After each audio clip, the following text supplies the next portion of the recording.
Lord of the Mysteries 2, Audiobook, Part 18.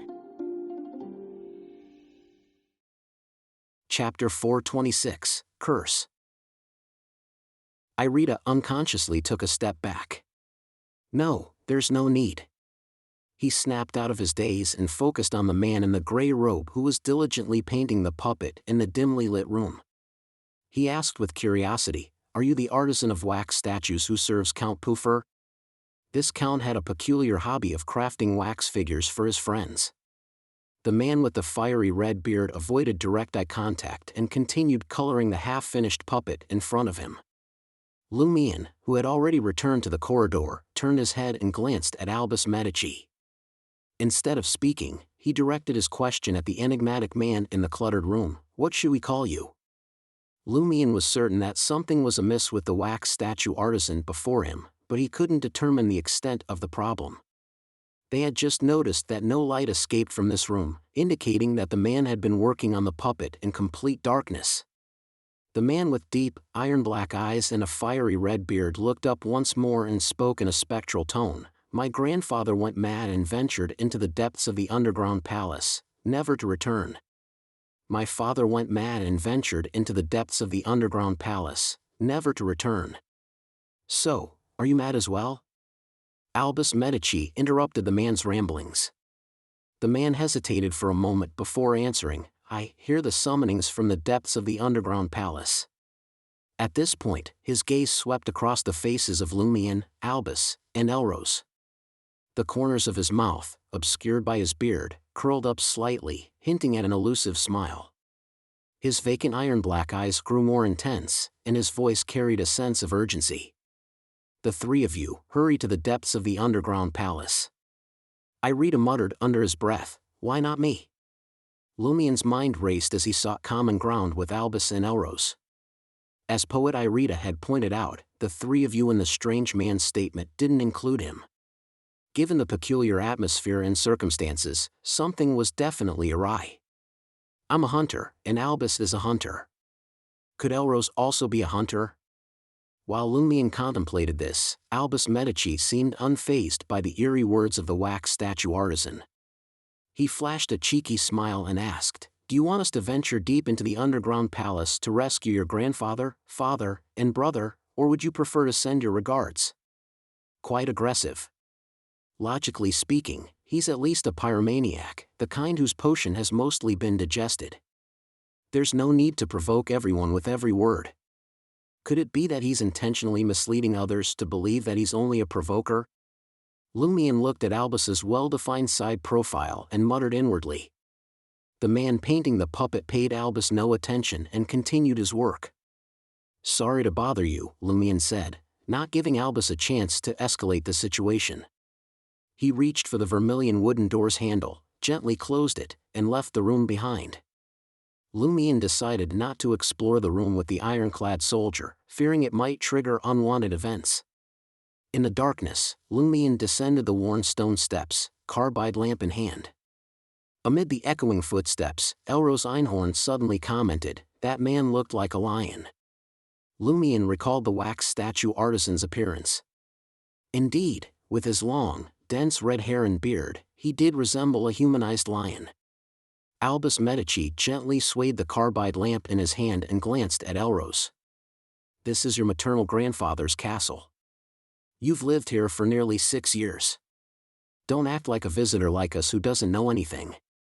"I genuinely don't know who that person was," Elrose replied, shaking her head. "I rarely enter the underground palace. The farthest I've gone is the room filled with wax statues." In other words, during your limited explorations, you had chosen the same path as me. You had selected the door of madness among the 3 doors of hope, madness, and death. Why didn't you continue deeper? What were you worried about? Lumion deduced some information from Elrose Einhorn's succinct answer. Albus scoffed. "Have you heard of the legend of Sauron family members going mad and venturing into the depths of the underground palace, never to return? For example, my grandfather went mad and ventured into the depths of the underground palace." The member of the Iron and Blood Cross Order mimicked the man's speech with an uncanny accuracy. "Excellent, You've asked the question I wanted to ask. Despite Albus Medici's grating manner, he did serve a purpose. He had no reservations and, with great acumen, asked questions that he couldn't. With such a teammate around, Lumion could maintain a semblance of distance and conceal his true thoughts and attitude. The worn stone steps seemed never-ending. As Elrose descended carefully, she sighed and explained, "I've always known about such legends. The master of Red Swan Castle and the Sauron family members who reside here, both men and women, gradually become violent and irritable, eventually going mad. It's possible for them to enter the depths of the underground palace after mutilating themselves and never return. These incidents occur sporadically, sometimes once every few years, or 2 or 3 times a year. Apart from the family members who yearn to restore their forebears' glory, Sauron has distanced himself from this ancient castle. He doesn't want to go mad. This has a certain effect, ensuring the Sauron family's continuation and heritage. However, that madness seems to be a curse rooted in the bloodline. Sauron, who resides elsewhere, will occasionally have people suddenly return and repeat the experiences of their forebears here. Is this the surface explanation behind the Sauron family's decline? If the core members of the family go mad one by one and enter the depths of the underground palace without returning, the family will indeed decline bit by bit. Why did Elrose tell us in detail about the matters that's privy to the Sauron family? She believes that we won't leave alive, so she's satisfying her desire to share? Lumion couldn't help but recall the nightmares he had experienced due to the King's Pie game. In the nightmares, Red Swan Castle was overrun by lunatics who mutilated themselves in gruesome ways, gouging out their own eyeballs and more. It seemed that these lunatics might have included various individuals from the Sauron family who had gone mad over the course of more than 2 centuries. But not all of them shared the Sauron bloodline. Lumion remembered how novelist Anori and other participants in the King's Pie game had also gone insane and committed grotesque acts to themselves and others, despite lacking the Sauron family's lineage. Albus Medici, in his irritating manner, wore a smirk as he asked Elrose, "Did your maternal grandfather also go crazy and venture into the depths of the underground palace?" Elrose remained calm and replied, "No, he passed away due to chronic headaches. Not every owner of Red Swan Castle eventually goes mad." Albus, undeterred, continued to press, "What are the common factors among those who don't go mad?" Elrose's face was illuminated by the carbide lamp's glow as she responded in her usual tone, "It's a family secret." In essence, she was saying, "I'm not going to tell you." This response left Lumion, who was leading the way, feeling a growing sense of frustration. If Elrose had simply cautioned them against prying into the Sauron family's affairs from the start, he wouldn't have reacted emotionally. But her willingness to share intriguing information, only to withhold the crucial details, felt like a deliberate provocation. After a moment of silence, Albus Medici's smile returned, and he probed further, "What about your mother?" Elrose replied, "She passed away normally due to an illness." Albus chuckled and continued, "What about you? You also have the Sauron family's bloodline. Will you suddenly go crazy?" Elrose turned her head and glanced at the impolite fellow, revealing an indescribable smile. "In the long run, we'll all go mad." "Who do you mean by we?" Lumion's forehead twitched, sensing that Elrose wasn't just referring to the Sauron family. A moment of silence followed, broken by poet Irita's heartfelt sigh. The fear of a family, the curse that has lasted for generations, and the forebears who have ventured into the dark underground.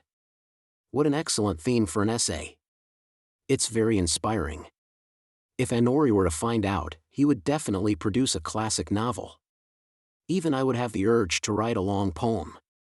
As they conversed, the 4 of them finally reached the end of the lengthy stone steps. Before them stretched a vast hall with grayish-white stone pillars supporting the dark ceiling above. The 4 carbide lamps illuminated the space, revealing several piles of bones partially exposed behind certain stone pillars. Plenty of the dead. Albus Medici, undaunted, sighed with a smile and strolled toward one of the bone piles. At that moment, Lumion picked up a rustling sound. He swiftly raised his head and raised the carbide lamp. In the dim yellow lighting, mottled ceiling, a colossal shadow moved with surprising speed, crawling across the uneven surface before vanishing into the shadows on the other side. The shadow was a spider-like creature. In comparison to its kind, it had only one pair of eyes, but each eye contained numerous tiny single eyes moving independently, radiating a cold and eerie light. Countless long, thick bristles encircled a withered, blackened, fist-sized heart on its back. Lumien's blood ran cold as a term leaped to the forefront of his mind: black hunting spider. This was one of the main ingredients of the Conspirer potion. Over the past month, although Lumien hadn't yet acquired any ingredients related to black hunting spiders and sphinxes, he had amassed a general understanding of these two beyonder creatures, including their appearance and abilities. Recently, he had contemplated teleporting to another location in his quest to locate these creatures. However, the black hunting spider he had just witnessed was even more unusual than the information he had gathered. It deviated significantly in several details, particularly the presence of a withered heart that eerily resembled that of a human. Chapter 427, Hunter's Cooperation. The suspected black hunting spider flashed and disappeared into the shadows on the other side of the hall. Lumien only saw it but didn't react in time. Albus Medici and Elrose Einhorn were equally caught off guard. By the time Irida sensed the abnormality and looked up at the ceiling, the colossal black spider had vanished. "What are you looking at?" the poet asked curiously, casually commenting, "There's no mural on the walls of the underground maze. This doesn't match the Sauron family's former glory." In the northern continent, murals were essential when constructing grand buildings. All painters took pride in being invited to create these magnificent works of art, especially when it came to epic paintings on cathedral domes and walls. These paintings were not just a status symbol but also required months or even years to complete. Lumien withdrew his gaze and smiled. "I saw a venomous spider. No one has been here for a long time. It seems to have become a haven for dangerous creatures."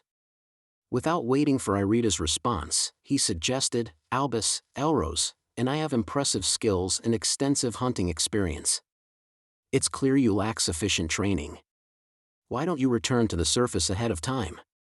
Continuing forward could be perilous for you. You don't truly believe you can find the crown and become king, do you?" Irida muttered, "No problem. You're my sponsor, after all. If it weren't to accompany you guys and have some fun, I wouldn't venture into this pitch-black underground. I'm past the age of adventuring and performing arts. All right, I'll head back to the surface now and wait for you in the living room. There's la fée verte, black tea, refreshments, and tobacco. It's much more comfortable than here."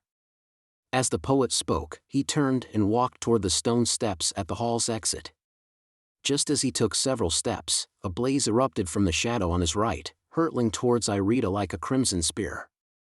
Behind Lumien, flames surged around Albus Medici, transforming him into a crimson spear that collided with the flaming spear attacking the poet. The member of the Iron and Blood Cross Order transformed into a crimson spear and flew out with a whoosh, colliding with the flaming spear that had attacked the poet. With a resounding crash, the two flaming spears disintegrated, revealing Albus Medici and the colossal black spider with a withered heart. The spider emitted a high-frequency squeak, raising its body and swinging its four thick furred limbs, resembling scythes that flickered with a cold light, at Albus Medici. At the same time, a nearly white-hot spear flew and struck the side of the black spider, incinerating its hard shell and piercing through it. It was Elrose Einhorn. She seemed prepared and quietly shifted her position, waiting for the colossal black spider to appear. In the next moment, agile crimson fire ravens followed different trajectories, rushing into the wound created by the burning white spear.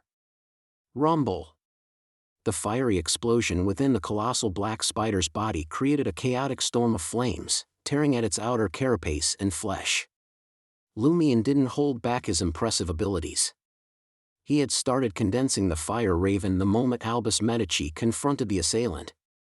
The colossal black spider's scythe appendages missed Albus, who had seized the opportunity to retreat. Under the relentless assault, the spider emitted a piercing screech that reverberated within its chitinous shell. The shriveled, blackened heart behind it suddenly glowed dark red, creating blazing fireballs. These fireballs formed a net, enveloping the colossal black spider, and shot toward Lumion, Albus, and Elros, leaving crimson trails in their wake. In contrast, Irida, who had been stunned by the superhuman battle, was ignored and unharmed. Rumble! Rumble! Rumble! As Lumion and the others dodged the incoming fireballs, one of them shot deep into the hall, dissipating quickly. Hidden within the fireball, the colossal black spider seized the opportunity to break through Lumion and the others' encirclement and disappear once more.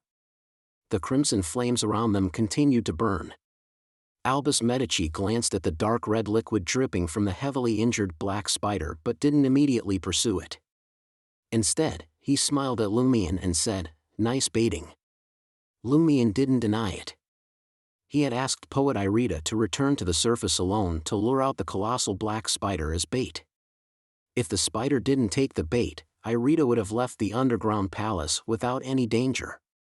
But if the spider planned to hunt an ordinary person alone, Lumion was ready to use Spirit World Traversal and the spell of Harumph to protect the target.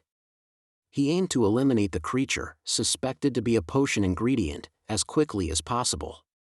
With such an opportunity, he wasn't willing to hold back and hide his trump cards. He wanted to end the battle swiftly to prevent any mishaps. Unexpectedly, Albus Medici's reaction was quicker than his. Therefore, Lumion stopped in time and switched to Fire Ravens. He intended to observe the black spider's combat style and uncover any secrets it might hold. Now, Lumion was certain that the colossal black spider was more formidable than a black hunting spider. If it were the latter, it would never have escaped the encirclement of 3 hunters, it would have perished from the repeated explosions.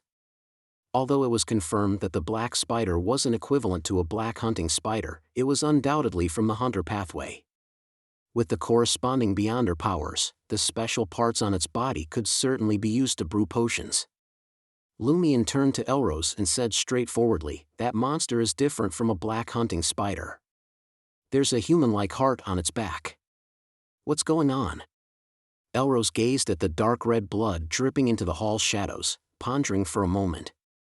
"I've never seen such a Beyonder creature before." She paused for a moment before continuing, "All I know is that if the owner of Red Swan Castle and many core members of the Sauron family don't go mad and venture into the depths of the underground palace without returning, someone will extract their heart and send it somewhere in the underground palace." Upon hearing this, Lumion suddenly recalled a scene he had dreamed of due to the lingering effects of the King's Pie game. In a bronze coffin surrounded by countless white candles, a hand with dark red, almost black blood vessels extended, holding a shriveled, withered, black heart with some blood seeping out.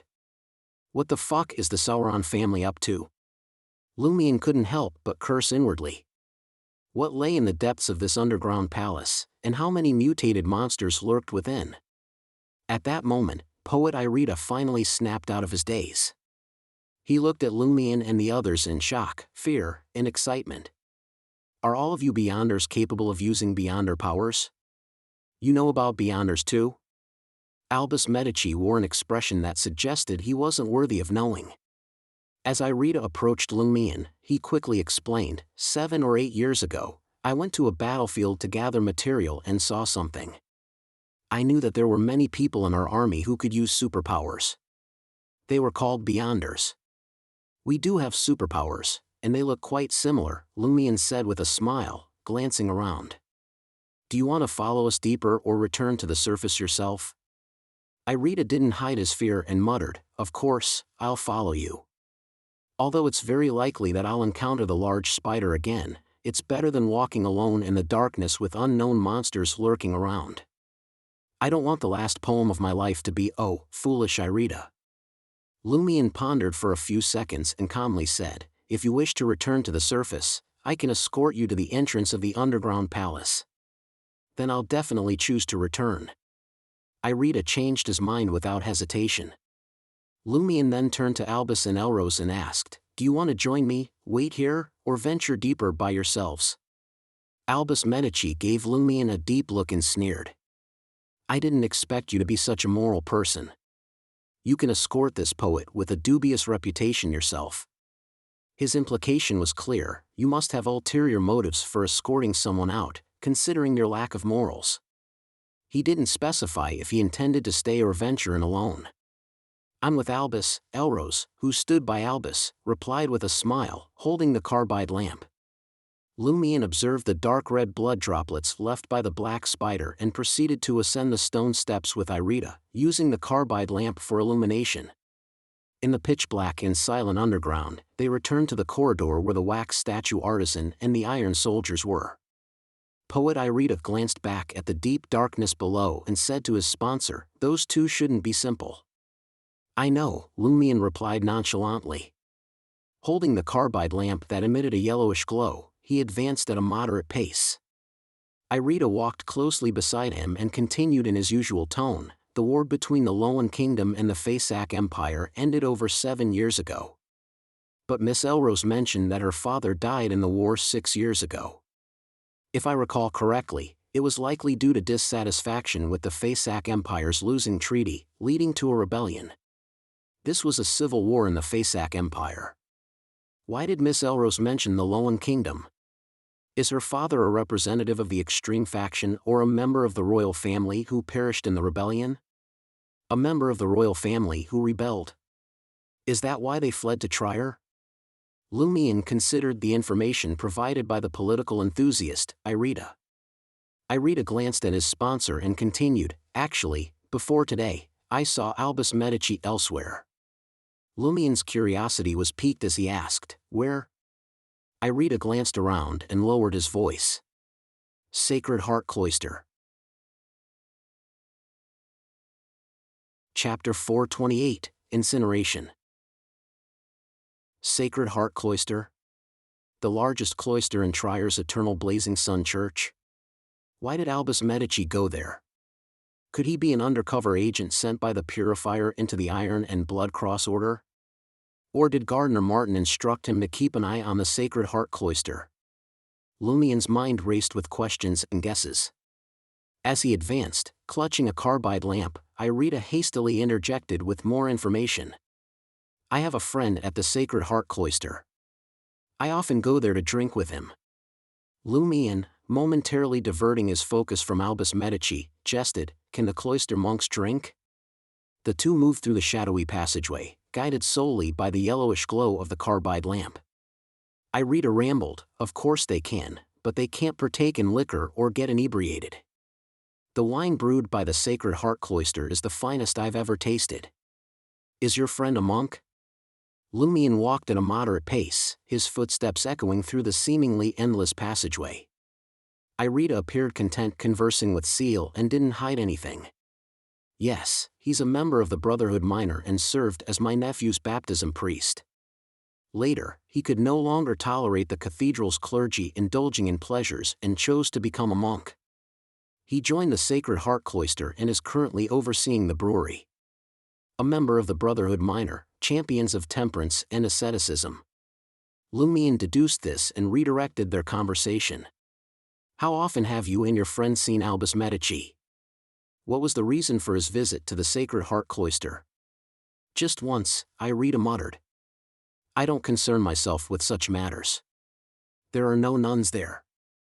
When I saw him, he was walking through the corridor with a monk and entered the rear of the cloister. It appears that Albus Medici had not entered covertly or with fear of discovery." Lumion deduced this from Irida's account. Amidst Poet Irida's relentless search for topics, the two of them finally passed through the eerie wax statue room, leaving behind the hall with the enigmatic doors of hope, madness, and death. They retraced their steps to the underground palace. Irida let out a long sigh of relief and relaxed. He grumbled, "The underground palace is so dangerous, and there are creatures with supernatural abilities. Poofer truly led us into an adventure down here. Is he attempting to get us killed? You've all been corrupted by the King's Pie game many times. I wonder if you're truly alive." Lumion refrained from a direct response to Irida's grievances, opting for a playful smile as he remarked, "It seems that the more frightened and tense you are, the more you like to talk. That's what makes me feel alive, Irita confessed. He extinguished the carbide lamp as they exited the underground palace via the spiral staircase. Lumion turned back, retracing his steps to the door of madness. He hadn't closed the door when he left. Even though he hadn't approached yet, the yellowish light from the carbide lamp made the wax statues appear faintly, as if they were waiting in the darkness. Lumion stopped at the door, slowly bent down, and placed the carbide lamp on the ground in front of him. Then, he straightened up and swept his gaze across the wax statues' faces, their expressions frozen in agony and shrouded in shadows. Crimson fire ravens began to materialize around him, one after another. Since Count Puffer had shown ill intent by leading them into the perilous depths of the underground palace, any ordinary person would already have died. There was no reason to show any courtesy to a member of the Sauron family, the owner of Red Swan Castle. Lumion's plan was straightforward, to set the wax statues ablaze. This had several purposes. First, it might assist in digesting his potion. Second, it could preemptively eliminate potential threats, preventing the wax statues from coming to life and attacking at a critical moment. Lastly, it could create a chaotic situation that would disrupt Count Puffer's secret plan, sowing doubt and confusion for their further exploration. Chaos often created opportunities. Swoosh. Swoosh. Swoosh. With a swift motion, he released a flurry of crimson fire ravens that darted towards the wax statues. After dispatching 2 batches of fire ravens, Lumion dropped to one knee, pressing his hands to the ground. From his palms, fiery serpents slithered out, winding their way through the pile of wax statues and swiftly igniting them. A cacophony of explosions followed as the wax statues' heads burst, and their lower extremities were engulfed in flames, creating a cage of crimson fire. The flesh-white wax that composed their bodies melted rapidly, turning into liquid droplets or softening and crumbling away, rendering them fragile under the dual onslaught of explosion and combustion. Smack! The muscles on one of the wax statues completely disintegrated, revealing a new face. It was a human face. It was a male human who had lost his eyes and died long ago, his face filled with pain. Silently, more wax statues softened and crumbled. Without exception, there was a human corpse inside every one of them. Among the corpses encased in the wax statues were men and women, some with exposed flesh and skin, others with heads and bodies that appeared to have been crudely stitched together after death. Some had open stomachs, their intestines tangled and filled with white wax, creating a grotesque sight.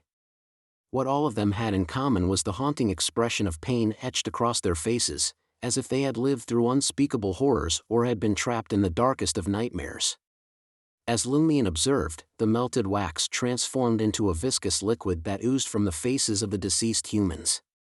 It was as if these tortured souls were weeping tears of relief as they faced the purifying embrace of the flames.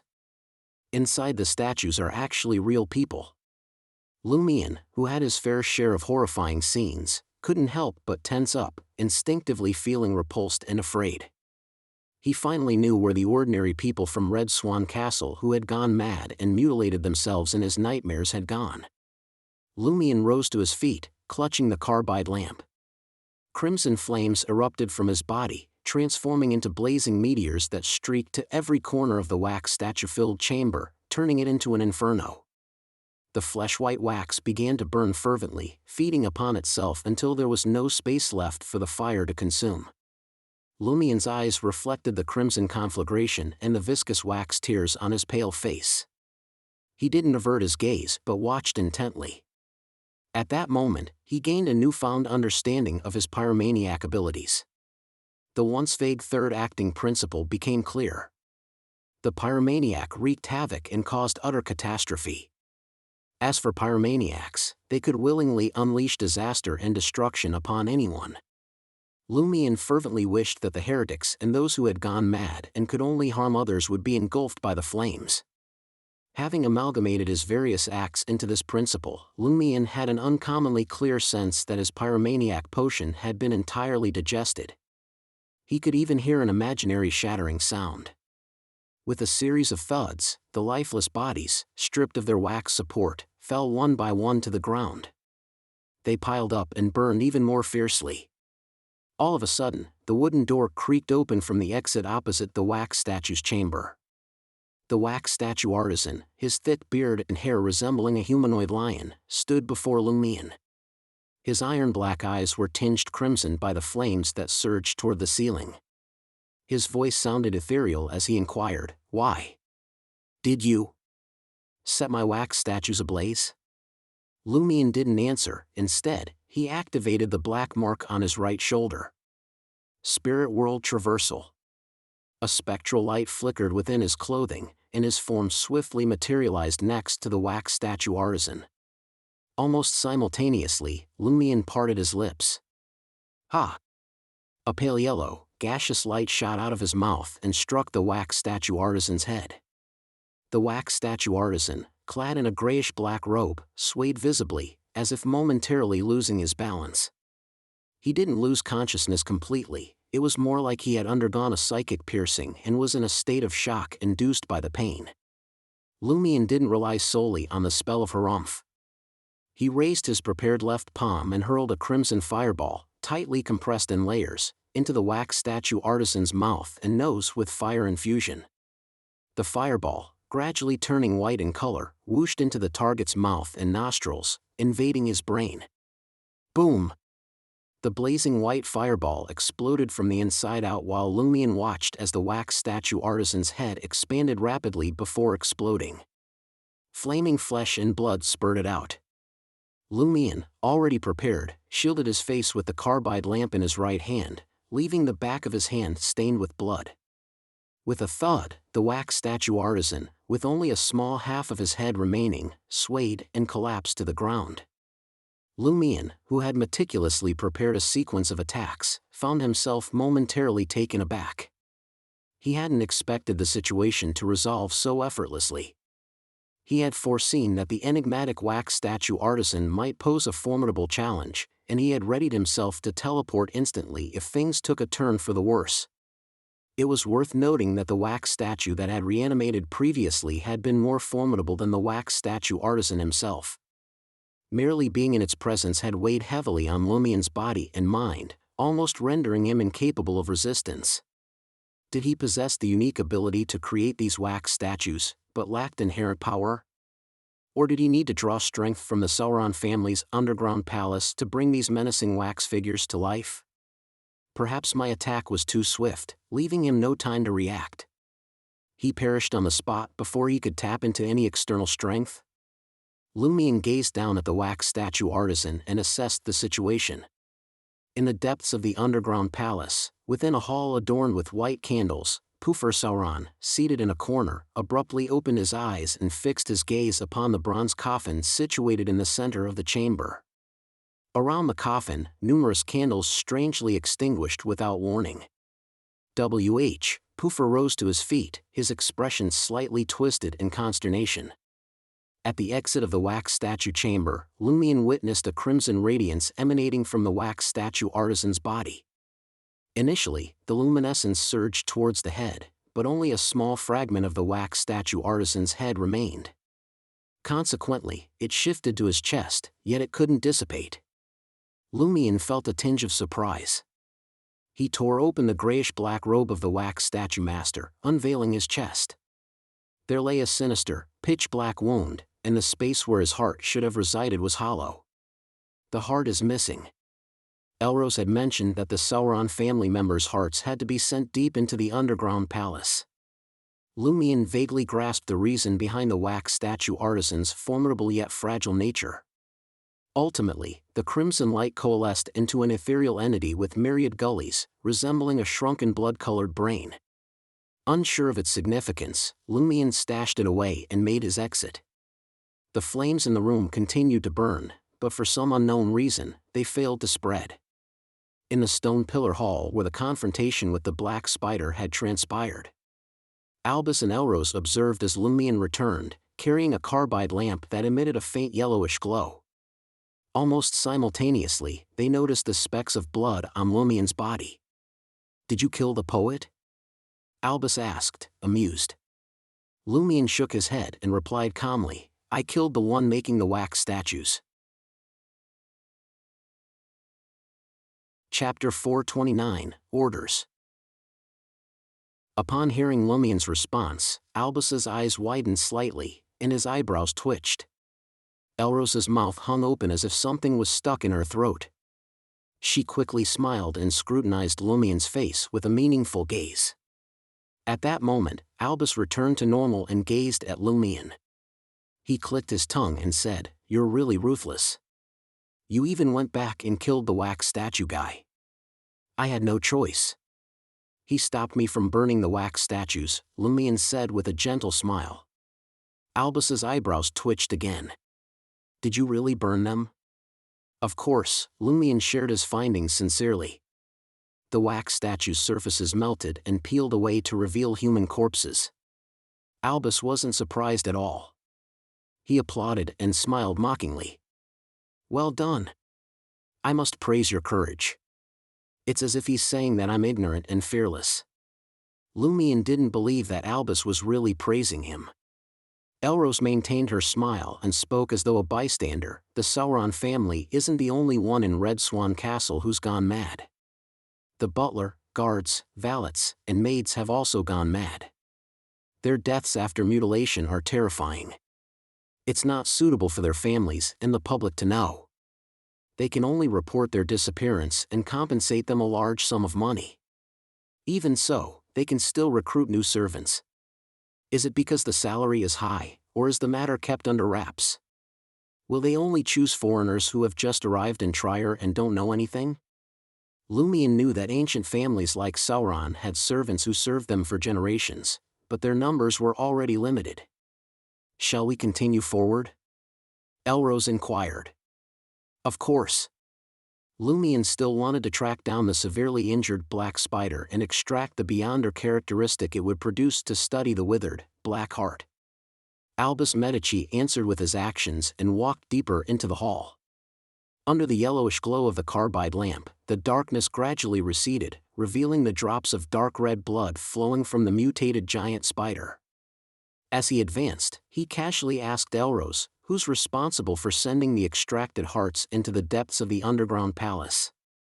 Just because members of the Sauron family go mad and disappear into the depths of the underground palace doesn't mean that ordinary members of the Sauron family can't enter. In particular, the successor of Red Swan Castle often goes to certain rooms and halls in the underground maze. It begins the first time Poofer becomes king while playing King's Pie. Influenced by the frenzied and violent spirit? Lumien recalled the invisible entity that had circled above his head after winning the King's Pie game while not daring to descend due to the Blood Emperor's aura.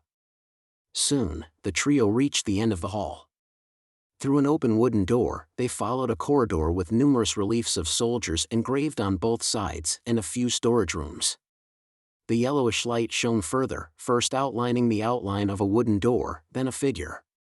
The figure wore a light-colored formal suit and had curly black hair. He had a slightly mean appearance and was clearly a participant in this gathering. He was Ernst Young, the critic assigned to Count Poofer's team. "Are you lost?" Albus Medici greeted him enthusiastically. Ernst Young held a carbide lamp that no longer emitted any light and smiled bitterly.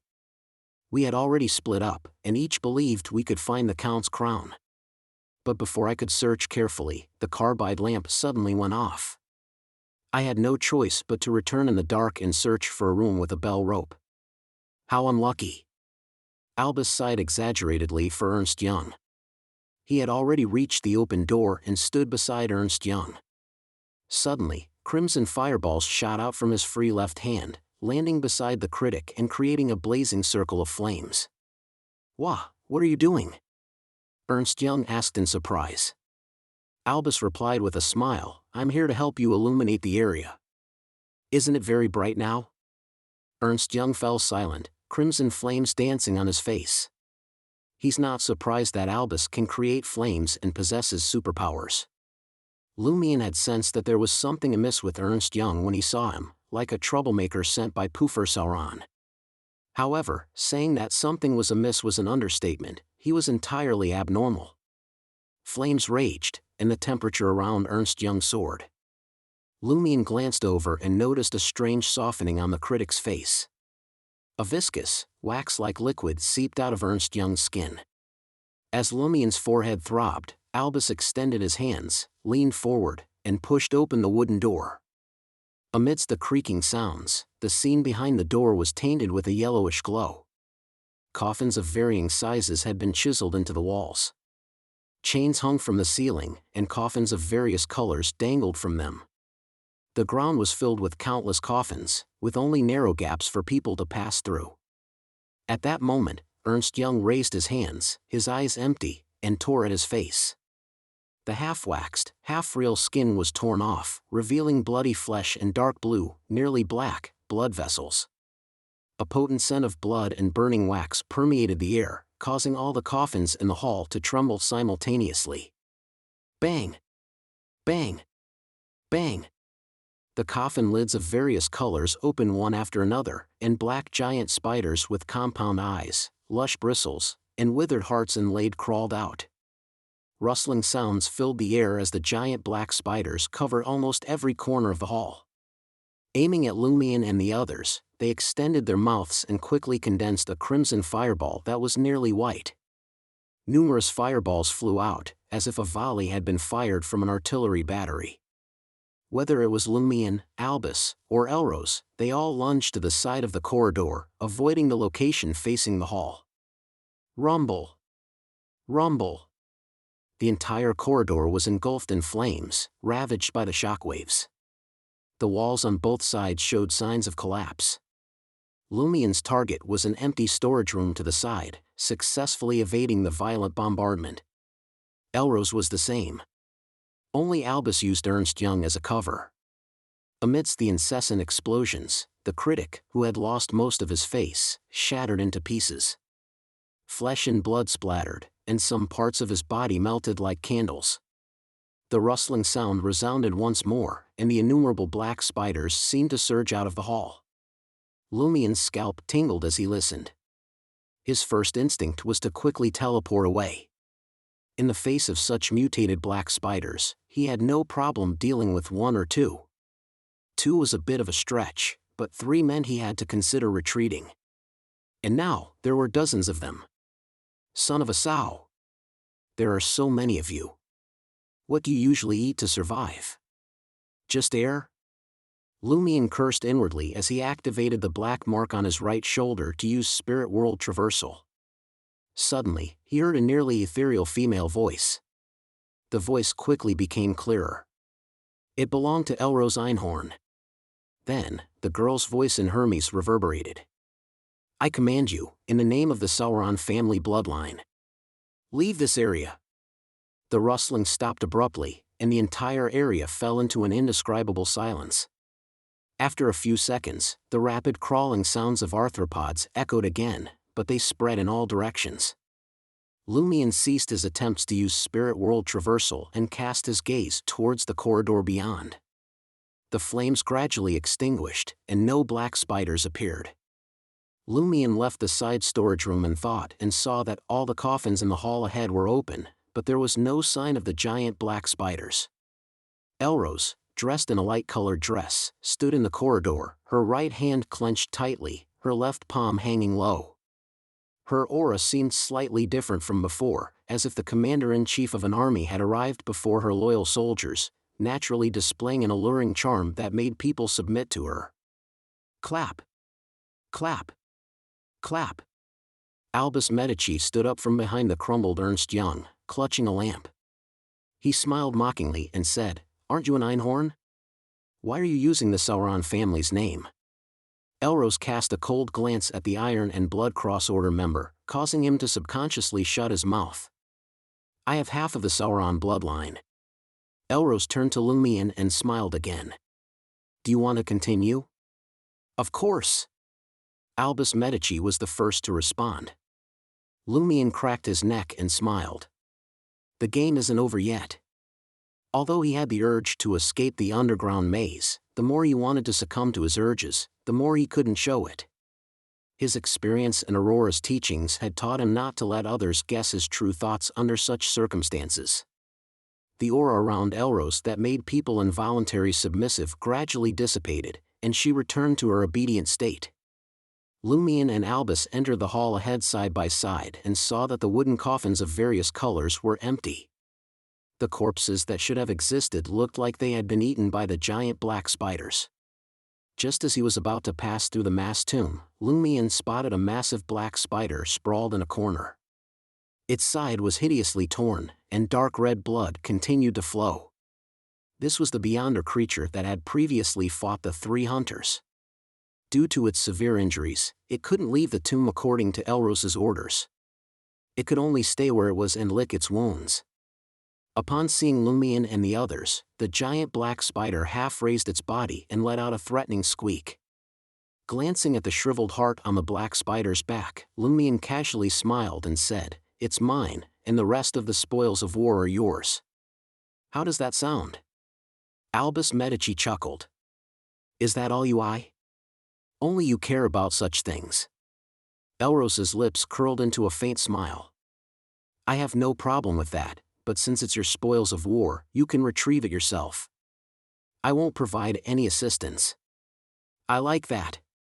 You can occasionally say something nice," Albus praised Elros before casting his gaze at Lumion. The two hunters, a man and a woman, appeared to be waiting to appreciate Lumion's performance. The colossal black spider had suffered severe injuries but had clearly not lost its ability to fight. Chapter 430, Reckless. Sensing Albus and Elros's gazes, Lumion cautiously approached the injured black spider with the carbide lamp in hand. As a hunter, he had a clear grasp of his two teammates' current mindsets. It was akin to navigating a dark forest. Everyone assumed the role of the hunter, but the moment one revealed their vulnerability, they became the hunted, vulnerable to collective assault. Albus and Elros desired insights into Lumion's condition and capabilities. They harbored doubts that Lumion could easily dispatch the wax statue artisan, believing he must have paid a significant price. Moreover, they aimed to decipher the precise sequence of the previous winner of the King's Pie game and the mystical items he carried. Lumion had no qualms about eliminating the severely injured black spider, but he was reluctant to unveil his trump cards, Spirit World Traversal and the Spell of Harumph, to Albus and Elros.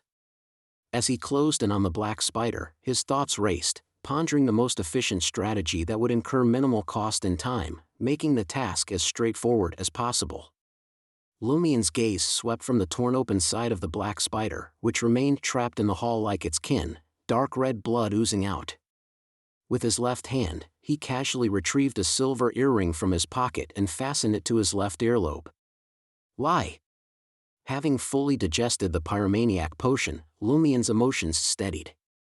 He could now covertly wield the flawed boxing gloves and employ lie. Crimson flaming ravens materialized around him. Almost simultaneously, the colossal black spider reacted. The shriveled heart within it emitted a dark red glow, conjuring a plethora of menacing fireballs, as if weaving a protective crimson net. Swoosh! Swoosh! Swoosh! The fire ravens encircling Lumion shot out, each following a distinct trajectory towards their respective targets. Over 100 crimson fireballs erupted from the black spider's form, hurtling forward with menacing howls. Rumble! In an instant, some fire ravens were intercepted by the fireballs, while others detonated them, setting off a series of explosions around the black spider, causing flames to erupt one after another. At that precise moment, a brilliant fireball streaked towards the hall's exit. Lumion had been awaiting this opening. He raised his left hand and snapped his fingers. With a resounding crash, the bright fireball lost its trajectory and plummeted to the ground. Instead of detonating, flames billowed upward, revealing the black spider's figure. Lumion charged forward, his left hand ablaze with crimson flames. They coiled, layer upon layer, compressing until they almost turned white. Upon reaching the black spider's side, which lay stunned from the impact, Lumion leaned in and swung his left arm, pressing the blazing white fireball against the grotesque laceration, allowing it to penetrate the creature's body. Amid the frantic thrashing of its limbs, the black spider barely managed to turn around. Lumion had already capitalized on the moment to lean back and roll, increasing the distance between them. His form materialized beside the crimson sea created by the fire ravens and the fireball, distancing himself from the creature's violent aura. Boom! The white-hot fireball detonated within the black spider's body. The incineration might not have been visually apparent, but the swift expansion of gas tore through the Beyonder creature entirely, ejecting its chitinous shell along with its flesh. The colossal black spider emitted a spine-chilling screech as its 8 hairy legs frantically recoiled. Lumion wasted no time, preventing it from regaining its composure. He condensed a crimson spear that gleamed nearly white and hurled it toward the creature. The flaming spear soared through the air, piercing the gaping wound and pinning the giant black spider to the ground. The spear disintegrated, setting its insides ablaze. The black spider writhed a few times before falling silent. Lumion didn't rush to approach his fallen foe. He turned to Albus and Elros. With a smile, he removed Lie and said, "It's settled." As he spoke, he summoned dozens of crimson fire ravens and sent them swooping toward the seemingly lifeless black spider. Boom! The black spider leaped once more, self-destructing. It had been pretending to be dead. Unfortunately for it, Lumion had maintained his distance and didn't fall into the trap. He only sacrificed a dozen fire ravens. The remaining crimson fire ravens swarmed the battered body of the black spider, restoring peace to it. Upon witnessing this, Albus nodded slowly and grudgingly admitted, "Not bad." Elros observed thoughtfully, offering no immediate response to Lumion's proclamation. Lumion turned to the motionless black spider, waiting for an iron-black light to emerge from its body before he approached.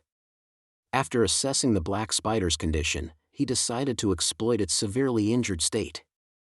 Potential weaknesses included a probable decrease in flame-controlling ability and agility. Therefore, he activated Lie and harnessed its flame-controlling attributes to match his own speed and agility. The iron-black light didn't converge on the black spider's compound eye as Lumion had anticipated. Instead, it flowed into the shriveled, blackened heart embedded in its back like a stream. Lumion halted beside his prey, puzzled by the unfolding scene. After the Beyonder characteristic seeped out, he decided to collect it before drawing any conclusions. He carefully removed the shriveled heart, black compound eyes, and poison glands from the mouth, stashing them in separate concealed bags and metal canisters. "Don't tell me you're merely a pyromaniac and haven't advanced to become a conspirer?" Albus taunted. "You know perfectly well that I only recently became a pyromaniac when I joined the Iron and Blood Cross Order." Lumion grumbled inwardly.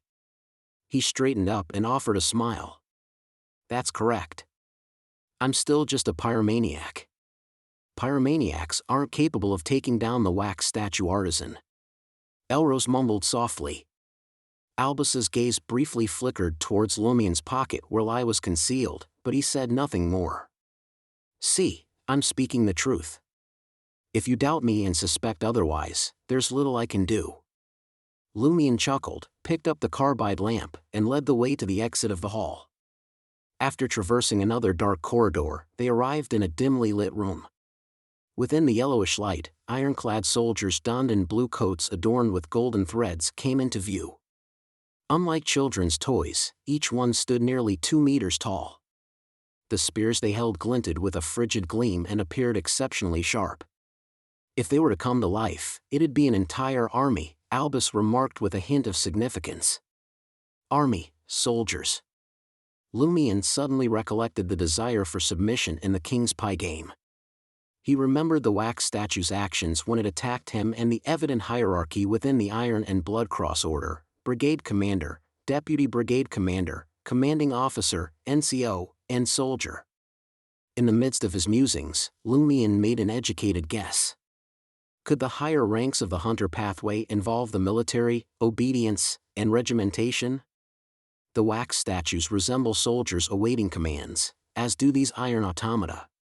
Could a high-sequence Beyonder of the Hunter pathway possess the ability to create specialized soldiers? The underground palace of Red Swan Castle is indeed teeming with the essence of the Hunter pathway. It's no wonder I encounter creatures from this pathway so frequently. This meant that Lumion didn't have to search. He merely needed to engage in combat to secure the corresponding rewards. What a perilous hunting ground, one that could potentially make me the prey, yet offers substantial gains. He sighed deeply. Lumion observed as Albus Medici summoned layers of compressed white fireballs and casually sent them gliding across the room. The fireballs didn't detonate, they hovered silently over the ground, resting on the shoulders and hats of the iron soldiers. After the trio departed the room, Albus transferred the carbide lamp to his left hand, raised his right palm, and snapped his fingers, emulating Lumion. Rumble! Rumble! Rumble! In the room behind them, the white-hot fireballs ignited one after another, setting each other ablaze and causing the ground to quiver slightly. Delayed explosion. One of Pyromaniac's abilities, delayed explosion. Despite the fact that the iron soldiers in the room were constructed of metal, they either lost their limbs or internal components under the formidable shockwave. Some were even buried beneath stone bricks as a result of the collapsed wall. Noticing Lumion's gaze, Albus wore a satisfied smile. To eliminate concealed threats, just like how you handled those wax statues. I thought you wouldn't dare, Lumion replied with a grin. Upon witnessing Albus's actions, Lumion discerned his intentions. He was taken aback that Red Swan Castle's underground palace appeared to possess a form of self-defense mechanism. No matter how potent the explosions or flames, their effects were confined to a single room, preventing spillover. Indeed, without such protective measures, Red Swan Castle would have likely crumbled long ago, given the rampant monsters dwelling within. Lumion observed another descending corridor ahead. At the corridor's terminus stood a pair of hefty iron doors, the dark surface marred by large splotches of red, as if someone had splattered blood on them. Elrose took a deep breath and moved ahead of Lumion and Albus. She reached the door, carefully set down the carbide lamp, extended her hands, leaned forward, and exerted force. Amidst a grating sound, the iron-black door slowly swung open. Lumion's eyelids twitched when he beheld a vast expanse of candlelight. The bronze coffin from his nightmare was starkly reflected in his vision. At that moment, nearly a third of the white candles surrounding the coffin had been snuffed out, while a substantial portion still burned brightly. In the flickering candlelight, the door creaked open. Lumion rapidly surveyed the area but found no other individuals present. The three hunters remained rooted by the door for over 10 seconds. Finally, Albus Medici turned his head and tauntingly asked, "Why aren't you guys going in? Why did you stop too?" Elrose Einhorn inquired instead of responding. "We're waiting for you to take the lead," Lumion replied with a casual grin. This hall was rife with danger and concealed profound secrets. Naturally, he wanted others to scout the path first. Lumion realized he wasn't alone in thinking this. Albus and Elrose shared similar sentiments. Albus withdrew his gaze and let out a soft chuckle. "Since you're all cowards, I'll have to do it myself." With that, he abruptly dropped to one knee and placed his hands on the ground. Silently, two crimson fire serpents darted toward the bronze coffin. "Hey!" Lumion's eyes narrowed. He hadn't anticipated Albus would act so recklessly. Assaulting the most problematic element without conducting any investigation? Elrose's expression froze as she instinctively extended her right hand, as if attempting to halt Albus. Chapter 431, 3 Hunters, 1 Stage. Elrose extended her right palm and unleashed a crimson fireball. The fireball streaked in front of the two fiery serpents and collided with the ground. Amidst the rumbling, it engulfed the flaming serpents in its own explosion, halting their advance toward the bronze coffin. Without further ado, Albus picked up the carbide lamp and rose to his feet. He glanced at Elrose and grinned. "So you do know something?" Albus then taunted Lumion, "You're in the dark here." "Damn it. If it weren't for this inappropriate setting, I'd go head-to-head with you." Only now did Lumion realize that Albus's recklessness had been a test and a trap. "This is the Red Swan Castle of the Sauron family," Elrose replied, not directly addressing Albus but stating a simple fact. she was implying that she had the Sauron family's bloodline and had resided in Red Swan Castle for nearly 6 years. It was only natural for her to possess knowledge. Albus shifted his gaze to the white candles, their flames nearly 1/3 extinguished, as if he hadn't heard Elros. He asked straightforwardly, "What are you doing in the depths of this underground palace? If you don't share, how can we cooperate and assist you?" Elros looked at the bronze coffin and unexpectedly turned to Lumion. "I wish to explore this forbidden area, known as the family's secret ground. Only a few are allowed inside to discover if the curse in our blood is connected to this place. You're an Einhorn. Do you genuinely consider yourself a Sauron family member?" Albus Medici taunted the lady. This was both a dig at Elros for concealing the complete truth and an effort to sow discord between her and the Sauron family, making her aware of her place. "So, there's no need to help the Sauron family conceal those secrets?" Lumion discerned a double meaning in Albus's words. This made him suspect that the other party might already be a conspirer. His unlikable demeanor might be a disguised trap. Unfazed, Elros sighed and said, "I bear half of the Sauron family's bloodline and am also a hunter. I too will be haunted by that curse." At this point, she turned her gaze towards Albus Medici and inquired, "What brings you to the depths of the underground palace? Don't tell me you're truly here to indulge in my naive cousin's childish games?" Albus responded in a half-sigh, half-sincere tone, "It's time for the Sauron family's curse to come to an end. And to break this curse, we must first fathom the essence and origin of this curse. Is that so?" Elros no longer displayed the same obedience and restraint. Albus chuckled. "You misunderstand. This is what we call the highest level of love, compassion, and benevolence. There are no limits, and I embody that. I'd be a fool to take your word for it. Nevertheless, a true conspirer doesn't just tell lies. They always reveal partial truths or even the whole truth. It's just that they omit the crucial parts." What was the truth in Albus Medici's response? Could it be that he genuinely wishes to help the Sauron family break the curse? If Elros were to say so, I'd believe her. How can an outsider like him, with no ties to the Sauron family, possess such kindness? Could it be a byproduct of pursuing his true objective? Lumion listened silently, dissecting the responses of his two companions. He didn't completely trust Elros either, suspecting that she was only revealing part of the truth. Her abrupt change in demeanor and her command over the giant black spiders didn't seem like something a young girl living in her grandfather's house would be capable of. Elros and Albus evaluated Lumion's explanation with identical, almost mocking smiles. Then, they both turned to him and asked in unison, "Why did you venture into the depths of the underground palace?" "Me?" Lumion pointed at himself with his free left hand and responded honestly, "Someone entrusted me with investigating the Sauron family's decline and provided me with something." The someone referred to Gardner Martin, and the something pertained to the dangerous corruption at 13 Avenue du Marquet, although Lumion didn't disclose whether he had accepted it. Albus smiled, acknowledging the lie while being aware of Lumion's true identity. Elros's eyes flickered, swiftly assessing which parts of Lumion's words were true and which were lies or incomplete. After a moment of silence, Lumion sighed and chided both Albus and Elros. "You hunters, despite all you've said, not a single one of you took a step forward. The three of them remained at the door, waiting for one another to step into the minefield. Talking to you guys is a waste of time." Albus sighed.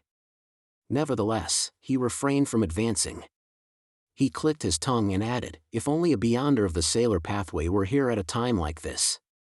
Don't assume that Beyonders of the Sailor Pathway are impulsive, reckless, and impatient. The potion may have an effect, but a person's character and experience are the most critical factors determining their actions.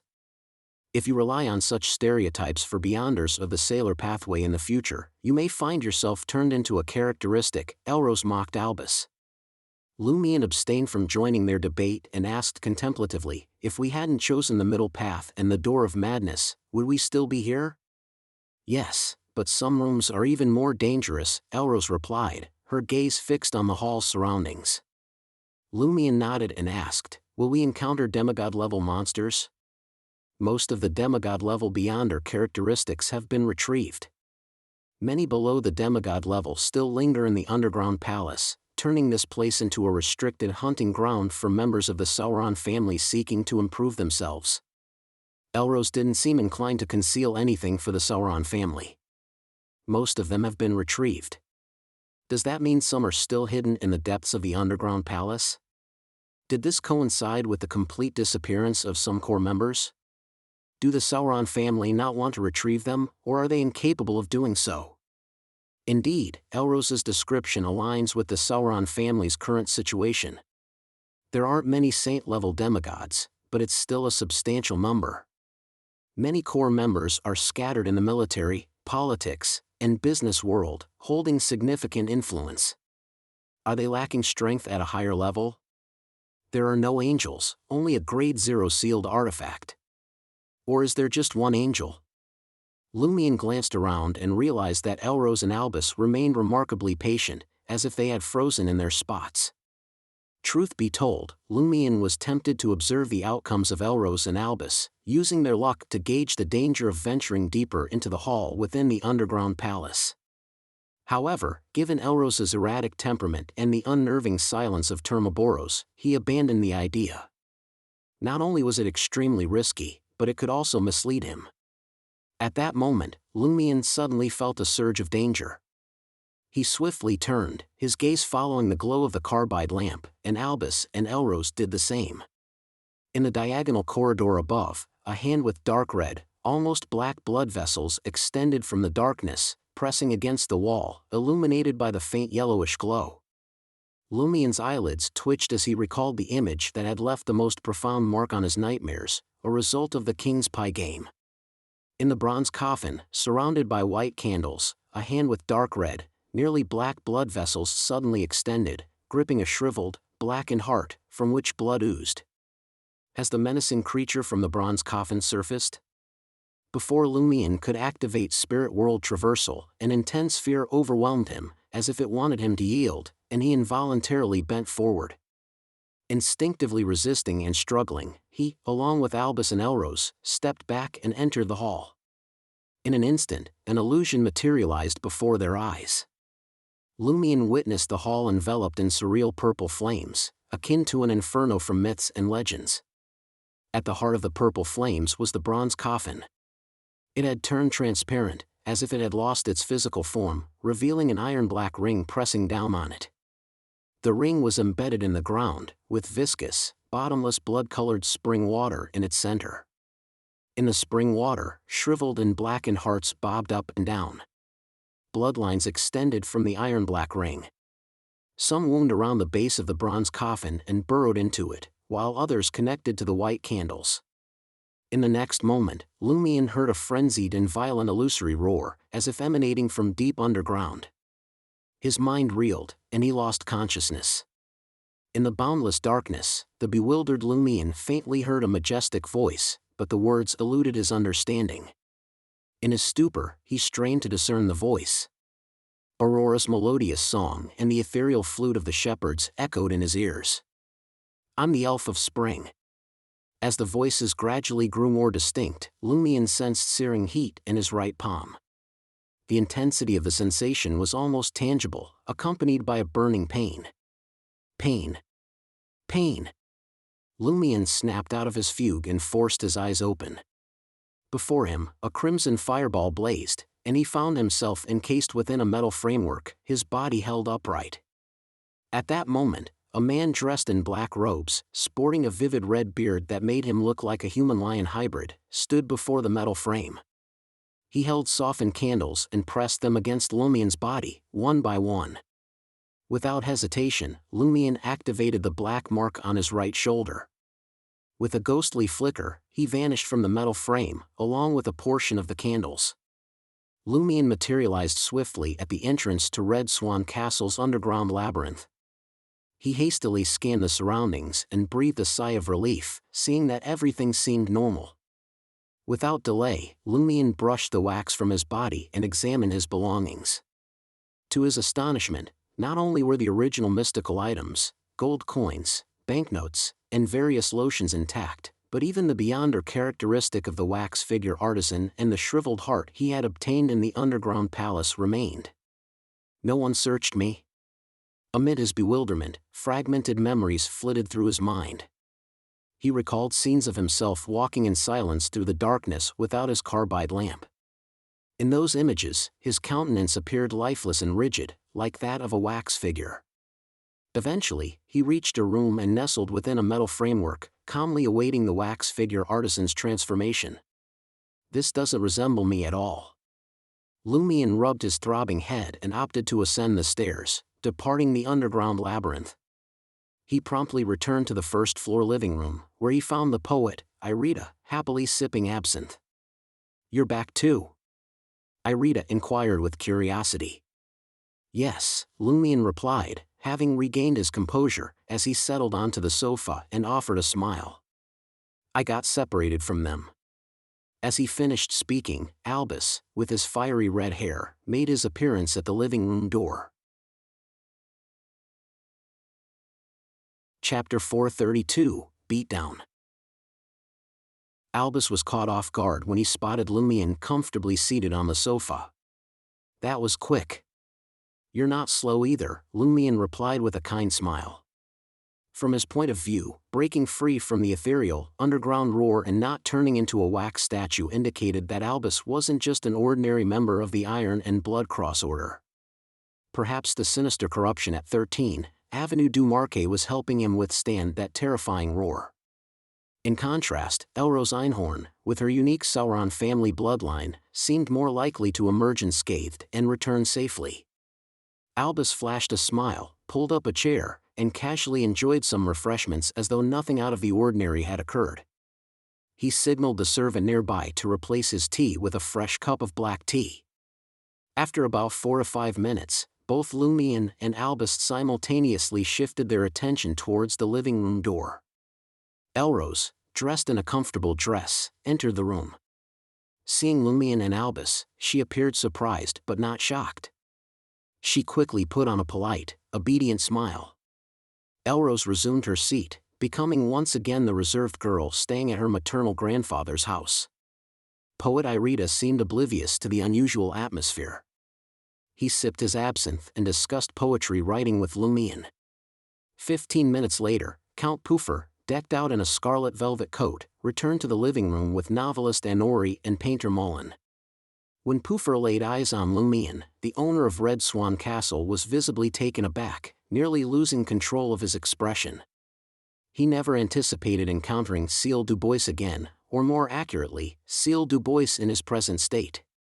Shortly after, Puffer's gaze swept across Albus, Elrose, and Irita, his face reflecting shock and suspicion as if he had stepped into a surreal dream. "Ah, Puffer, you're finally back. We had given up on the adventure long ago and decided not to delve deeper into the dark maze." Albus set aside his millefeuille and warmly welcomed him. "How did it go? Did you manage to locate the Count's crown?" Instinctively, Puffer shifted his body to prevent Albus, with his hands smeared in pastry flakes, from giving him a hug. He managed to force a smile and replied, "We had no luck finding it either." "When did you get back?" "Less than half an hour ago." Only then did Albus remember to smack his hands and brush off the pastry crumbs. Lumion rose from his seat and inquired, "Where's Monsieur Ernst Young?" Novelist Anori shook his head. "He got separated from us. I hope he remembers to pull the bell rope and summon the servants to find him." "That's correct. The servants in this castle know the underground palace better than I do," Puffer remarked, his expression returning to its usual state as he settled into an armchair. Lumion was eager to return and confirm his discoveries. He glanced at the antique wall clock hanging on the wall and smiled at Puffer. "I still have some matters to attend to, so I won't be attending the banquet tonight." Puffer's mind seemed preoccupied, and he didn't press Lumion to stay. He rose once more and escorted Lumion to the living room's exit. Lumion cast a grateful look at the owner of Red Swan Castle and shook his hand with sincerity. "Count, thank you for a fantastic afternoon. I thoroughly enjoyed this game. I hope we can play it again." From the depths of his heart, Lumion wanted to express his gratitude to Puffer-Sauron. Not only had he provided an opportunity to digest the potion, but he had also unveiled the family's hunting grounds, making it easier for Lumion to locate suspected Beyonder creatures related to conspirators without extensive searching. How could he not show his appreciation? Of course, Lumion genuinely desired to eliminate Puffer-Sauron. If not for his uniqueness, he would have been turned into a wax statue. Lumion's sole reason for not launching a direct attack wasn't concern about Sauron family retaliation or fear of spoiling the Iron and Blood Cross Order's plans. Instead, he instinctively believed that even though Puffer-Sauron appeared to be an ordinary person or a relatively weak Beyonder with limited knowledge, if Lumion were to confront him, he might well be the one facing danger. Count Puffer's expression soured as he received the heartfelt gratitude. Lumion appeared oblivious to this and reiterated his desire to partake in another Underground Palace adventure game. With that, he turned and exited the living room, leaving Puffer-Sauron perplexed and watchful. After departing from Red Swan Castle and boarding the four-wheeled, four-seater borrowed from Gardner Martin, Lumion's smile faded, replaced by a solemn countenance. At the conclusion of this Underground Palace adventure, he had gained a clear understanding of the disparity between his strength and that of higher-level entities. With a mere illusory roar, he lost consciousness and self-control, unable to resist. Only thanks to Mr. Fool's seal, Termoboros's presence, and the lingering aura of the Blood Emperor Alista Tudor did he manage to escape with his life. My sequence is still too low. Lumion sighed inwardly and closed his eyes, reflecting on the adventure's details. Quartier de la Cathedral Commemorative, 11 Rue de Fontaines. Gardner Martin leisurely roamed through the armor and weapons on display in the hall, running his fingers over the metallic textures as Lumion recounted his encounters in the depths of the Underground Palace. He described the room with the wax statues, the wax statue artisan, the mutated black spider, the iron soldiers, the bronze coffin, the white candles, and the eerie roar. However, Lumion omitted the details of how he had escorted poet Irita back to the Underground Palace's entrance. He also left out the part about burning the wax statues and him murdering the wax statue artisan. Finally, he couldn't conceal his anger, frustration, and perplexity. Commanding officer, didn't you promise to secretly watch to prevent any mishaps? If I hadn't inexplicably awakened, I'd be a wax statue now. Did you use Albus to keep an eye on me? Lumion's questioning tone didn't seem to provoke Gardner Martin. The latter turned to him, his smile widening as he spoke calmly. I was indeed observing from the shadows. At this point, his smile grew even more, but his voice remained composed. I witnessed you escorting the poet back to the Underground Palace's entrance. I saw you set fire to the wax statues in that room and detonate the wax statue artisan's head. Lumion's eyes narrowed, and a shiver ran down his spine as his hair stood on end. He blurted out, Albus is already back? How did the boss find out about my actions? Could he truly be trailing me in secret or monitoring my every move in the underground maze? How did he do it? I didn't notice at all. Gardner Martin chuckled. Albus hasn't returned yet. It wasn't Albus? That's right, Albus had no knowledge of my actions regarding the wax statue artisan's demise. No one else was present. How did the boss discover it? Lumion's usual tendency to underestimate Gardner Martin vanished, replaced by a sense that the head of the Savoy mob, the commanding officer of the Iron and Blood Cross Order, possessed more mystery and power than he initially believed. Previously, perhaps Madam Magician of the Tarot Club and Mr. K of the Aurora Order had displayed abilities that Lumion found beyond imagination or awe-inspiring. Therefore, when facing Gardner Martin, who appeared to be the weakest of the three superiors, Lumion had always considered him less formidable. He even believed that if they were within a 5-meter range, he might have a chance to eliminate this commanding officer. Now, from the looks of it, Lumion wasn't confident. Considering that Gardner Martin might have revealed this information to unnerve him, Lumion didn't attempt to conceal his changing expressions and body language. Gardner Martin observed Lumion's bewildered and fearful expression and added with a smile, Do you really think you woke up for no reason? Whoa, so you're the one who helped? If I hadn't heard the grandiose voice, Aurora's humming, and the conversation with the people in Cordu and felt the burning pain in my right palm, I would have believed you. In essence, the corruption at 13 Avenue du Marquet could have helped me break free from that state, but the boss had intentionally left it ambiguous. He wants me to believe that he had played a role. This hunter didn't lie, but he certainly didn't disclose the whole truth. How much of what he said was based on what he saw with his own eyes, and how much was gathered through other means? Lumien's thoughts raced as he bowed his head. "Thank you, commanding officer."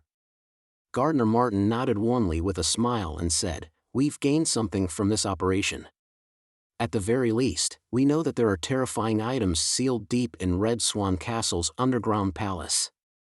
Do you want to exchange them for rewards or save them to trade for valuable items later, such as higher sequence potions?" Lumien had accumulated a sum of 20,000 Vril d'Or over the past month through Gardner Martin's funds, his salary from Salle de Bal Brise, and his earnings from acting. Money wasn't an immediate concern. He pondered for a moment. "Let's save them for now." As he spoke, he presented the Beyonder characteristic of the wax statue artisan and other items to Gardner Martin and inquired, "Boss, can I use these to concoct the Conspirer potion?" Gardner Martin examined the shrunken blood-colored brain and the shriveled, blackened heart for a moment. When combined, they can be used to concoct the Conspirer potion, but they will have additional hunter, provoker, and pyromaniac characteristics compared to ordinary ingredients. You need to be very confident before using them. Right, this heart still retains traces of the Sauron family's bloodline, which might affect your advancement to some extent.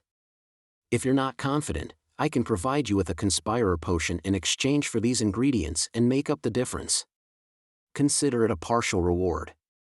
In essence, ordinary black hunting spiders and sphinxes only possess the Conspirer Beyonder characteristic, excluding the ones from before. The wax statue artisan and the mutated black spider were like two halves of a Conspirer. When combined, they formed a complete sequence 9 to 6 Beyonder. Lumien grasped the situation and smiled. "It sounds like it will make me stronger. I'd like to see if I can handle the associated risks." Gardner Martin didn't push further and allowed Lumien to depart. Upon returning to Aubert's du Coq d'Or, Lumien took his place at his desk and began writing a letter to Madame Magician. Chapter 433, Secret Past. Lumien diligently wrote down every detail of the events that had unfolded from the moment Lumien set foot in Red Swan Castle. He condensed the communications, focusing on the key points. He had a strong sense that the Sauron family's underground maze concealed a crucial secret. Fearing that he might lack the knowledge and write off problematic parts as normal, inadvertently overlooking something, he decided to mention everything and allow Madame Magician to assess it herself. It took Lumien half an hour to draft the letter. He then closed the curtains and performed a ritual, summoning the doll messenger. After nearly 20 minutes, the messenger returned with 2 folded squares of letter paper. There are actually 2 pages. She places quite a lot of importance on this. Lumien contemplated for a moment before silently unfolding them. Gardner Martin is correct. The so-called wax statue artisan and mutated black spider are actually an enhanced sphinx and black hunting spider respectively. They contain Beyonder characteristics of the previous sequences. What he didn't mention is that using the heart not only affects your advancement but is also linked to a special ritual that causes Beyonders who use it to merge with some of the Sauron family's bloodline, potentially subjecting them to a curse. However, for you, there's nothing to worry about. You've already taken the role of Emperor during the King's Pie game. Why should you fear this? That tiny trace of the Sauron family's bloodline might have an undiscovered significance at some point. Undiscovered significance. Is Madame Magician hinting at something she observed in her astromancy? If I genuinely use that withered heart to concoct the potion, not only will I possess a hint of the Blood Emperor's aura, but I'll also have a bit of the Sauron family's bloodline. What kind of fucking amalgamation would this be? Lumien mercilessly mocked himself. If he further possessed an Einhorn bloodline, Lumion wouldn't even dare to imagine whether he'd be considered a prodigy in the hunter pathway or simply mediocre. After this self-mockery, Lumion continued to read. You've gained a lot from this adventure. Combining your experiences, what you've witnessed, what you've heard, and what you've encountered in the previous 2 King's Pie games, my initial assessment is that the formidable angel Vermonda Champagne Sauron from 200 years ago is still alive. He resides somewhere underground in that chamber, confined within a bronze coffin, surrounded by white candles, iron-black rings, blood-colored spring water, and the hearts extracted from the Sauron family's core members through a unique ritual. Even the entire underground maze is linked to a perilous sealed artifacts, designed to limit Vermonda Sauron's movements to the greatest extent. This is the first victim of the Sauron family's curse. Why did he vanish suddenly? Why did he descend underground? And why does he remain alive? It has had a profound impact on generations of Red Swan Castle and the Sauron family, driving them to the brink of insanity. This is a crucial matter that requires further clarification. It's the real cause behind the Sauron family's decline. It's too dangerous for you.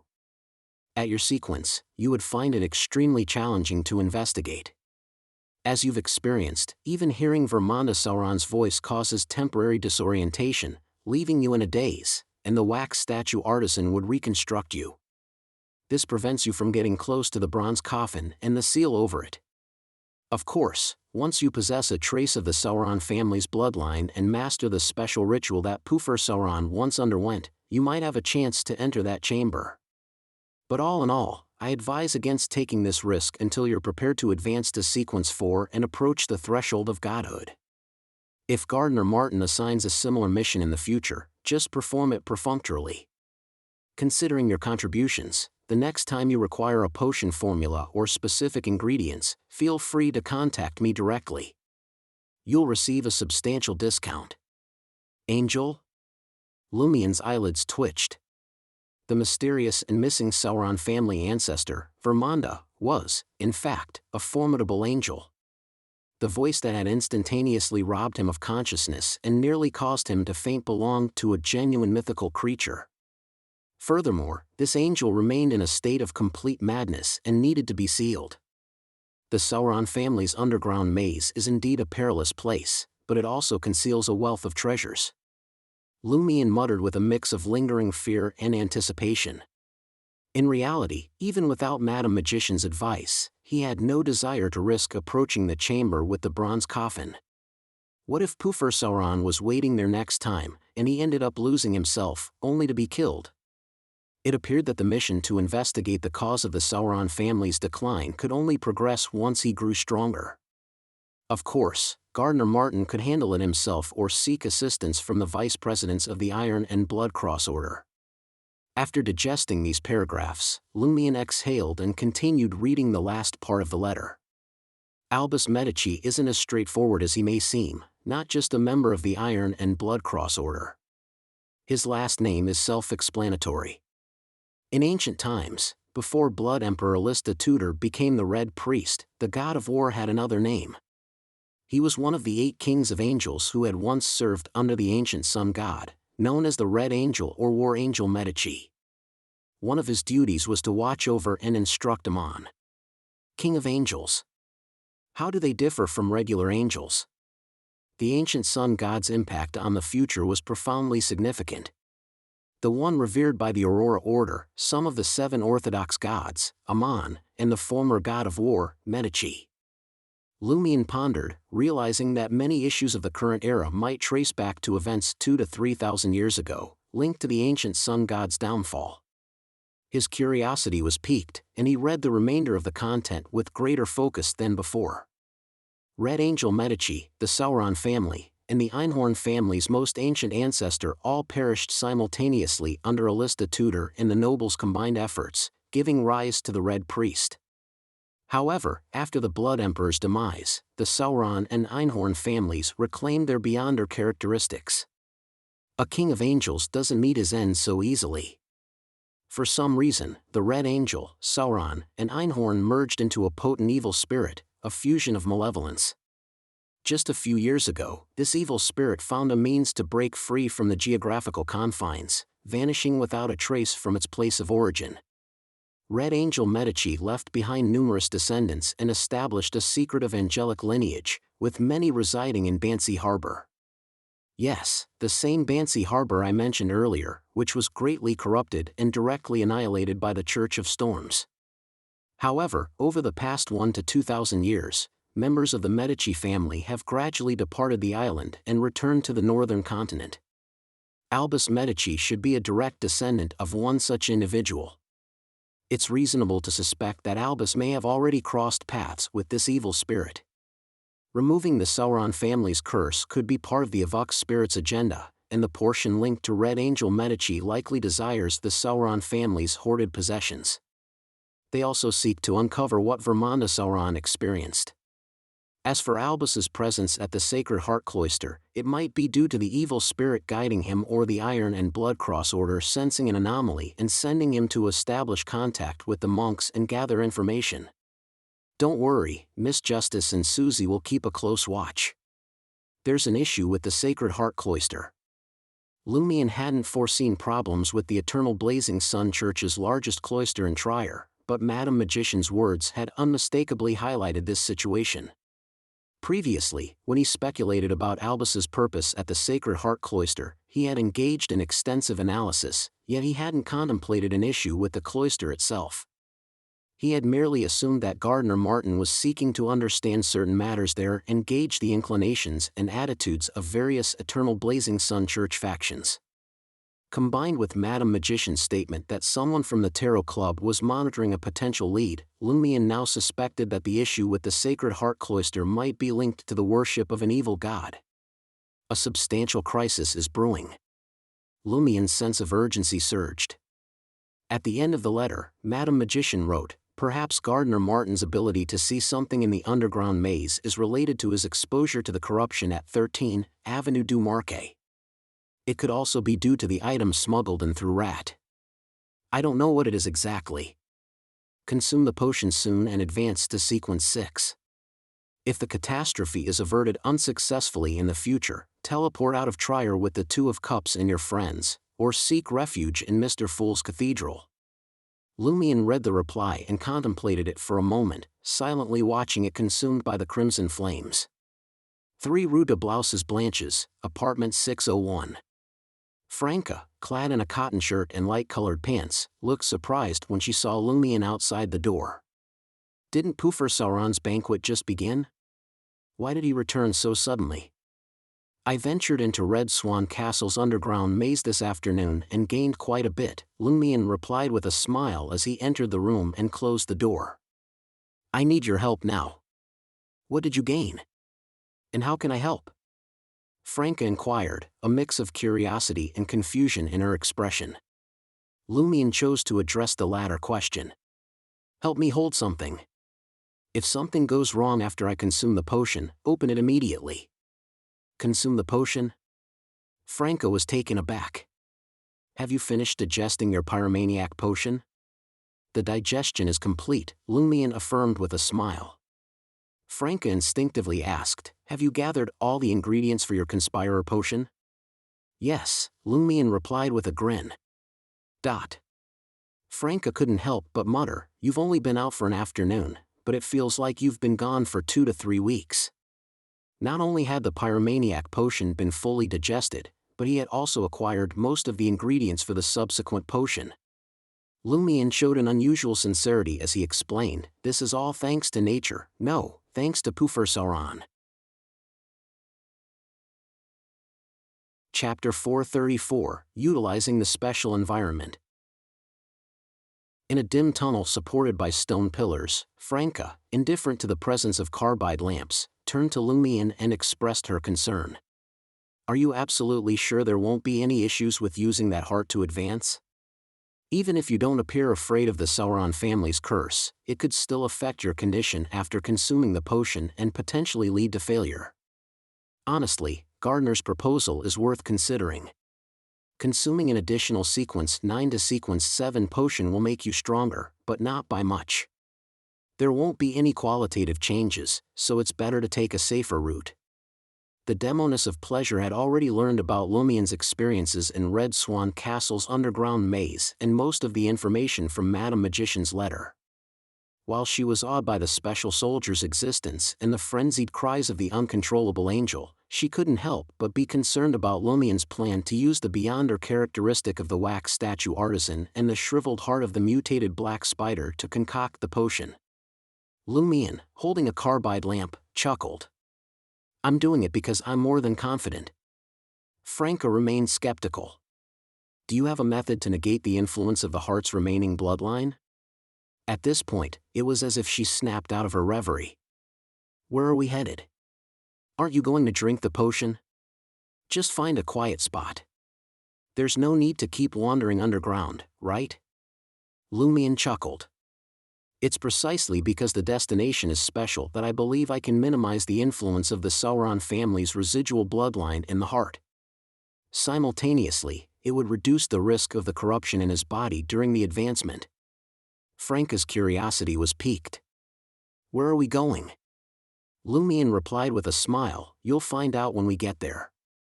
"Damn it. I hate people like you who leave sentences hanging." Franca couldn't resist cursing. After more than half an hour, Franca pointed ahead to a naturally formed and modified stone door cave, her expression a mix of surprise and realization. She asked, "Is this the destination you were talking about?" The entrance was marked with numerous engravings of skulls, skeletal arms, sunflowers, and symbols related to steam. This marked the entrance to the catacombs, leading to the Death Empire. "Somewhere inside," Lumien replied. He retrieved a white candle from the satchel containing the flawed boxing gloves and tossed it to Franca. With a smile, he added, "I want to consume the potion under the watchful eyes of God." "Under the gaze of God?" Franca eyed Lumien suspiciously, wondering if he had succumbed to the peculiar habits of an astrologer. He didn't seem to be speaking in a straightforward manner. Lumien chose not to elaborate. Instead, he lit a white candle and ventured into the catacombs. As usual, the administrators challenged them, and they made their assurances. The two eventually reached the third level of the catacombs, where they encountered a sacrificial pillar composed of two weathered boulders, surrounded by a small square. Upon entering this remarkably clean area, Franca had an epiphany. "Are you trying to exploit the uniqueness of this place?" She had previously explored the catacombs but hadn't ventured deep into the third level. Lumien had only mentioned that there was a square here with two sacrificial pillars symbolizing the eternal blazing sun and the god of steam and machinery. Under the protection of these two pillars, even if the candle flames in their hands were extinguished, the individuals in the square wouldn't be plunged into darkness, and there wouldn't be any trace of their presence erased. "Yes." Lumien smiled. He handed the white candle to Franca and approached the mottled pillar adorned with symbols like the sun's sacred emblem, sunflowers, and radiating lines. He extended his arms reverently and offered a sincere prayer. "Praise the sun." His plan was to utilize the catacombs' uniqueness and the protective power of the sacrificial square to suppress the influence of the Sauron family's residual bloodline and the corruption of inevitability within his body. From his experiences, a substantial part of these influences stemmed from external sources and the outside world. For instance, the sealed Vermanda Sauron deep within the underground palace and the power of inevitability beyond the barrier. Without these external influences, all that would remain was the corruption within his body. Lumien had endured this during his previous 3 advancements and believed it was manageable. This was because the external support this corruption received would be weakened by the catacombs' uniqueness and the protection of the sacrificial pillars. The initial idea for this plan had been inspired by the creation of the Beyonder accessory, Beatrice's necklace. Madame Magician had mentioned that specific environments could sever connections and prevent the power of a boon from returning to its source, such as the area around the Samaritan Women's Spring. Lumien believed that although the sacrificial square in the catacombs might not be as special as the area around the Samaritan Women's Spring, it wouldn't be too far off. After considering the catacombs' peculiarity and the protection of the eternal blazing sun sacrificial pillar, the external influence would undoubtedly be significantly reduced. Furthermore, the sanctity of the sacrificial square stemmed from the protection of Orthodox gods. Lumion didn't need to worry about any backlash from consuming the potion to advance here. Franca watched in momentary surprise as Lumion genuinely praised the sun. He was truly under the watchful eye of a deity. But isn't he afraid of being directly purged as a follower of Mr. Fool? After the prayer, Lumion returned to Franca and handed her an exquisite perfume bottle. "What's this?" Franca inquired, puzzled. "Gray amber perfume," Lumion explained with a flicker of emotion in his eyes under the candlelight. "After I consume the potion, watch my reaction closely. If you sense anything amiss, unscrew the cap and bring the bottle to my nose." Initially, he would have done this himself, but this time, given the influence of the Sauron family's residual bloodline and his status as a mid-sequence Beyonder, he was concerned that the situation might worsen. He might not have the strength to open the perfume bottle. Additionally, if he had used it from the beginning, his subconscious might remember that he had created it, potentially negating the intended effect. "All right." Seeing that Lumion had no intention of explaining, Franca suppressed her curiosity and refrained from inquiring. Lumion glanced at the broad stone steps leading to the catacomb's second level and added, "One more thing, you need to ensure that the tourists don't disturb me." "Do you think I'm stupid?" Franca rolled her eyes. "Did you really need to ask?" Without further delay, Lumion retrieved a beer mug with a crystal-like appearance from his satchel. Using a measuring cylinder, he began the process. First, he poured a total of 80 milliliters of the wax statue artisan's dark red blood into the mug. Then, he added the mutated black spider's poison gland, 10 grams of amber powder, and 2 white oak fruits he had collected over a month ago. These ingredients, infused with potent spirituality and corresponding symbols, didn't dissolve instantly. Instead, they created a dark foam on the surface. Lumion gently submerged the blood-colored object that resembled a shrunken human brain and the withered, black heart into the mixture. With a sizzling sound, a crimson-tinged mist diffused and then receded. All the solid ingredients rapidly disintegrated and merged, causing the potion's color to intensify. Bubbles rose and burst until the liquid inside the beer mug turned an iron-black hue, with a tinge of reddish rust. Observing this transformation, Franca mumbled softly, "Indeed, one's heart is tainted when one employs battle strategies. Even the potion is tainted." Contemplating the dark, blood-colored concoction, Lumion removed his satchel and military flask, setting them aside. After handing light to Franca, he took a slow, deliberate breath and composed himself. After 20 to 30 seconds, he sat cross-legged, his wrists steady as he picked up the beer mug and drank the potion without hesitation. The potion had a strong rusty taste, cold like a serpent slithering in the darkness, slippery and icy. However, Lumion's body didn't burn as it had before. Instead, he felt a chilling sensation, as if all the flames had been absorbed by the potion. Simultaneously, his head throbbed with a familiar pain, and his vision quickly blurred. All the thoughts and information he knew materialized, intertwining in the form of miniature pictures, forming layers of interconnected spiderwebs.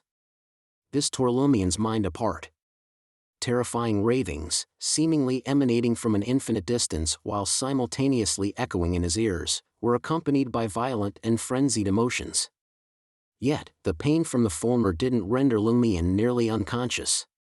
He instinctively rolled, his expression involuntarily contorted with malevolence. His hands clenched tightly, and he couldn't help but groan in pain. The latter was within the tolerance of an alms monk.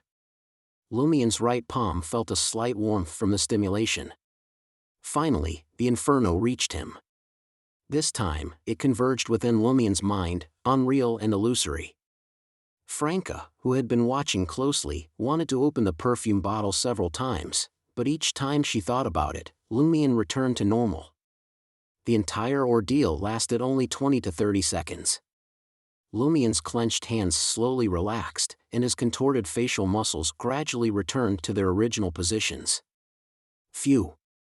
Lumion exhaled a scorching breath and opened his eyes. "Did it work?" Franca asked subconsciously. Lumian, experiencing sharp pain in his head and body, responded with a wry smile. If it hadn't worked, you would have already started fighting the out-of-control me. This had been even easier than his previous 3 advancements. Who knows if a conspirer's loss of control is an act of pretending to be a normal person and secretly attacking me? Franca couldn't help but argue, even though she knew she had spoken out of turn. Lumian raised his hand to rub his temples. Despite the pain, his thoughts seemed clearer than ever. He quickly recalled the events that had occurred and sensed that some of the details might be problematic. This was something he hadn't noticed before. For instance, according to his nightmares, Irita, the poet who frequently participated in King's Pie games, should have transformed into a half-wax statue, gone insane, harmed himself or those around him at any moment. Yet, not only was he unscathed, but he had also entered the problematic Sacred Heart Cloister and coincidentally encountered Albus Medici. Chapter 435, An Early Acting Principle. In the nightmare, poet Irita failed to escape his deranged fate. It's not that he isn't affected by the King's Pie game, but that he hasn't shown it yet. Just like painter Mullen and novelist Anori. In other words, the likelihood of him already being anomalous is very low, nothing like Elrose and Albus. He has a facilitator behind him, ensuring his current safety and allowing him to transmit effective information. If that's the case, who is the facilitator? Someone from the Sacred Heart Cloister?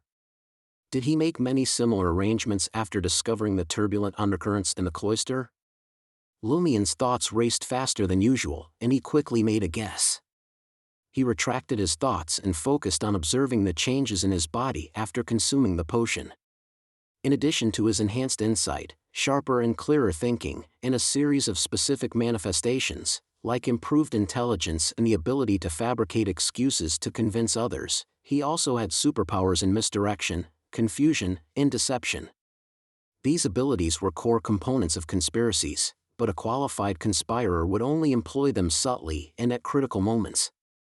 Under normal circumstances, they tried their best to rely on their wits to prevent targets with backgrounds from detecting the existence of superpowers and seeing through their schemes. Similar to misleading, there's another ability called incitement or instigation. This is very much like the Demoness instigation. And when Lumian played Pyromaniac, he consciously incited others to ignite the flames in their hearts. Lumian couldn't help but mutter, "Is my acting too advanced, or is the hunter pathway deepening in certain concepts? Is acting in a previous stage an ability at the later stages?" Yes, the Conspirer potion revolves around conspiracies. There's no qualitative improvement in combat. After repeated confirmation, Lumian realized that his physique had improved to a certain extent, and his precise control over flames had improved. He no longer had to rely on Fire Raven, Fireball, Spear, Fire Serpent, and Firewall every time. He could casually shape the flames into different forms, such as whips and sabers. Similarly, the difficulty of repeatedly compressing the crimson flames to form incandescent white flames decreased. The time required was significantly reduced and, depending on the flame's specific appearance and energy density, it ranged from 1 to 3 seconds. In addition, Lumian could temporarily merge his body with fire. He could use fireballs and other projectiles to quickly shift positions, either escaping the enemy's attack range or closing the distance. This allowed Lumian to have more options in battle. He didn't have to rely on spirit world traversal every time. Conspirer had also enhanced his spirituality. Although Lumian hadn't experimented, he believed that at his limit, he could complete spirit world traversal 6 times, up from the original 4 times. Lumian sniffed and unsurprisingly caught a whiff of something further away, discerning more details. This was due to the enhancement of a conspirer's information-gathering abilities. It would inevitably enhance their 5 senses and spiritual perception. That's about it. Lumian stood up, his body suddenly enveloped in flowing crimson flames. He transformed into a fireball and flew away with a whoosh. In less than 10 meters, he landed on the ground, and flames dispersed around him. The current limit is 10 meters. It will gradually increase as the potion is digested. Lumion nodded indiscernibly and returned to the spot where he had discarded the black satchel and the military flask. He was now fully aware that he was already a Sequence 6 conspirer. Franca held Lie and the gray amber perfume and asked with curiosity and concern, "Very cool. How do you feel?" Lumion pondered silently for a few seconds before saying, "The changes in my abilities aren't as much or as strong as I imagined." "That's normal," Franca consoled, empathetic. For most pathways, there are only 2 qualitative changes below the high sequences. For the Hunter pathway, one is at Sequence 7 Pyromaniac, and the other is at Sequence 5 Reaper. Regardless, each potion brings about new abilities or strengthening of the original abilities. If used well, it's normal for a Sequence 6 to kill a Sequence 5. Lumion nodded slowly, deep in thought. "I also discovered that I've been acting as a conspirer for a long time." When he was wandering, he relied on ruthlessness and conspiracies to fend off humans who were older than him for food and a place to sleep in the cold. When he was in Cordu, every prank could be regarded as a conspiracy with low malice. After leaving Cordu, he had been trapped in conspiracies over the past few months, either screwing over his targets or falling into the traps of others. Although Lumion didn't digest a portion of the Conspirer potion on the spot, it made his condition much better compared to when he first consumed the Pyromaniac potion. The potion's potency didn't dissipate without control. He didn't feel like a conspirer who had just advanced after consuming a potion. He felt more like a Sequence 6 Beyonder who had some time to adapt to it. Simultaneously, he deduced 2 acting principles from his past experiences. Firstly, a conspirer's core lay in their intelligence, not superpowers. Secondly, the key to a conspiracy lay in concealing one's true motives. In the past, the acting principles were derived step by step, leading to a substantial digestion of the potion. In contrast, these 2 acting principles were accumulated from past experiences.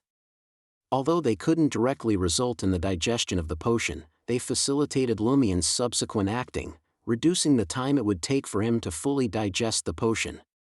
To put it simply, he might only need to spend half his energy to achieve twice the effect. Lumion had originally believed that digesting the Conspirer potion would take at least half a year, but from the looks of it, perhaps 3 months would suffice. Of course, the prerequisite was that there would always be a chance to act and conclude a new acting principle. Franca shared his sentiments. "That's right. Just like how it was easy for me to act as an assassin. I had too much experience." When she said the word experience, her voice involuntarily softened, as if she felt a little guilty. Lumion paid no mind to this detail. After stuffing the items on the ground into his black satchel, he retrieved Lie, the gray amber perfume, and the burning white candle. Seeing that her companion was indeed fine, Franca heaved a sigh of relief and said, "It's a good thing to advance before the catastrophe. Damn it, if it weren't for Brown Sauron being petty and jealous of me, preventing me from attending the orgies, my pleasure potion would have been significantly digested. I'll have her experience true pleasure later." For the 103rd time, she cursed Brown Sauron. Franca then asked, "Are we going to make a move on those individuals next?" These individuals referred to members of the Sinners organization. Over the past month, Lumion had repeatedly sought to capture the Sinners liaison through Guillaume Benet's widow, Paulina. First, he sought to uncover the Sanson family, seeking revenge for his sister and tracking Loki's whereabouts. They had a deep connection to Loki. Perhaps they knew the location of the castle where Loki had been resurrected. Second, the Sinners organization also believed in an evil god. It was possible they knew a little about Trier's cultists' abnormal silence. Perhaps it could help Lumion and the others figure out the source of the disaster and the essence of the outbreak. Back then, Lumion hadn't figured out the pattern of the Sinners organization's liaison, so he had postponed any operation. Later, he planned to wait until he advanced to Sequence 6 and gained greater strength before taking action. After all, other members of the Sinners organization weren't like Padre Guillaume Benet, whose contract abilities and corresponding negative effects were grasped by him, allowing him to prepare in advance. If the contract abilities of the evil god bestowed synergized well, they would be quite a tough nut. Of course, Lumion had no intention of completely annihilating the Sinners organization by relying solely on his small team. It was a cult with a saint. His plan was to capture the liaison and obtain the information he needed before calling the Tarot Club for reinforcements. That's right. Lumion nodded with a smile and replied to Franca, "In 2 days, the Sinners liaison will likely visit Madame Paulina again. Yes, I hope he knows something." Although Franca didn't think she could prevent the potential disaster, she still hoped to do something. She paused for a moment and continued, "Take Jenna to Lavini Docks tomorrow and introduce her to Mr. Fool's Faith." All right. Lumion had such thoughts to begin with. The following morning, Lumion knocked on apartment 601's door. He glanced at Jenna, who had changed into a light blue dress, and smiled. "I need your help with something." "Me?" Jenna pointed at herself and turned to Franca. "How can I help?" "Don't ask. You'll find out when you get there." Lumion couldn't be bothered to find an excuse. Jenna's eyes darted around in confusion. "Damn it. Can't you make yourself clear?" As she cursed, she gestured to Franca, indicating her helplessness. Then, she followed Lumion out of the apartment door. Franca fell into deep thought when she saw this scene. In the four-wheeled, four-seater rental carriage, Lumion didn't mention the purpose of his trip. He chatted with Jenna about the drunkards at Salle de Bal Brise and the actors at Theatre de l'Ancien Cage aux Pigeons. The atmosphere was relaxed and cheerful, as if they were on a school autumn outing. Jenna didn't inquire further and displayed considerable patience. Finally, the rental carriage arrived at Lavini Docks. Lumion paid the fare of 1.75 Vril d'or, opened the door, and agilely leaped out. Jenna moved to the carriage door, but before she could gracefully leap down, her eyes narrowed as she let out Franca's usual sigh. "Wow!" Lumion followed her gaze and saw an ancient-looking three-masted sailboat parked at Lavini Docks, clearly lagging behind the times. Such a boat was rare at Lavini Docks, but those who had grown up reading or listening to the Adventurer series found it oddly familiar. These great pirates seemed to be fond of such boats. Chapter 436, Open and Inclusive Faith. Lumion had seen a similar three-masted sailboat in the illustrations of the Adventurer series. It stood out amidst the bustling Lavini Docks, a contrast to the inland steamboats, and drew the attention of passers-by. Simultaneously, Lumion felt a warmth in his right palm, which then subsided. What's happening? Has the lingering aura of the Blood Emperor experienced a change under stimulus? This feels like a kind of resonance. Lumion pondered in surprise and confusion. Could there be a connection between this ancient three-masted sailboat and Blood Emperor Lista Tudor? As Lumion stared at the sailboat, Jenna disembarked from the carriage and playfully remarked, "You didn't bring me here just to show me this vintage pirate ship, did you?" She had read the first 2 serialized volumes of the Adventurer series in the newspapers. Books had always been expensive in her family, and when her father's work-related compensation didn't arrive after his unfortunate death, her reading opportunities grew scarce. She'd occasionally find old newspapers used to paste on the wall or for other purposes and read until sunset. With the presence of street bards and her mother's bedtime stories, her spirit remained far from desolate. Since arriving in the market district and becoming an underground singer, Jenna had found a means to earn a substantial income. She had even saved up to purchase a pirated copy of the Adventurer series from an underground bookseller to finally appreciate the intricate illustrations. This endeavor often made her feel remorseful for Madame Forzwall. She planned to buy an authentic set once she had cleared all her debts. To her surprise, her debts only seemed to accumulate. Lumion withdrew his gaze and replied with a teasing grin, "Consider this a bonus." The two of them stood on the harbor's edge, discussing the disparities between the ancient sailboat and the illustrations from the Adventurer series. After a while, Lumion led Jenna to the unassuming The Fool's Cathedral. Jenna looked up at the bell tower and steeple atop the 4-story building, examining the silver symbol comprising an incomplete pupil eye and a section of contorted lines. Baffled, she inquired, "Is this a cathedral?" Aren't cathedrals supposed to be grander? The Cathedral of the Eternal Blazing Sun Church in the Market District and Quartier du Jardin Botanique was far more magnificent and sacred in comparison. Yes, Lumion affirmed, leading the way inside. Jenna trailed closely behind, increasingly surprised by the cathedral's simplicity. The stained glass windows were scarce, and there was no ornate gilding to be found. The cathedral lacked intricate machinery. The only semblance of religion lay in the massive murals, which seemed to favor muted colors and subdued illumination. The most striking feature of the cathedral was the large, numerous windows. Even on the ground floor, the interior was awash with natural light. Jenna's gaze flitted over the murals, and she instinctively felt that they symbolized guidance and redemption. It was slightly past 10 a.m., and the cathedral's attendance was sparse. It was silent, exuding a sense of serenity.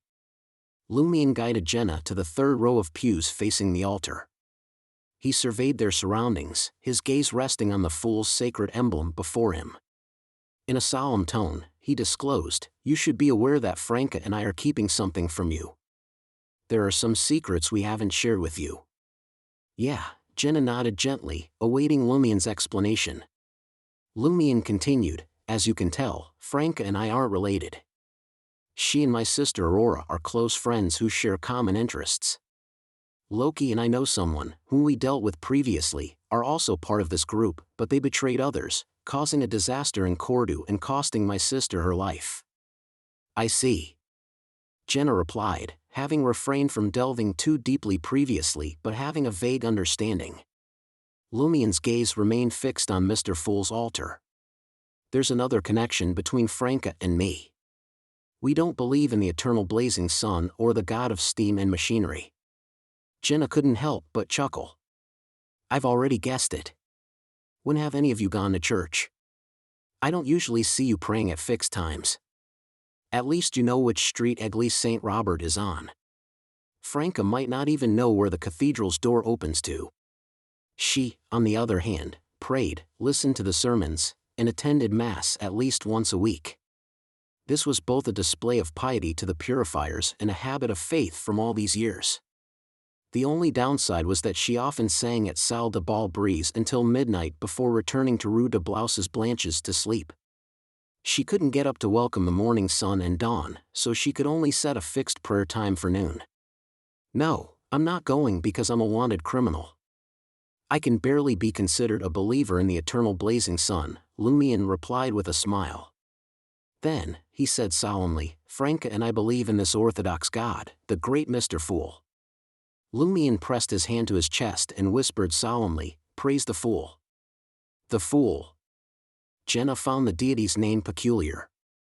After a moment of thought, she asked, "The Fool from tarot cards?" "Yes, you've guessed it correctly," Lumion affirmed. Jenna spotted a tall figure in a black trench coat and a half-top hat approaching the altar. She instinctively lowered her head and said with a hint of smugness, "I've discovered almost 10 decks of tarot cards from Franca, and she doesn't usually use them for divination." "That fellow."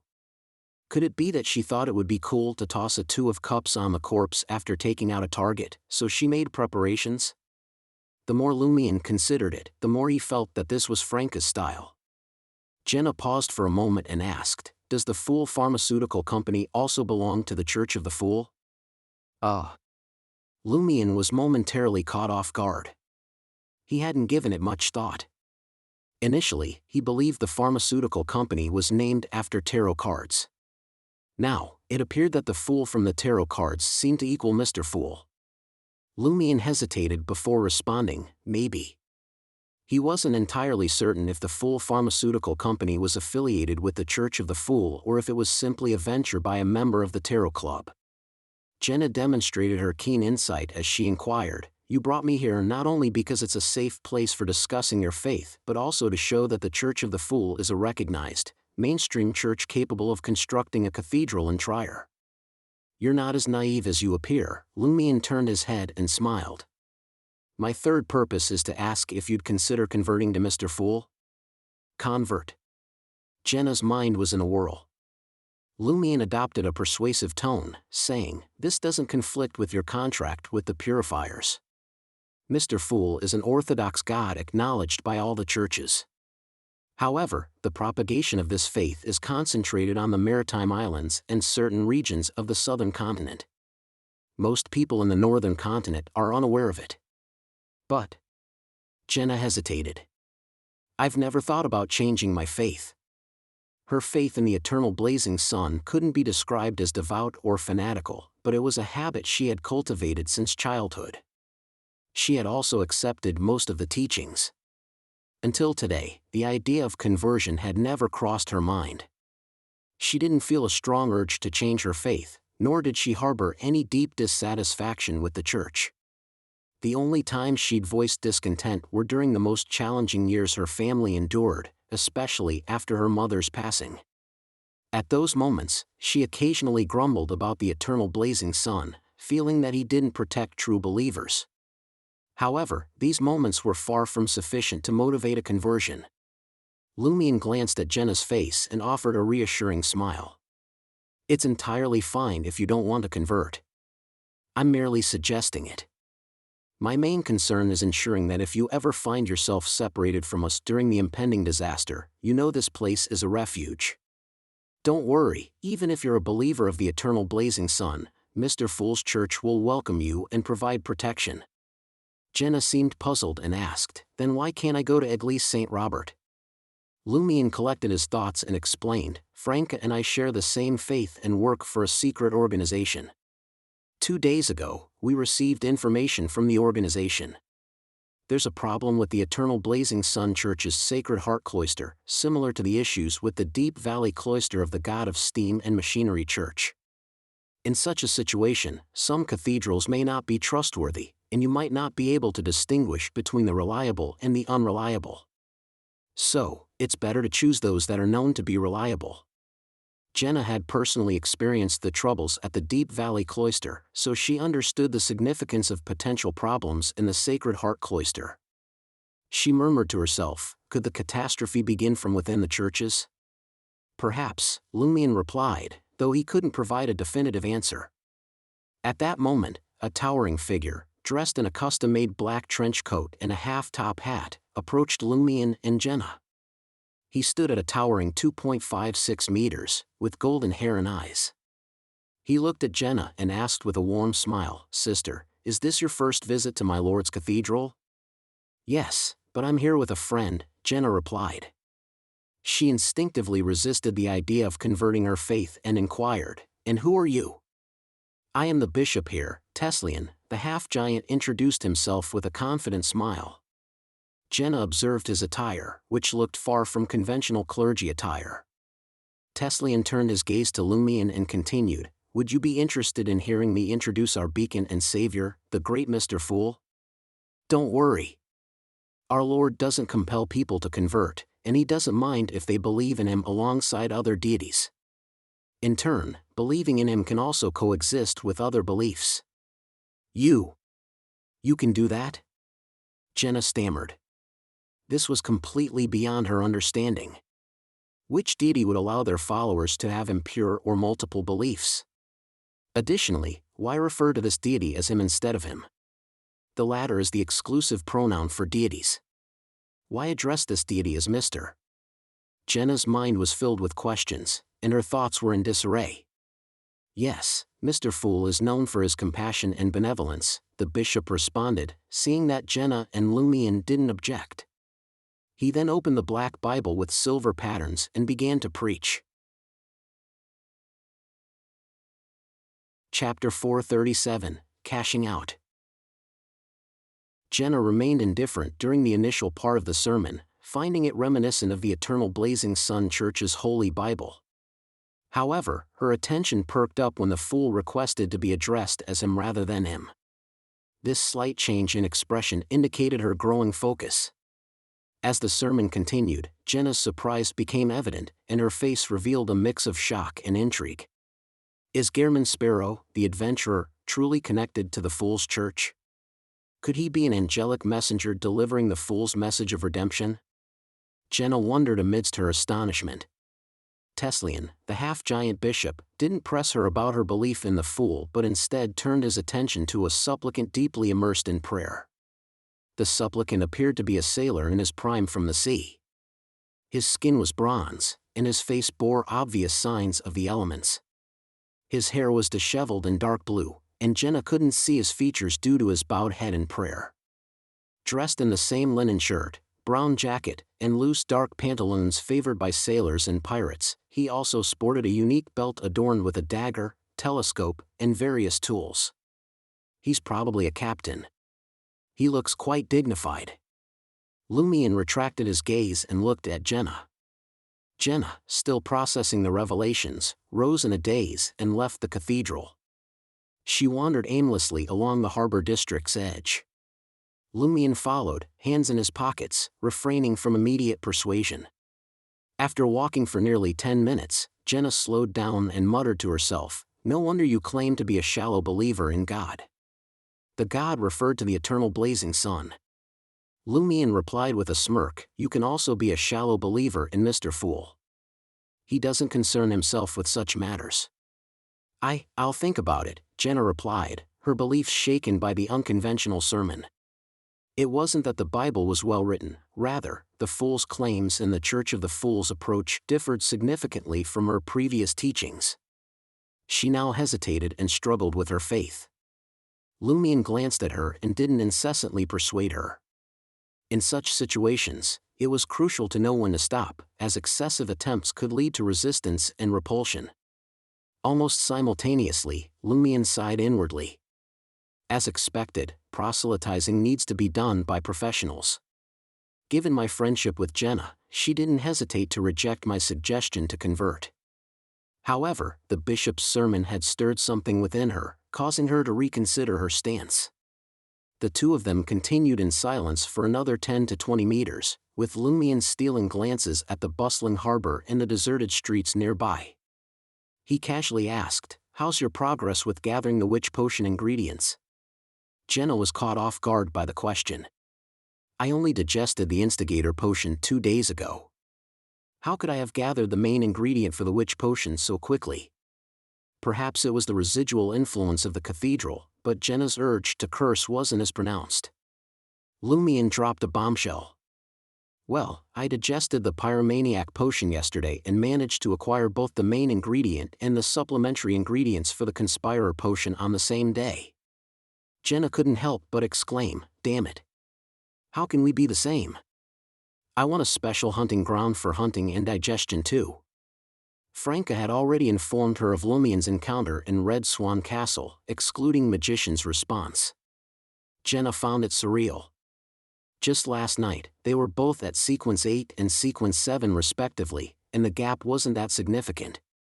Why did the things they experienced differ so much, as if they were worlds apart? One of them still dwelled on the fringes of mysticism, occasionally encountering the horrifying bizarre. The other had delved deep into the mysteries, surrounded by secrecy and danger. After venting her frustration, Jenna disclosed, "I asked the purifiers, and they don't seem very supportive of my advancement to become a witch. They won't pay me in advance for the main ingredients. They claim there's no pressing need for my investigations at the moment. However, they did promise to sell me the main ingredients and the more elusive supplementary ingredients at a discount if I can raise the funds. The main ingredients alone cost 16,000 vril d'or each. A discounted price. Besides, does this promise mean that the purifiers have every main ingredient for the witch potion? I thought they only had converged beyond her characteristics. After all, their method of obtaining witch-related items should involve hunting. Does the Eternal Blazing Sun Church have a way to restore beyond her characteristics to main ingredients?" Lumion didn't quite understand. Turning his gaze to the road, Lumion pondered and asked, "Do you owe Franca 60,000 vril d'or now?" "Yes, I do." Jenna fretted at the mention of it. "I wonder when I'll be able to pay it back." Lumion chuckled. "In that case, would you like to owe a bit more?" "Huh." Jenna's thoughts froze. With his hands still in his pockets, Lumion grinned. "Owe me 35,000 vril d'or, and I'll help you gather all the ingredients for the witch potion."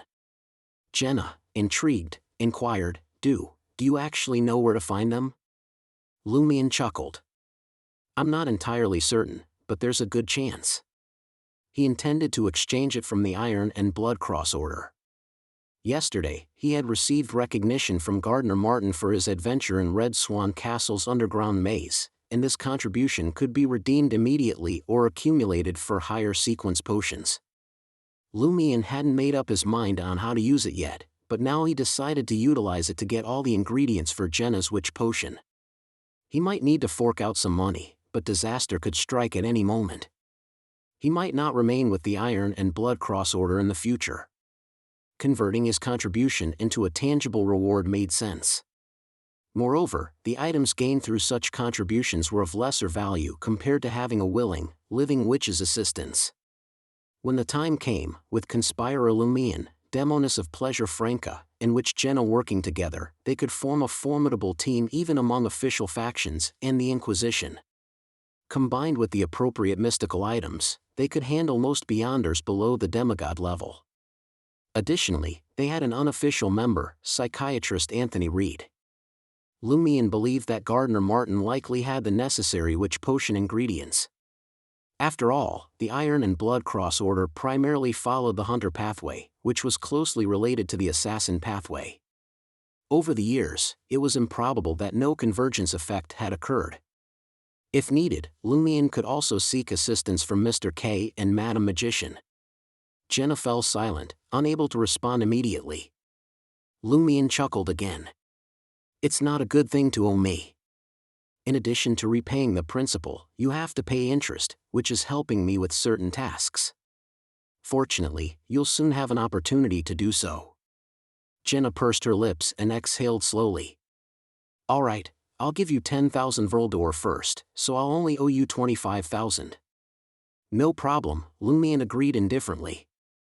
Seeing that Jenna was about to say something, he chuckled and said, No need to thank me. He then lowered his voice and feigned a feminine voice. We're friends, after all. Jenna struggled to find the words. Damn it. Lumion simply chuckled and said nothing. Jenna, on the other hand, silently followed him across the street toward a few rental carriages parked there. As they boarded the carriage, Jenna suddenly muttered to herself, Thank you. Lumion appeared to be in his own world, occupying a seat in the carriage and disregarding his image. In the afternoon, at 11 Rue de Fontaines, Lumion spotted Gardner Martin, dressed in a shirt and sweater. Lumion got straight to the point, saying, Boss, I wish to exchange my contributions for the witch potion or all the corresponding ingredients. Gardner Martin, without displaying any surprise, looked at Lumion with a smile and inquired, Who is the witch potion for? Lumion replied candidly, It's for Jenna. Gardner Martin appeared to be listening and gestured for Lumion to continue. Lumion said sincerely, I'm looking for a reliable ally with considerable strength. At this point, he smiled. Moreover, I want to experience genuine pleasure. Gardner Martin burst into laughter. Not bad. That's what an ambitious hunter should aim for. No problem. Come by tomorrow morning to collect the Beyonder characteristics and supplementary ingredients. Oh, and make up the difference with another 10,000 Voldor. Gardner Martin understood that Lumion and Jenna had a close relationship with mutual trust. Furthermore, Lumion and Franca's cooperation didn't involve seeking pleasure. Lumion responded with a smile, Thank you, commanding officer. After leaving Rue de Fontaines and returning to Salle de Bal Brise, Lumion finally had some free time after a long day of activity. In the evening, he enjoyed La Fée Verte while listening to Jenna, dressed as showy diva, singing passionately to earn money. His mind wandered. How much can a local singer earn? It's only a few thousand Voldor a year. It's still better to fleece the Iron and Blood Cross Order and hunt heretics. When Jenna becomes a witch, she'll have the strength to participate in battles at this level. Speaking of which, I didn't think much of it when I read the Adventurer series in the past. Now that I think about it, doesn't Gehrman Sparrow spend most of his time hunting pirates with Beyonder characteristics? How can he become a famous pirate or a great pirate without Beyonder characteristics?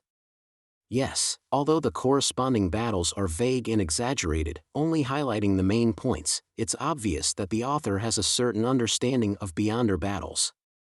Is Madame Forswall also a Beyonder? Relaxing until nearly midnight, Lumion returned to Aubaird's Ducoque door.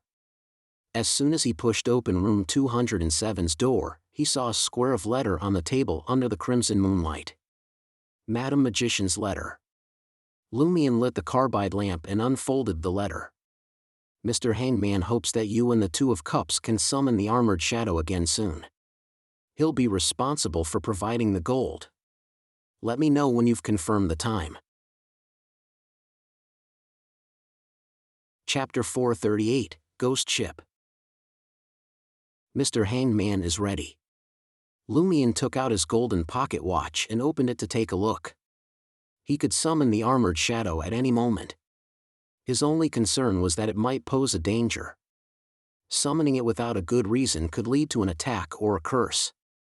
However, with the Hanged Man, the major arcana card holder of the Tarot Club, present, there was no need to worry about such matters. The uncertainty now lay in Franca's availability. After all, she had to translate. Lumion burned the letter and left Aubaird's Ducoque door, heading straight for apartment 601 at 3 Rue de Blouses Blanches. Why are you here so late? Franca clearly wasn't the early-to-bed type. Lumion glanced at Jenna, who had just finished removing her heavy makeup, and smiled at Franca. Do you have time tonight? We can summon the Armored Shadow again and ask it questions. Summon the Armored Shadow again. Franca's eyes lit up as she blurted out, I'm free. The Armored Shadow was most likely from her homeland, involving the secret of their transmigration and their way back. Even at 6 a.m., she would say she had time to be a translator, let alone just midnight. Noticing Jenna's confusion and curiosity, Franca explained excitedly, didn't Seal ask us to gather information on spirit world creatures that fulfill the summoning conditions? One of the summoning targets he chose had a directional ambiguity when designing the summoning incantation, attracting a very peculiar spirit world creature. The ability to snort and spit you saw earlier came from a contract with that spirit world creature. Out of jealousy and envy, Franca described the spell of Harumph as snorting and spitting. Jenna had a deep impression of the spell of Harumph and found its effects potent and mystical. Her initial reaction was to ask, is it possible for us to sign a contract with similar spirit world creatures? Sigh, I wish I had a similar contracted creature, but I can't obtain such a special contract. Franca expressed her regret and resentment sincerely. In short, that spirit world creature is very unique and involves many secrets. A big shot of the organization backing us, a demigod, is very interested. And now, only Seal can accurately summon the target creature through the contract's connection. Franca asked Lumion, is that person here? Yes. Lumion nodded gently. Jenna looked at them thoughtfully and asked, is it Justice, Magician, or have the star or the moon arrived? Franca's expression froze, her mouth slightly agape, her eyes filled with disbelief. Lumion was taken aback. He didn't expect Jenna to reveal the code names of the major arcana card holders and make the connection that her two companions were related to them. Amidst the indescribable silence, Jenna's brows relaxed, and she smiled. I guessed right. You guys belong to the secret organization that uses tarot cards as their code names. Ah, how did you know? Franca asked in surprise. Jenna pursed her lips and sneered. You have nearly 10 decks of tarot cards in this room, and you don't usually use them for divination. Then, Seal told me that the Mr. Fool you believe in is roughly equivalent to the Fool in tarot cards. As for me, I've been attending mysticism gatherings recently and heard about the legend of Justice and the other major arcana card holders, as well as the existence of minor arcana cards. With so much information placed before me, if I don't make any connections and probe, won't I appear stupid? The more she spoke, the more pleased she became. Franca was taken aback for a moment before saying, your instigator potion wasn't wasted. Excellent, Lumion praised reluctantly. You're prepared to drink the witch potion. Without further ado, he left apartment 601 with Franca. He planned to write a letter to Madame Magician at Aubaird's du Coq d'Or, informing her that he could summon the armored shadow now. Jenna watched them leave and muttered to herself, "Witch. What would happen if a man drinks the witch potion?" Aubaird's du Coq d'Or, room 207. After Lumion sent the letter, he didn't extinguish the candle's flame and waited for a reply under the dual illumination. Franca paced back and forth in the cramped room, feeling excited and a little nervous. She yearned for clues about returning home via the armored shadow, but she feared that even her last hope would be obliterated. Time ticked by. Just as the Demoness of pleasure felt as if a year had passed, the candlelight in the room suddenly surged. In the dim yellow flames the size of a human head, resplendent starlight flew out, enveloping Lumion and Franca. It was as if they had arrived in the boundless cosmos, becoming abnormally insignificant. After a brief moment of dizziness, Lumion and Franca realized that they had left room 207 of Aubaird's du Coq d'Or and arrived on a pitch-black deck. The first thing they saw was an ancient triple mast, its grayish-white sails curled up like an open door.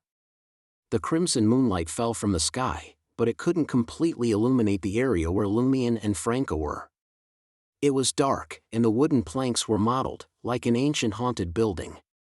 Franca quickly surveyed the area and sighed with relief. Wow, an ancient sailboat. It's perfect for horror films. What's a horror film? Lumion asked casually. Franca smiled awkwardly.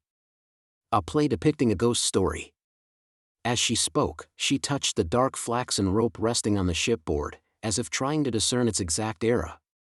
Suddenly, the rope came alive and nimbly wrapped around Franca's right hand, attempting to bind the Demoness of pleasure. A layer of black flames erupted, scorching the dark linen rope that seemed to possess a life of its own. The rope snapped back, as if in pain. Simultaneously, a rope that had been lying silently on the deck swung towards Lumion. Lumion raised his slightly scorching right palm and grabbed the front of the rope. The rope suddenly turned still, as if all its vitality had been drained. All the ropes that had come back to life in this area returned to normal. They landed with a thud and stopped wriggling. Lumion looked down at his right palm and muttered silently, "The Blood Emperor's remnant aura on me faintly resonates with this ship." These strange ropes became obedient when they felt the heat in my right palm. Is this the ancient sailboat I saw at Lavini Docks this morning? Lavini Docks. The Fool Cathedral. Is this Mr. Hangman's ship? Lumion's thoughts raced as he quickly made a guess. Franca spun around and said excitedly, "This is a ghost ship, a ghost ship. It's alive to begin with." As the Demoness of pleasure's voice reverberated across the deck, Lumion heard Madame Magician's words, "Mr. Hangman's ghost ship is a relic from the Tudor Empire. There are many unsolved secrets. When he rewards you, you can choose to explore this ship. As for when to embark on the exploration, it's up to you." As expected, it has something to do with the Tudor Empire. Lumion's resolve grew as he walked towards the cabin. As Franca followed, she looked around curiously, touching and tapping here and there. Occasionally, she whispered, as if she wanted to communicate with Mr. Hangman's ghost ship. Amidst the creaking sounds, a door in the cabin opened on its own. A thick, dark brown carpet covered the area, flanked by bookshelves and a liquor cabinet. Yellow-covered books and dark red bottles of wine filled the space. In front of the bookshelf stood a wide wooden table. On it were a variety of items: an ink bottle, a quill, a brass sextant, a black metallic telescope, and white candles. Leaning against the desk stood a middle-aged man of average stature. His dark blue hair was disheveled, and his skin was bronze and rough. He wore a linen shirt, a brown jacket, and loose dark pantaloons. He exuded a dignified aura. He was the supplicant Lumion had seen at the Fool Cathedral that morning. "Are you Mr. Hangman?" Lumion inquired. The man in his prime nodded slightly. "I'm the Hanged Man." Franca scrutinized the man and recalled that they were on a ghost ship. She immediately recalled something. You're Stormbringer Alger? Is this the Blue Avenger?" Franca blurted out in surprise and delight. The Hanged Man glanced at her and replied expressionlessly, "You've heard of me?" Of course. Franca praised sincerely. You're a maritime king without the title of a pirate king. If you hadn't fought the king of the five seas in the fog sea and caused the surrounding ships to experience a terrifying storm, no one would have known you were a demigod. Furthermore, you're different from those pirates. You're a genuine, unadulterated treasure hunter with lofty aspirations. You never plunder proper ships.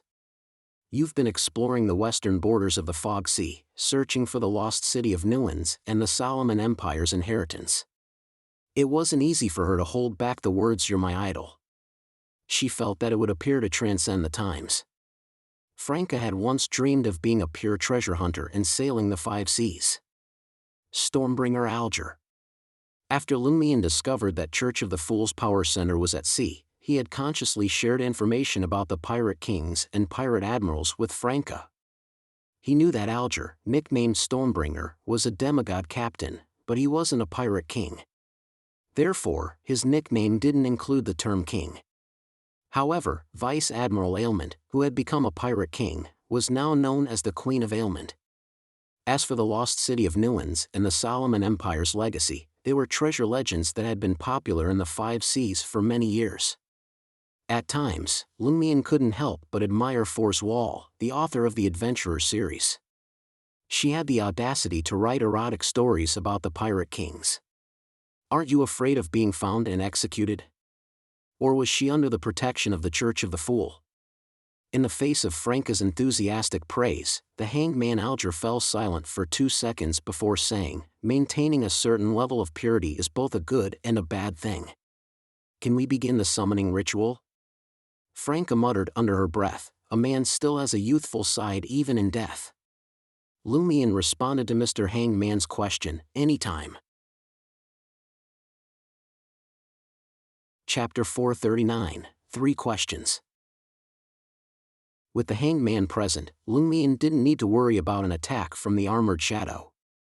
Instead, he followed a straightforward procedure, creating a protective wall of spirituality and summoning the armored shadow as if beckoning a messenger.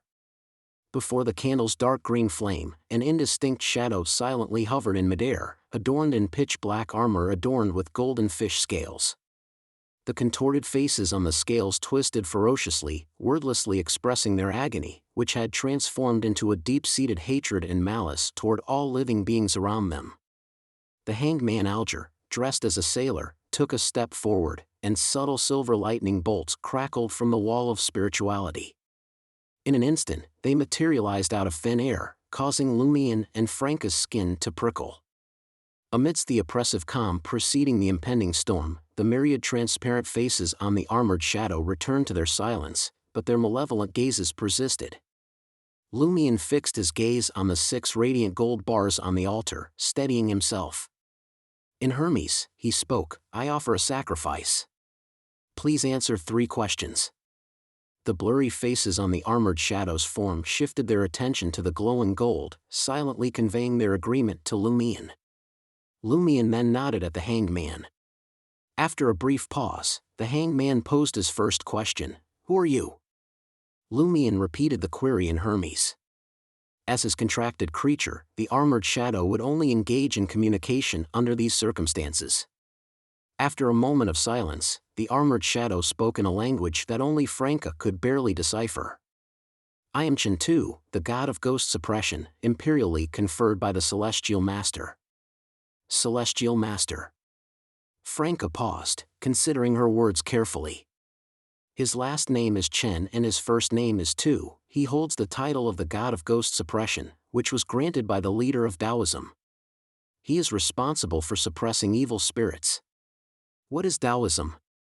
The hanged man inquired after some thought. What does imperially conferred mean? Lumion turned to Franca and asked in Intijan. To him, referring to as an ism, regardless of the prefix, seemed no different from the Church of the Fool or the Eternal Blazing Sun Church. Franca appeared troubled. "It's a complex topic. We can discuss it later. I'm afraid the armored shadow may not have the patience to wait." "That's true."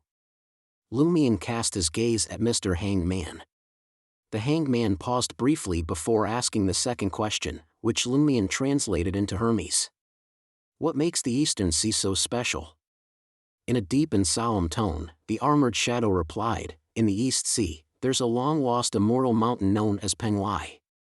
Penglai. It's really my homeland. Franca was delighted by this revelation.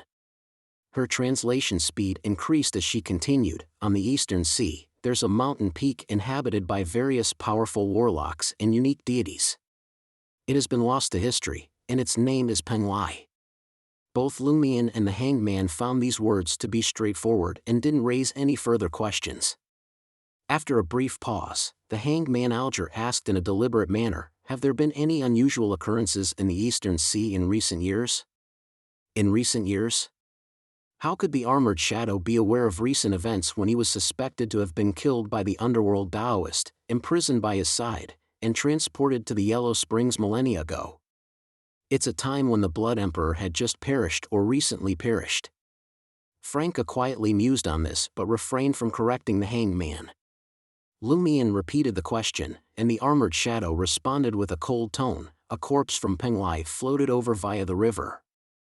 Franca was taken aback and quickly translated, the mountain called Penglai has reappeared. A powerful warlock or special deity residing on it has perished, and their corpse drifted to a place that might be the river Styx. It's the river where Blood Emperor Alista Tudor was suppressed by underworld Taoist. It's the source of the Samaritan women's spring. Does this mean that the Eastern Sea of the world where the armored shadow resides has undergone an abnormality in recent years? The long-vanished divine mountain, Penglai, has reappeared, and powerful beyonders residing there have perished? Has the mountain known as Penglai always stood tall in the East Sea, or does it only appear occasionally? Lumion yearned to inquire further, but he couldn't ask any more questions due to the rules pertaining to summoning. The 6 gold bars on the altar disintegrated, turning into sparkling specks of light that merged with the pitch-black fish-scale armor. This time, nearly 1/5 of the armor plates turned golden and radiant. The Hanged Man observed as the armored shadow faded into the dark green candle flame. He remained silent, lost in thought, his intentions unclear. Lumion completed the ritual and swiftly tidied up the altar. Turning to Franca, he said, you can explain the terms in the first answer. You're killing me. Franca grumbled silently and pondered for a moment before saying, an imperial conferment is equivalent to a boon. Yes, a boon. This armored shadow named Chintu was granted a position within the church or a deity's kingdom. Through this role, he gained the corresponding powers to suppress evil spirits. It's not a direct gift from a deity but rather a ceremonial act performed by the leader of that school of thought, acting on behalf of the deity and bestowing a specific title. Lumion listened attentively and started to grasp the concept of imperial conferment. This more structured boon system not only linked the power of boons to a specific role but also emphasized the role of the deity's proxy. Franca exhaled and said, that's the basic idea. There are many more intricacies if you delve deeper into it. It's a complex topic that can't be fully explained in a short time. Terms like the heavenly court, the netherworld, ritual protocols, receiving scriptures, and others are related, but I'm not well versed in all of them. My knowledge is limited to individual terms. Seeing Mr. Hanged Man and Lumion still staring at her, her heart skipped a beat. You really want me to explain all of it? The Hanged Man nodded slightly. I understand it might be challenging to explain on the spot, and there may be inaccuracies. You can take your time to recollect and organize the information when you return. It might be helpful to put it in writing and convey it to me through your major arcana card holder. All right. Franca was relieved that the Hanged Man was understanding and accommodating. He seemed skilled at considering things from another person's perspective. She then grumbled silently, why did I agree so quickly? The Hanged Man exuded a sense of dignity without arrogance as he smiled and said, once you've prepared the written information, you can think about what kind of compensation you'd like. Franca had several desires, including a mystical item similar to the spell of Harumph, a sealed artifact that could enable teleportation, and the sequence 5 Demoness of Affliction potion formula. She found herself in a dilemma, as she had considered the reward in advance and had almost forgotten to explain the term Taoism until Lumian reminded her. After careful consideration, Franca provided a succinct explanation. Taoism is a school of thought that venerates the natural laws and the corresponding philosophy that shapes them into unique deities for worship. Their leader is called the Celestial Master, which essentially means a teacher who comprehends the world's operating laws and spreads that knowledge. The ways of heaven refers to the operating laws and corresponding philosophy of the world I mentioned earlier. Lumian attempted to distill the main point, asking, so, celestial masters are akin to leaders like pontiffs, popes, chief shepherds, and matriarchs, with different titles depending on the denomination? Franca hesitated for a moment before confirming, you could put it that way. As long as one didn't contemplate joining Taoism, this simplified explanation was sufficient to understand the basic concept. Lumian nodded. It seems like a celestial master and an underworld Taoist are on a similar level. I agree, Franca agreed. During their conversation, the hanged man, Alger, rarely interrupted. He mostly listened quietly, occasionally expressing his thoughts or asking questions, which allowed the conversation to flow smoothly.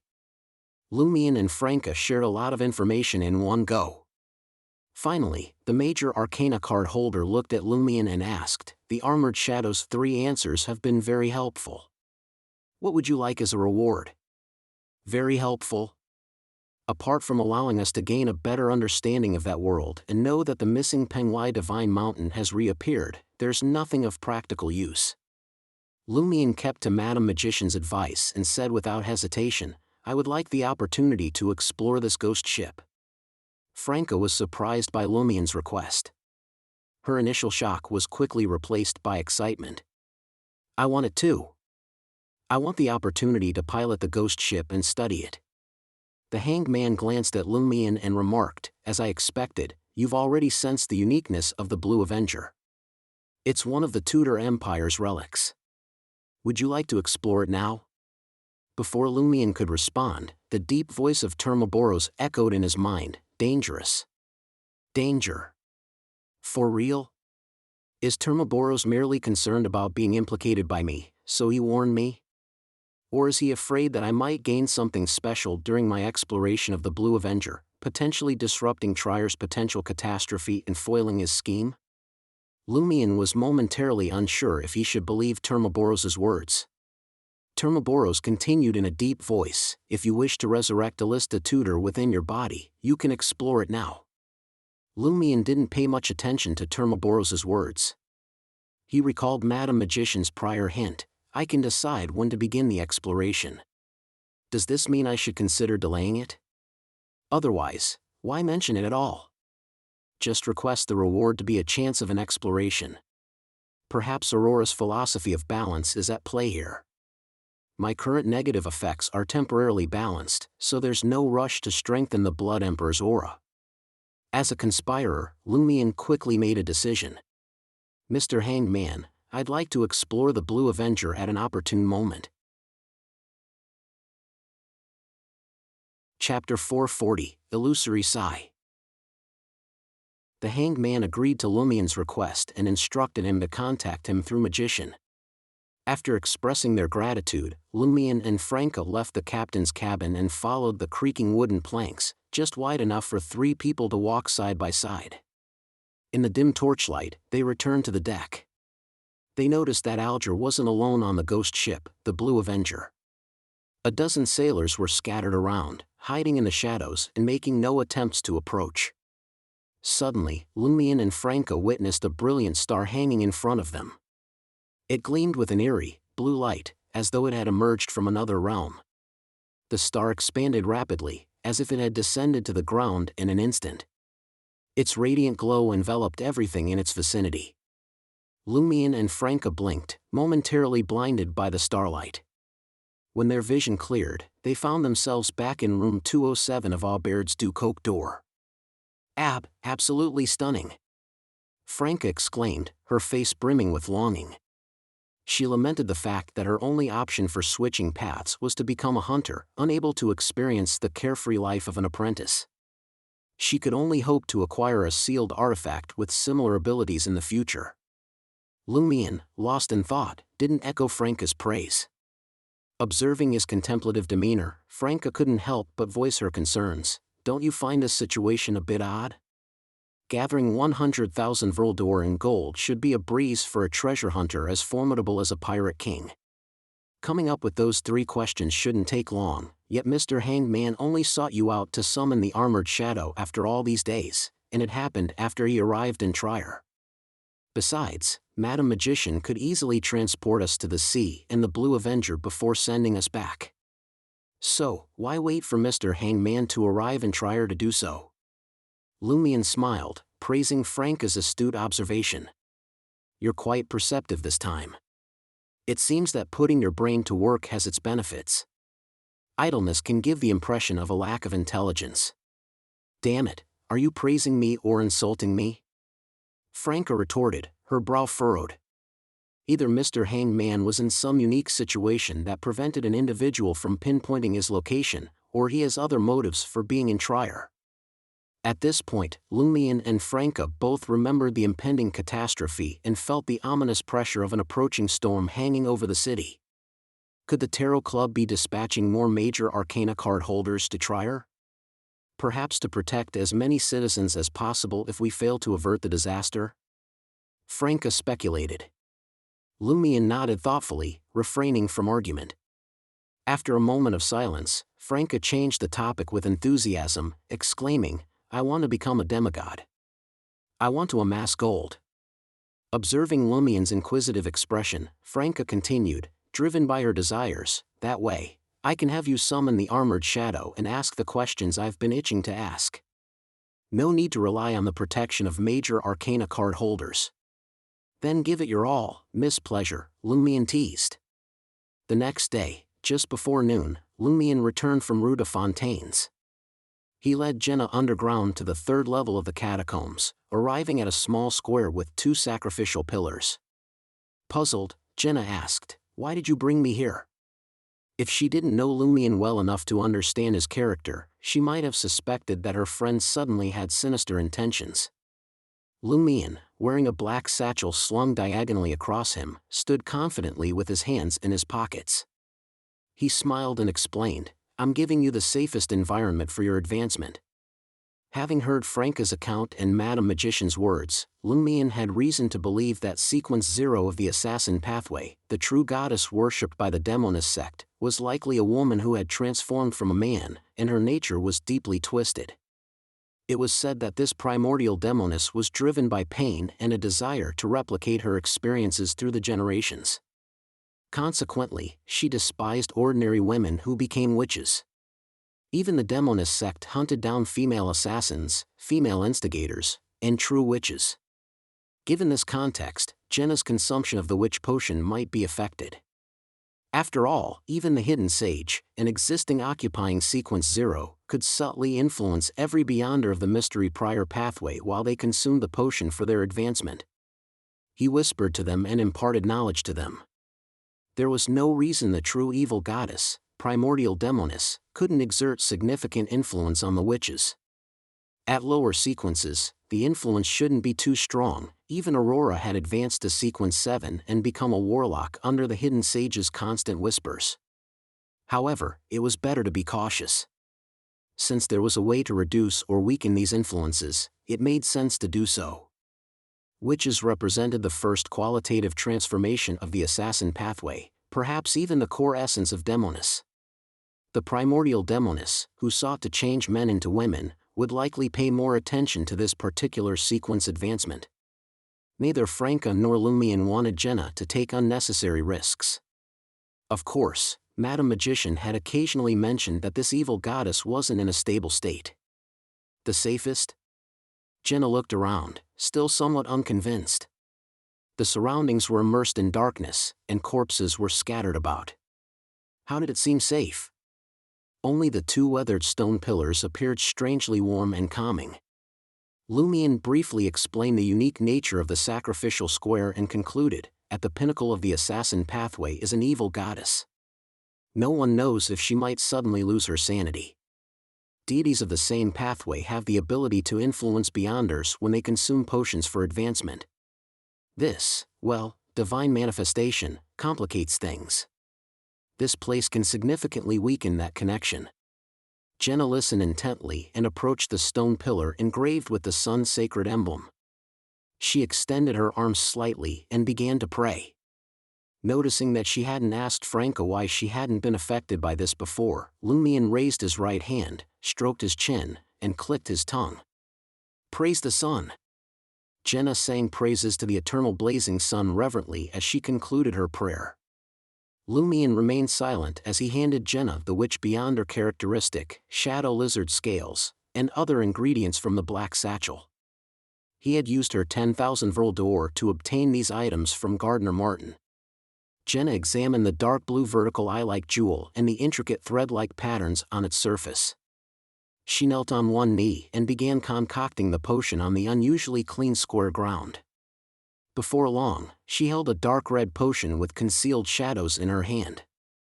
Jenna steadied herself, feeling as though she had been pushed forward by various events in the past few months. She couldn't stop now. Perhaps this is my destiny. Praise the sun.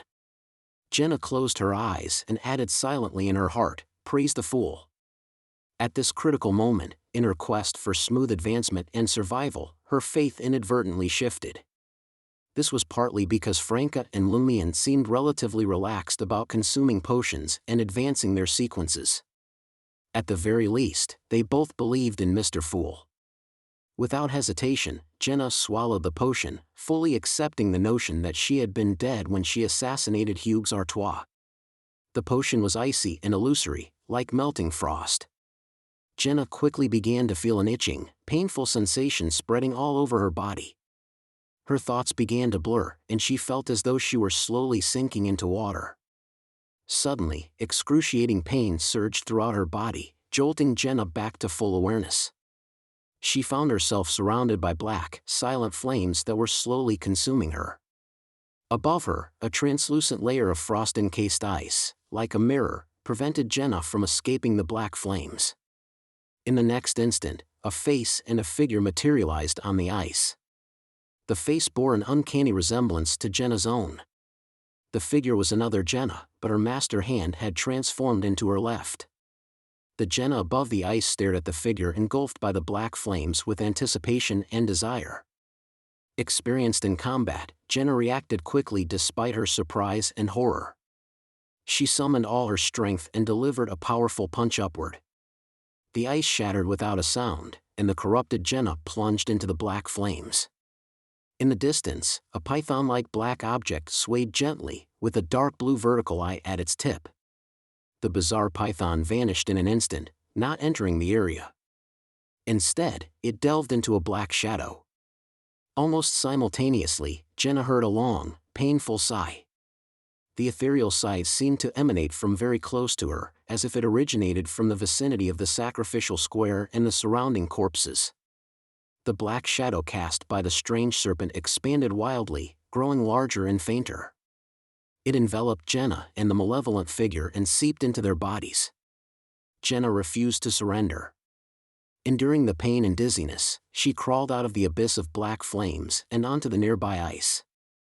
The black shadow weakened and ceased its pursuit. It could only drag the malevolent Jenna into an unfathomable abyss.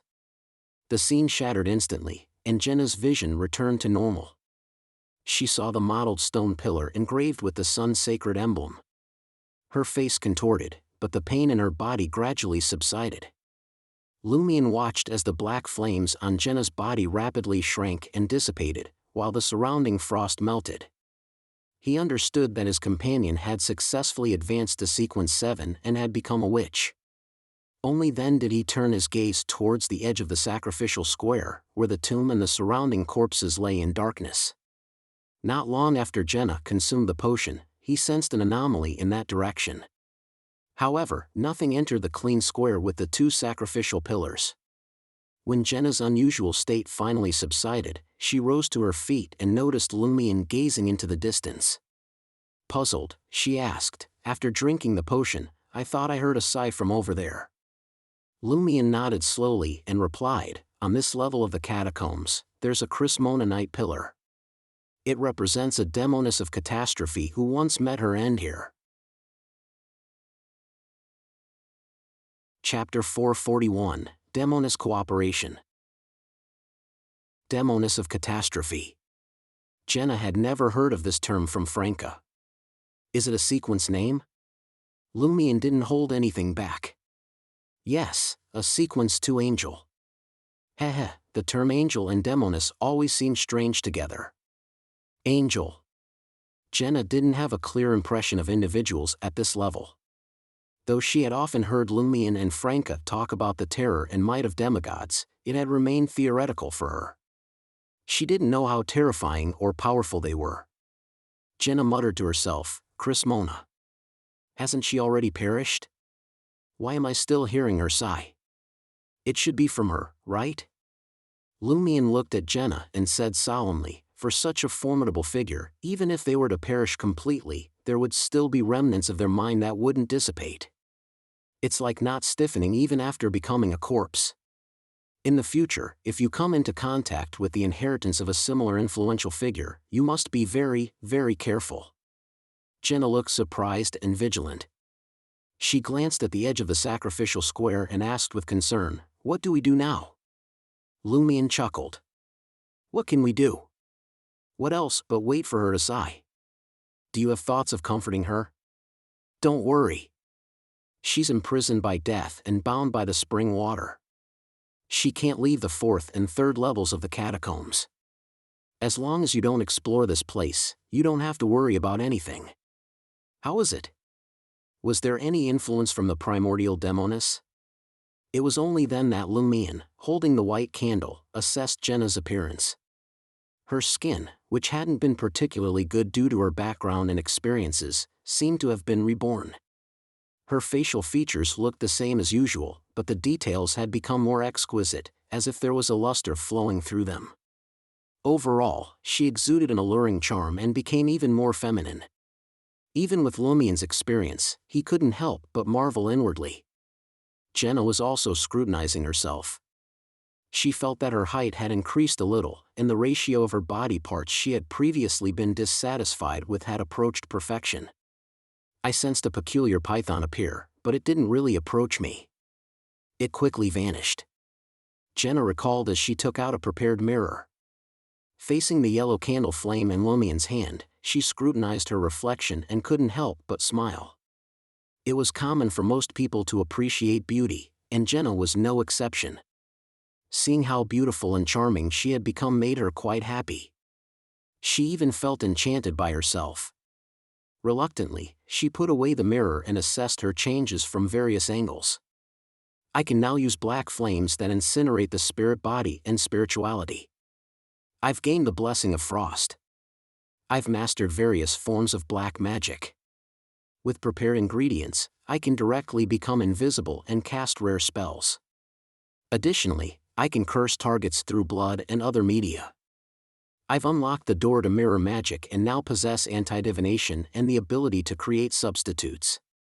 I am skilled in using staff and can also use them as substitutes. Compared to assassins and instigators, witches had undergone a qualitative transformation. They possessed comprehensive abilities, considerable strength, and excelled in survival. Only then did Jenna truly feel like a member of the world of mysticism and a controller of superpowers. She suddenly felt an urge to test a witch's various abilities on a target.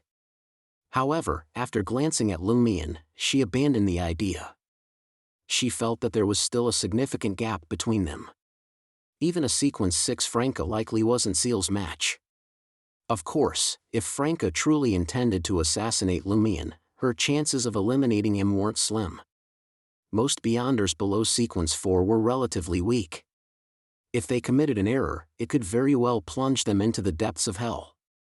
Lumion tossed a burning white candle to Jenna and pointed at his black satchel. "There's some cosmetics in here. Make yourself look less attractive to hide your striking charm.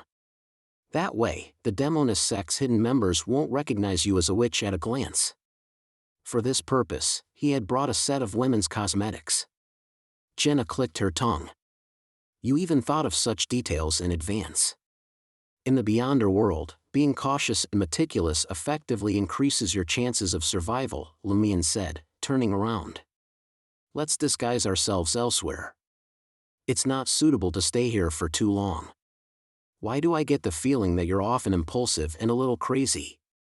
Jenna muttered softly before smiling. Do you also think I've become more beautiful now?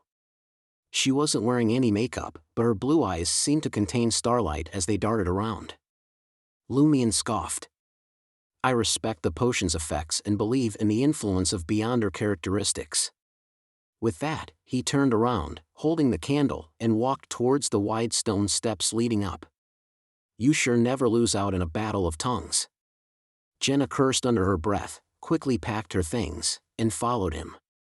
Before she could figure out how to continue teasing Lumion and express her gratitude, she heard the man slowly walk forward and casually say, Also, you have to work for me tomorrow. Damn it.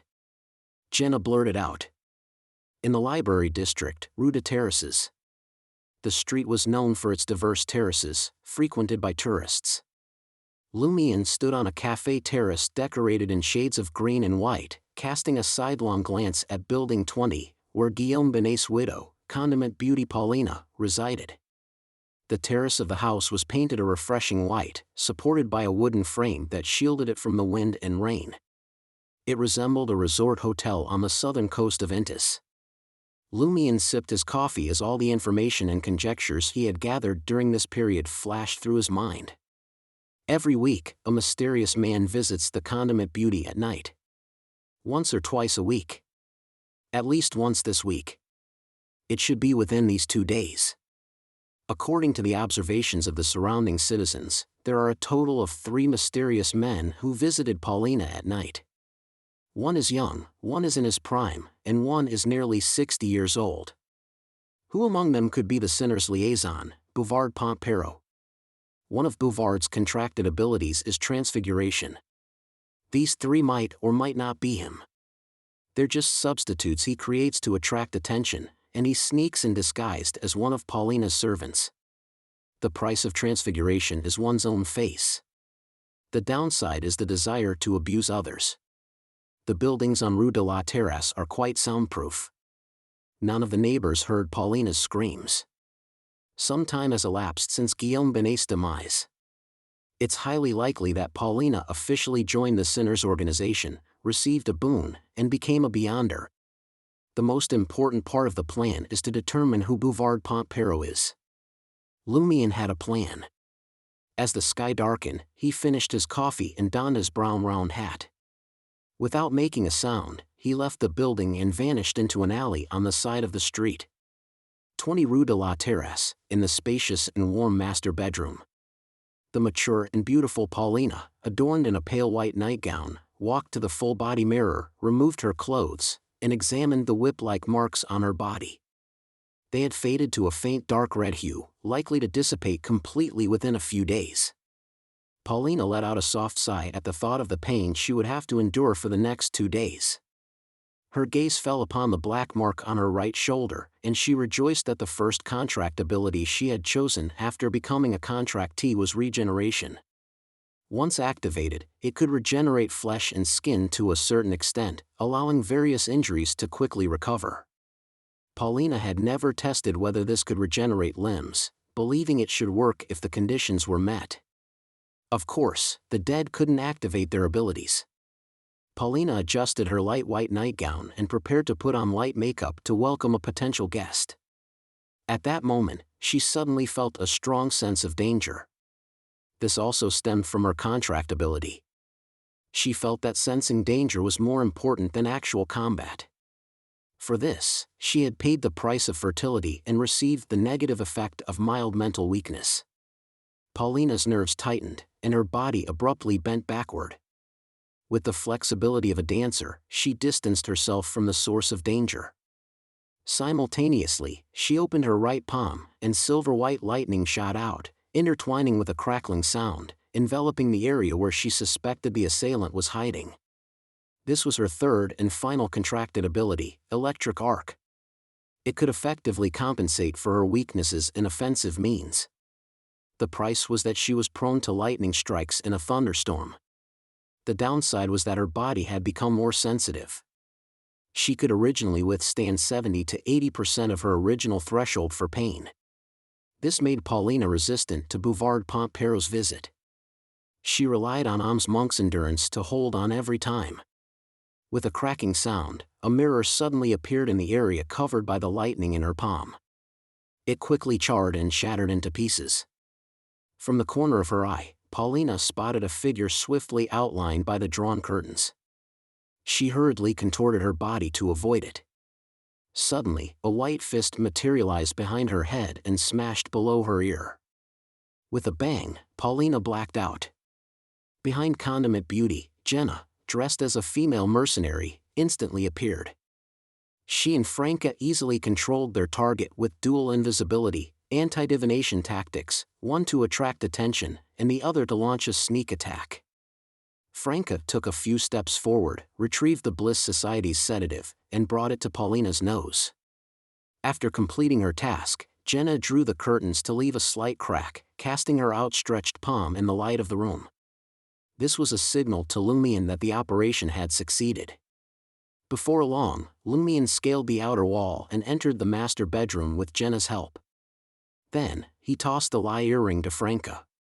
Franca transformed the mystical item into a silver pendant and hung it on her chest. Her appearance and height changed, becoming more and more like Paulina. Chapter 442, Opportunity to Act. Seeing Franca appear before her as Paulina, Jenna couldn't help but marvel at the wonders of the lie accessory. This transformation was countless times more potent than that of an actor of the Mother Tree of Desire pathway.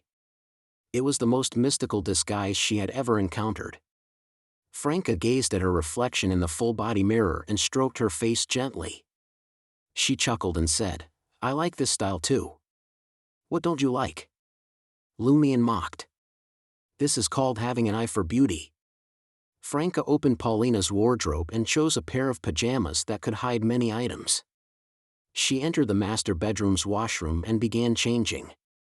Soon, Madame Paulina emerged. Jenna knew Franca well, but she temporarily couldn't tell the authenticity. After Franca entered invisibility, Lumion administered some truth serum to the unconscious Paulina. He estimated the time and felt that it was about time. Then, he took out the mysticism-smelling salts and brought them to Paulina's nose. Amidst the sneezes, Lumion capped the bottle and retreated into a crevice beside the wardrobe, preventing Paulina, who had regained consciousness, from seeing him. Jenna retrieved a small revolver from her dark brown belt, squatted down, and pressed it against Paulina's forehead, ready to pull the trigger. Paulina snapped out of her daze and saw a face adorned with a silvery white half-mask. The face was uncovered, and although the skin wasn't fair and had some flaws, and the texture was concealed by cosmetics, the curves were quite beautiful, making people of the same sex take a second look.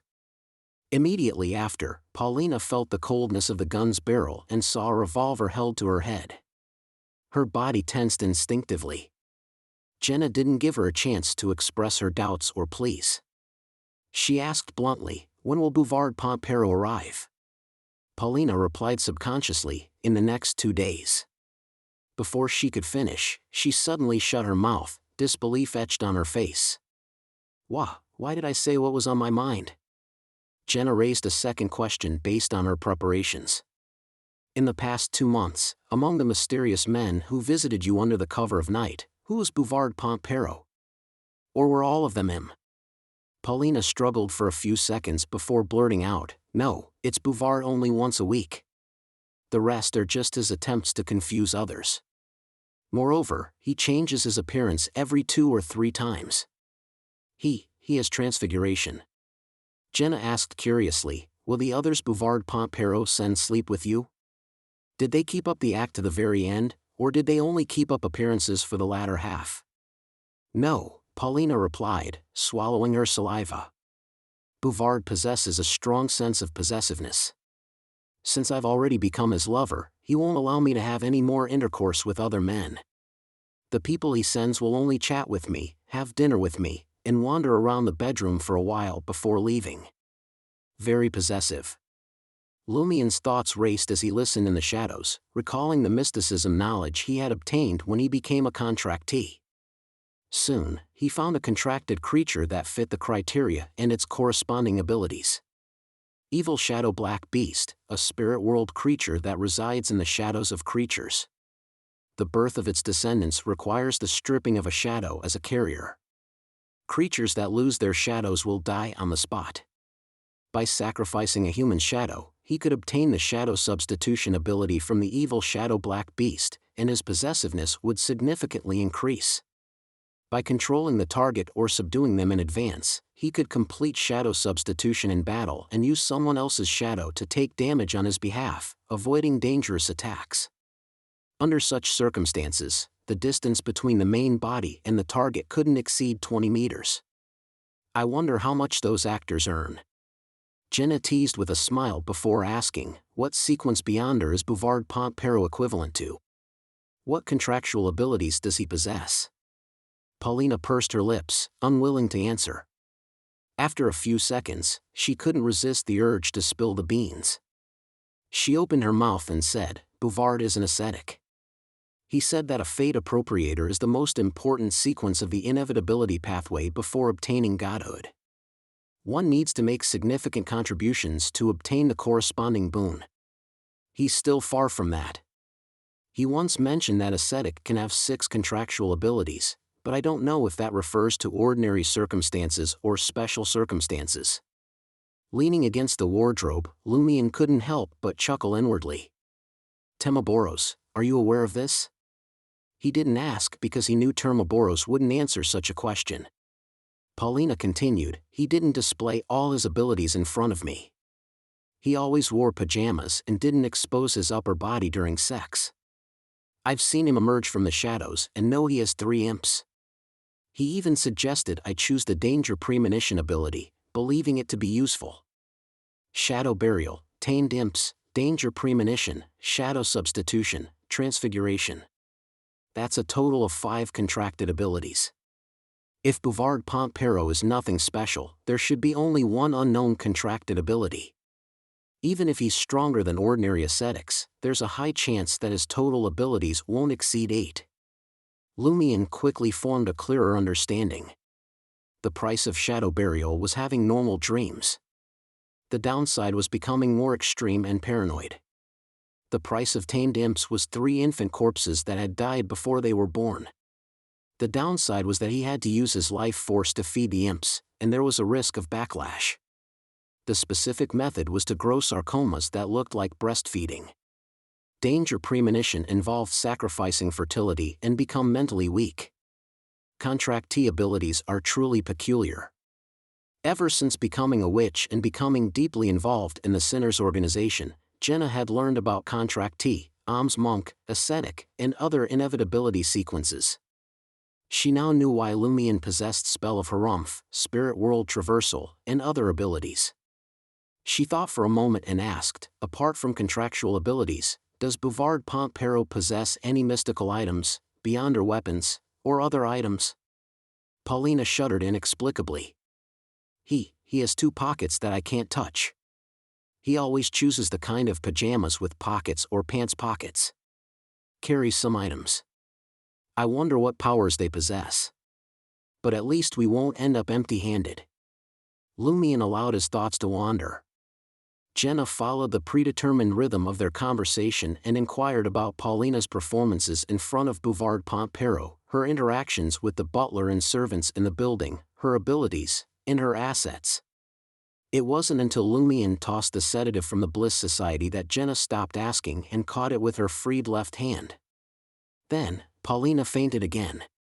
She possesses regeneration, much like a vampire's self-healing ability.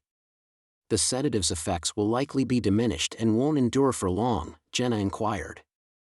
Why didn't you simply eliminate her? Lumien cast a glance at the new witch and let out a chuckle. You're quite the ruthless one, aren't you? Jenna pursed her lips and stated, showing kindness to heretics only harms innocent citizens. Exactly. Franca, disguised as Paulina, deactivated her invisibility and concurred. The more she observed Witch Jenna, the more she found herself liking her.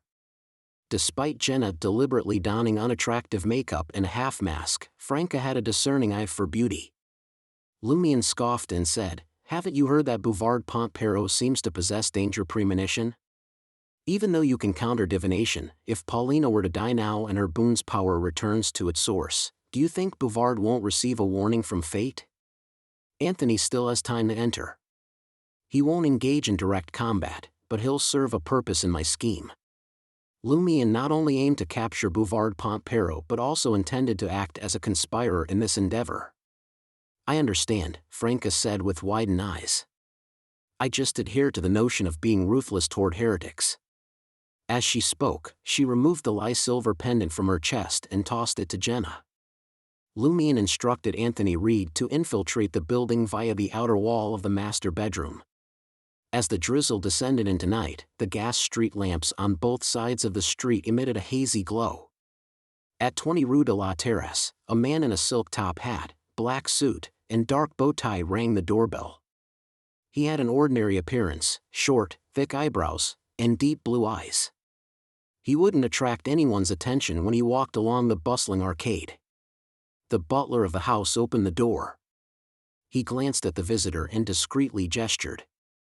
The man formed a circle with his hands and asked, "Where's Paulina?" "Madam awaits you in the bedroom," the butler replied respectfully. The man nodded and made his way through the living room and up the stairs, arriving outside the master bedroom. Without knocking, he turned the handle and entered. In the spacious and warm master bedroom, the wall lamps had all been extinguished. The candlelight flickered dimly, casting a soft, rosy glow that quickened one's pulse. The man's eyes fixed on Paulina, reclining on the bed, and a grin crept across his face. "Why does it feel even more enticing than before?" "Something special just for you," Paulina whispered. The man stared at the alluring contours, his pulse racing. He chuckled and said, "Why do I find you more captivating than ever? I dressed up just for you." Paulina, in her two-piece pajamas, seemed bashful, her cheeks flushed as she closed her eyes. The man swallowed hard, his mind on high alert, though his body couldn't resist taking a step forward. Chapter 443, Trap Within a Trap. The man suspected to be Bouvard Pompero took a step forward and finally regained some rationality. He adjusted the dark bow tie beneath his neck, and three indistinct figures materialized above his head and shoulders. These figures weren't large, they looked like newborns with pale white, bluish skin and sinister expressions on their round, distorted faces. Tamed imps. The three translucent and indistinct imps burrowed toward Bouvard Pompero's chest, each finding its place, and began suckling in a frenzied manner. Suddenly, their figures became much clearer. They left his body, circling around and flying at an extremely fast speed to different parts of 20 Rue de la Terrasse. With no corporeal form, they effortlessly traversed walls and doors. In a short span of time, they went through the master bedroom's wardrobe, desk, changing room, and washroom, leaving no room for any assailant to hide. One sinister-looking imp with a bluish-white face even circled the room's shadows, ensuring that no beyonder could rely on supernatural powers to lurk in this special environment. Seeing Paulina's puzzled and watery gaze as she opened her eyes, Bouvard Pompero subconsciously explained, "My danger premonition tells me that something is amiss here. Lately, I need to be extremely cautious and avoid making any mistakes. After I eliminate the hidden danger and confirm my safety, I'll enjoy my evening with you." For some inexplicable reason, Bouvard's tone was gentler and more eager to explain than before when facing Paulina. It was as if her attire and demeanor tonight had touched his heart, making him irresistibly attracted and eager to please her. As Bouvard Pompero finished speaking, one of the imps left the master bedroom and entered the adjacent room. With its bluish-white skin, it reached the end of the corridor, passed through the wardrobe, and entered. In the next moment, it saw a figure bound and gagged. The figure wore a pale white nightgown, and her clothes were disheveled, revealing a large area of her skin. She was beautiful, elegant, and had a plump body like a ripe fruit. She was another Paulina. The contorted-faced imp let out a shrill cry and rushed back into Bouvard Pontpero's embrace. As it drew closer to his chest, sucking, it relayed the scene it had witnessed to its feeder. Bouvard Pontpero's expression changed, realizing he had fallen into a trap and been ambushed. Luckily, he had been cautious enough to detect hidden dangers in advance. The sinner's liaison darkened and merged with his shadow, sliding into the wall's shadows like a snake. His shadow burial's ability was unlike that of many Beyonders. They relied on the dimness of shadows to hide, while he transformed himself into a shadow, truly becoming part of the darkness. Just like the special creatures that inhabited such environments, he could stray into alternate spaces connected to certain shadowy regions. At that moment, Bouvard Pontpero felt as if he had plunged into a lightless sea. His body extended and merged with the inky droplets. Quickly, he darted towards the room at the end of the corridor. His mission, to save Paulina and escape Rue de la Terrasse with her. He harbored an extraordinary possessiveness for this condiment beauty. As Bouvard moved through the shadows, he suddenly heard a crisp crack. The yellow gas wall lamp blazed to life, filling every inch of the glass cover with flames. The gas lamps in the corridor transformed into miniature suns, banishing the shadows. Only a serpentine humanoid shadow remained on the floor. Jenna, who had transformed into the lady's maid using lie, emerged from a side room, casting a black flame onto Bouvard Pontpero's shadow. The sinner's liaison immediately felt pain and weakness originating from the depths of his soul. Without hesitation, he used shadow substitution. In 20 Rue de la Terrasse, Paulina's butler and servants had already become believers in inevitability. They submitted to the envoy, Bouvard Pontpero, and their shadows were offered for exchange. In Paulina's lady's maid's room, the human shadow suddenly squirmed and transformed. The black shadow stood up, becoming plumper, resembling Bouvard Pontpero. The shadows in the corridor quickly dissipated under the black flames. The lady's maid in the room twitched a few times, and black flames oozed from her nostrils, ears, mouth, and eyes. Then, she fell silent and ceased breathing. Bouvard Pontpero seized the moment when shadow substitution took effect to activate another contracted ability. He sprinted forward, leaving behind dozens, even hundreds of phantoms. His body flickered amidst the phantoms, shifting positions so that Jenna couldn't lock onto him or distinguish him. In the blink of an eye, Bouvard Pontpero, accompanied by a group of figures, entered the room where Paulina was bound and opened the corresponding wardrobe. Paulina's eyes were filled with surprise, desire, and hope as she watched Bouvard's right hand, gleaming with a metallic luster, become incredibly sharp. In an instant, the sinner's liaison severed the rope and attempted to escape the encirclement with Paulina. He had a total of 8 contracted abilities, one of which had never been used before. At that moment, as the rope loosened, Paulina couldn't help but remember her traumatic experiences of abuse at the hands of Bouvard, the pain etched into the depths of her mind. Uncontrollable hatred surged in her heart. She longed for the one who had harmed her to face justice. She suddenly raised her right hand. Alarm bells rang in Bouvard's mind as he sensed an intense danger premonition. Yet, at this distance, no one could react faster than electric arc. Silver-white lightning shot from Paulina's palm and struck Bouvard's body. His body went numb, and even his thoughts seemed to be engulfed by lightning, temporarily rendering him powerless. Franca, disguised as Paulina, had already closed within 5 meters, aiming the ring of punishment she wore. Lightning flickered in her eyes, and Bouvard's body shuddered, as if his soul was being torn apart, in excruciating pain that left him unable to think straight. Psychic piercing. Smack. Jenna, who had dashed to her target's side, clenched her fist and struck behind Bouvard's ear before he could rely on his ascetic endurance to recover. The sinner's liaison slipped into unconsciousness. Before Bouvard lost consciousness, he glimpsed a pair of black leather shoes and heard a taunting voice. "I don't even need to lift a finger when dealing with you." Bouvard abruptly broke free from the darkness and regained consciousness. The first thing he saw was a right leg resting on his left knee and that pair of black leather shoes. Then, he saw a young man leaning back in an armchair, his hands pressing on the armrests. Bouvard instinctively wanted to use his abilities, but all his thoughts seemed to sink into a quagmire, unresponsive. In the next moment, he noticed that his feet had transformed into cow hooves, and he was wrapped in a layer of brown cowhide. Animal creation spell. Bouvard instantly grasped his predicament.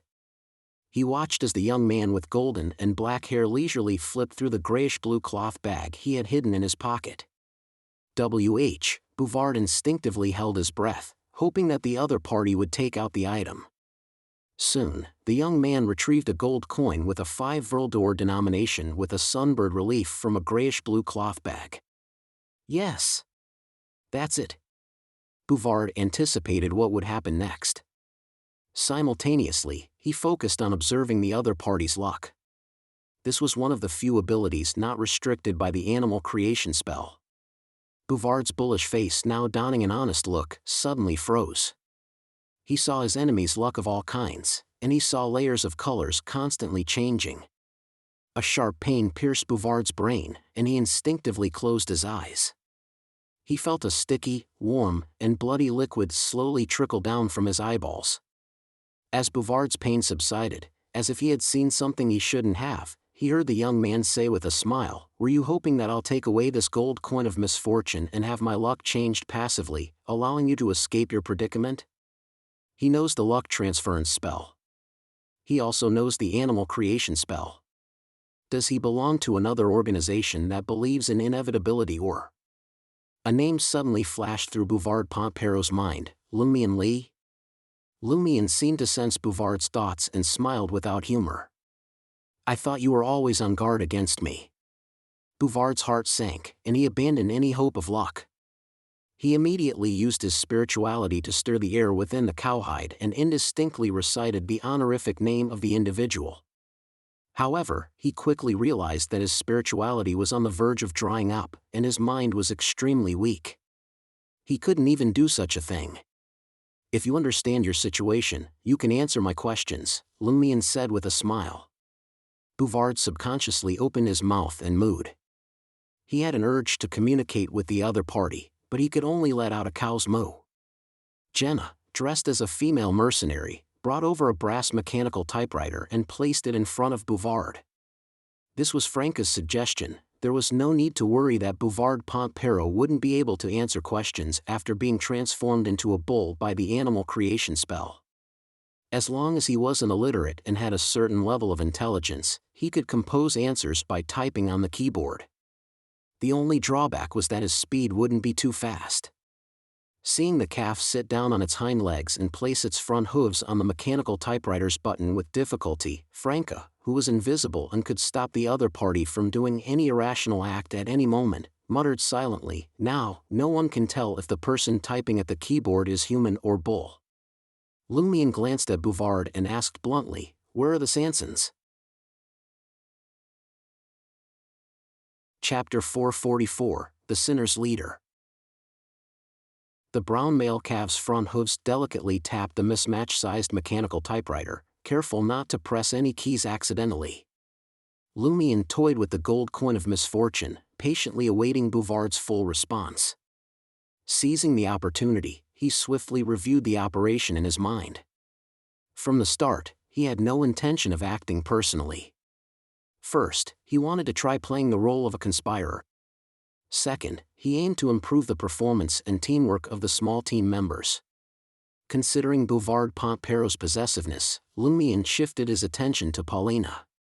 Through Anthony Reed's repeated psychological cues, the woman's accumulated resentment from the abuse had fermented, turning into a seed that would sprout once her restraints were removed. To make Bouvard lower his guard, allowing his danger premonition to only trigger at the end, Lumion not only made Franca prepare against divination but also had his companion masquerade as Paulina, making the target believe subconsciously that the one tied up was the real Paulina. Of course, she was the real deal. Before Bouvard cut the rope, Paulina didn't hold any true grudge against him. Her sincere desire was to be rescued, an emotion that couldn't be feigned. It was enough to convince Bouvard without setting off his danger premonition. Jenna's role was to launch an attack and provide suppression, preventing the target from observing the environment or contemplating details. This forced him to approach Paulina and escape from 20 Rue de la Terrasse with his precious belongings as quickly as possible. Additionally, they wanted the enemy to instinctively believe that the ambush centered around the master bedroom. The room where the actual Paulina was held was, therefore, relatively secure. As Lumion had foreseen, Bouvard sprinted right into the trap.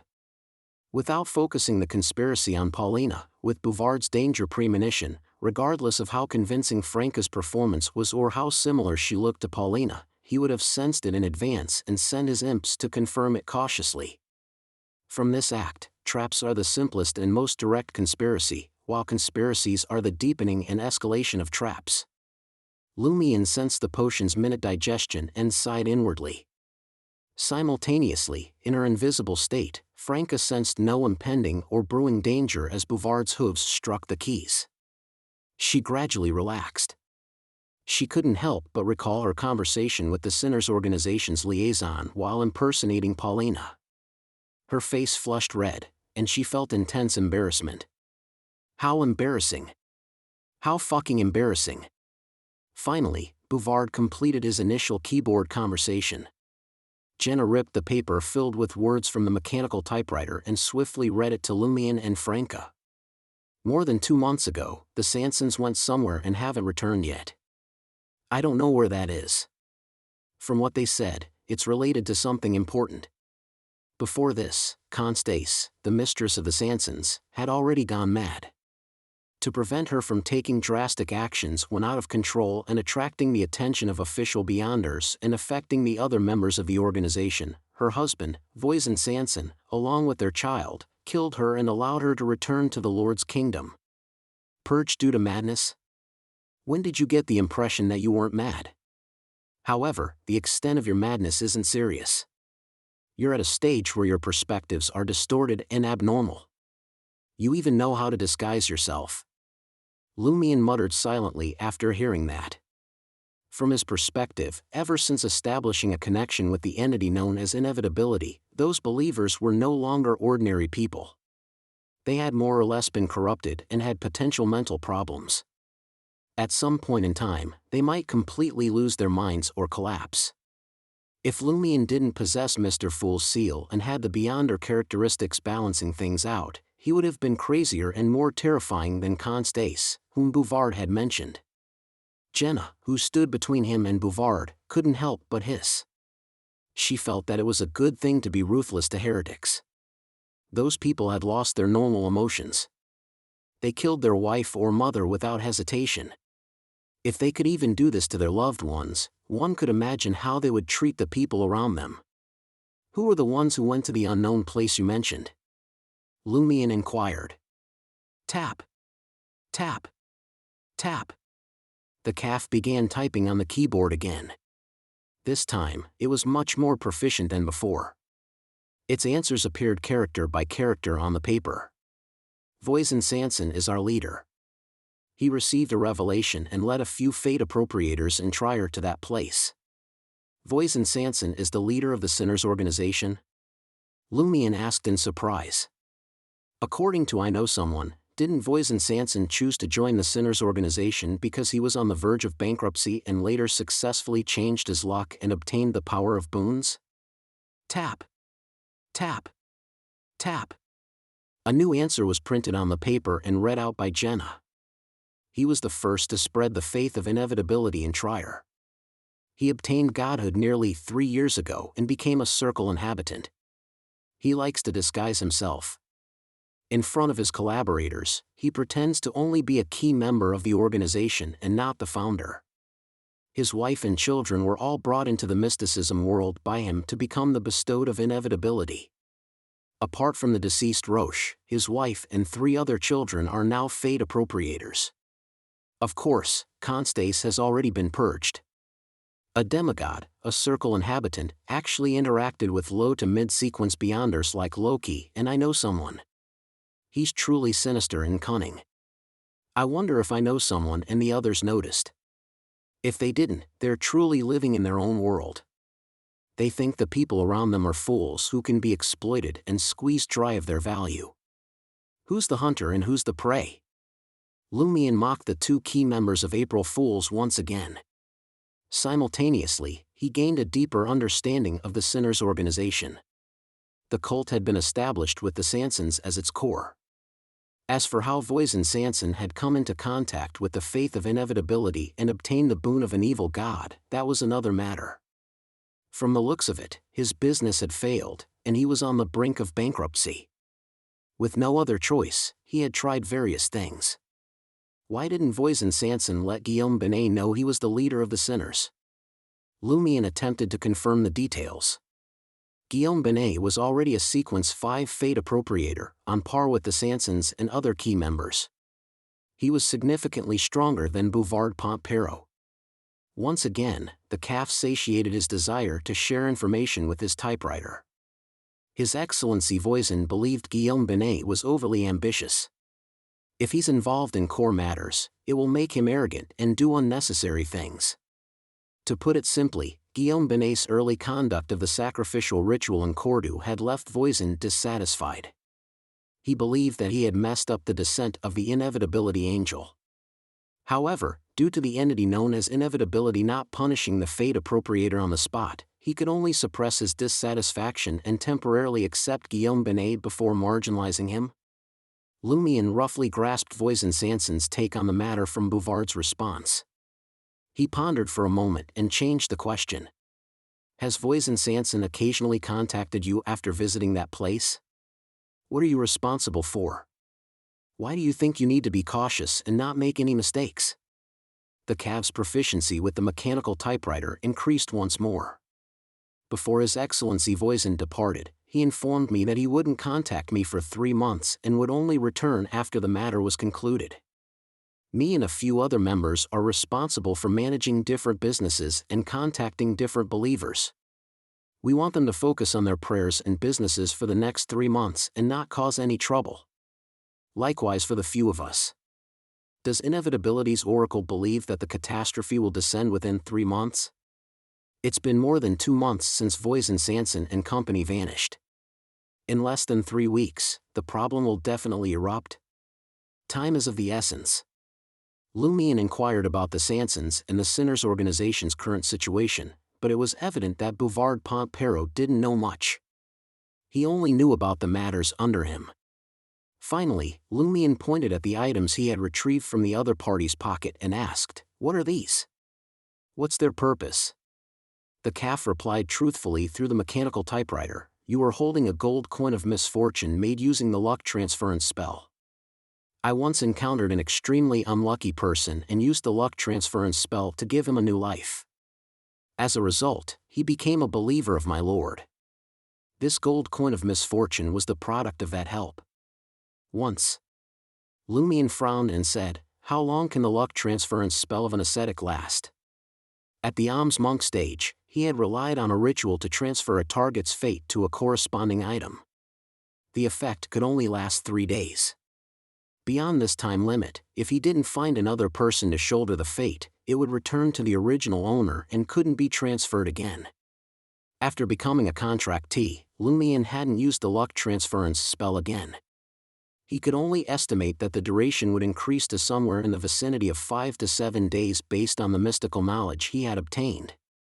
As he spoke, he focused on the 5 Vril d'Or gold coin in his hand and realized that it was entwined with blood red, nearly black, luck. It tried to spread towards him but failed to do anything. Ordinary misfortune can affect me, but extreme misfortune will affect the intertwined fates of Termoboros and me. Without the corresponding level, it can't shake the mainstream. Lumion made a preliminary judgment. The calf replied amidst the tapping, 13 days is the limit of the luck transference spell. If I want to raise it further, I can only rely on the abilities of a fate appropriator. In 13 days, if I don't have an enemy I need to deal with, I'll randomly choose a target and subject him to misfortune. Then, when his misfortune starts, I'll promote the power of inevitability and help him change his luck. I'll obtain another gold coin of misfortune and a new believer. Damn it, a perpetual motion machine. Franca, in her invisibility state, couldn't help but criticize. Chapter 445, Spoils of War. Lumion was flabbergasted. You can do that? After careful consideration, he realized that it was indeed possible. The mystical knowledge that came with the boon only stated that if bad luck hadn't been transferred and returned to the original individual, it couldn't be affected by the luck transference spell. It didn't mention anything about whether people whose fates had been altered by cursed gold coins and other items could be transferred again. I can't underestimate others. Although they are mostly foolish and not very clever, they occasionally come up with strange ideas and unusual methods. Aurora had once said that no matter how foolish a person is, they will always succeed once after thinking 1,000 times. As a conspirer, Lumion couldn't ignore such a possibility. Otherwise, he might stumble over a proverbial obstacle sooner or later and fall hard. This experience provided Lumion with valuable insight. Since he didn't show any signs of losing control or the potion's power dissipating after advancing to Conspirer, and he had already digested a bit of the potion, Lumion could pray for the ascetic boon in a few days and gain the ability to establish a new balance. Lumion gazed at the calf sitting there with difficulty and pondered. Can one keep repeating this process? Bouvard's hooves tapped on the brass mechanical keyboard, while Jenna read the contents of the paper. With each transfer of luck, the river of fate will undergo a certain change and advance to a higher level. This will result in misfortune occurring sooner. The difficulty of stirring it will also keep increasing. 2 or 3 more people's fates on the gold coin of misfortune aren't something ascetics can stir. The same goes for the unlucky banknote. An alms monk can only maintain 1 item of fate at a time, while an ascetic can manage 2. The unlucky banknote referred to a single 20 Vril banknote that had originally been stored in the grayish-blue cloth bag. On the front was a bust of Intis's first president, Levanx, and a large dock on the Srenzo River. So it wasn't that you didn't want more gold coins of misfortune, but you couldn't make them. Lumion nodded slowly. How much longer can the gold coins of misfortune and unlucky banknotes last? 10 days. The calf quickly typed out 2 words. Franca had heard Lumion mention the luck transference spell, instructing her and Jenna to carefully distinguish spoils of war when facing those on the inevitability pathway and not to touch anything they shouldn't. Listening to their conversation, she muttered silently, "What unlucky banknotes? I think they're life-threatening banknotes. Before I transmigrated, I knew a little about such sorcery, but I thought it was fake and rooted in feudal superstition. But now, it seems that humans' thoughts and beliefs are similar in similar environments. Even the sorcery they create is relatively similar. Or could there be traces of an inevitability evil god or a deity in a similar domain in our world?" Lumion pointed at the 2 metal canisters beside the gold coin of misfortune and the unlucky banknote and inquired, "What are they?"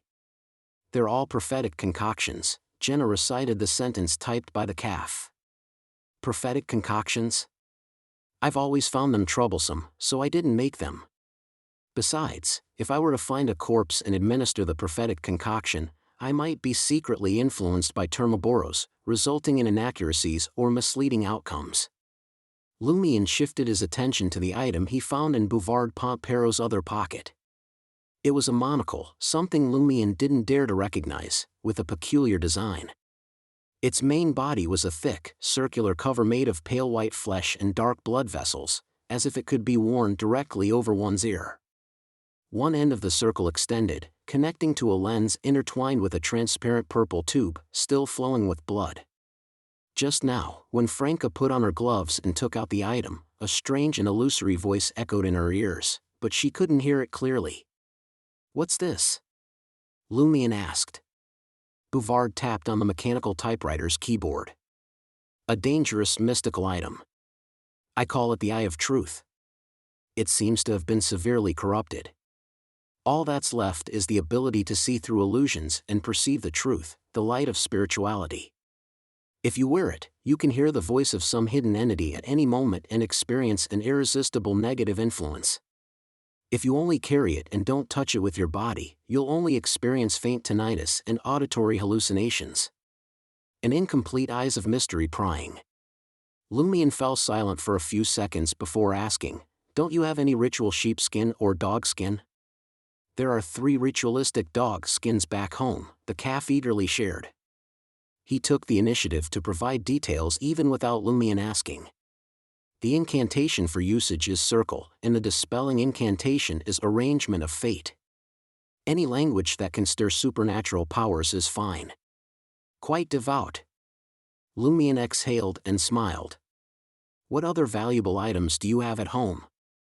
There are banknotes worth over 13,000, gold coins, gold bars, and accessories currently valued at 30,000 Voldor, 20,000 Voldor worth of stocks and bonds, and real estate deeds for 3 houses. The calf listed his assets. Stocks? I need to secure those stocks and sell them on the black market. Who knows if they will crash tomorrow?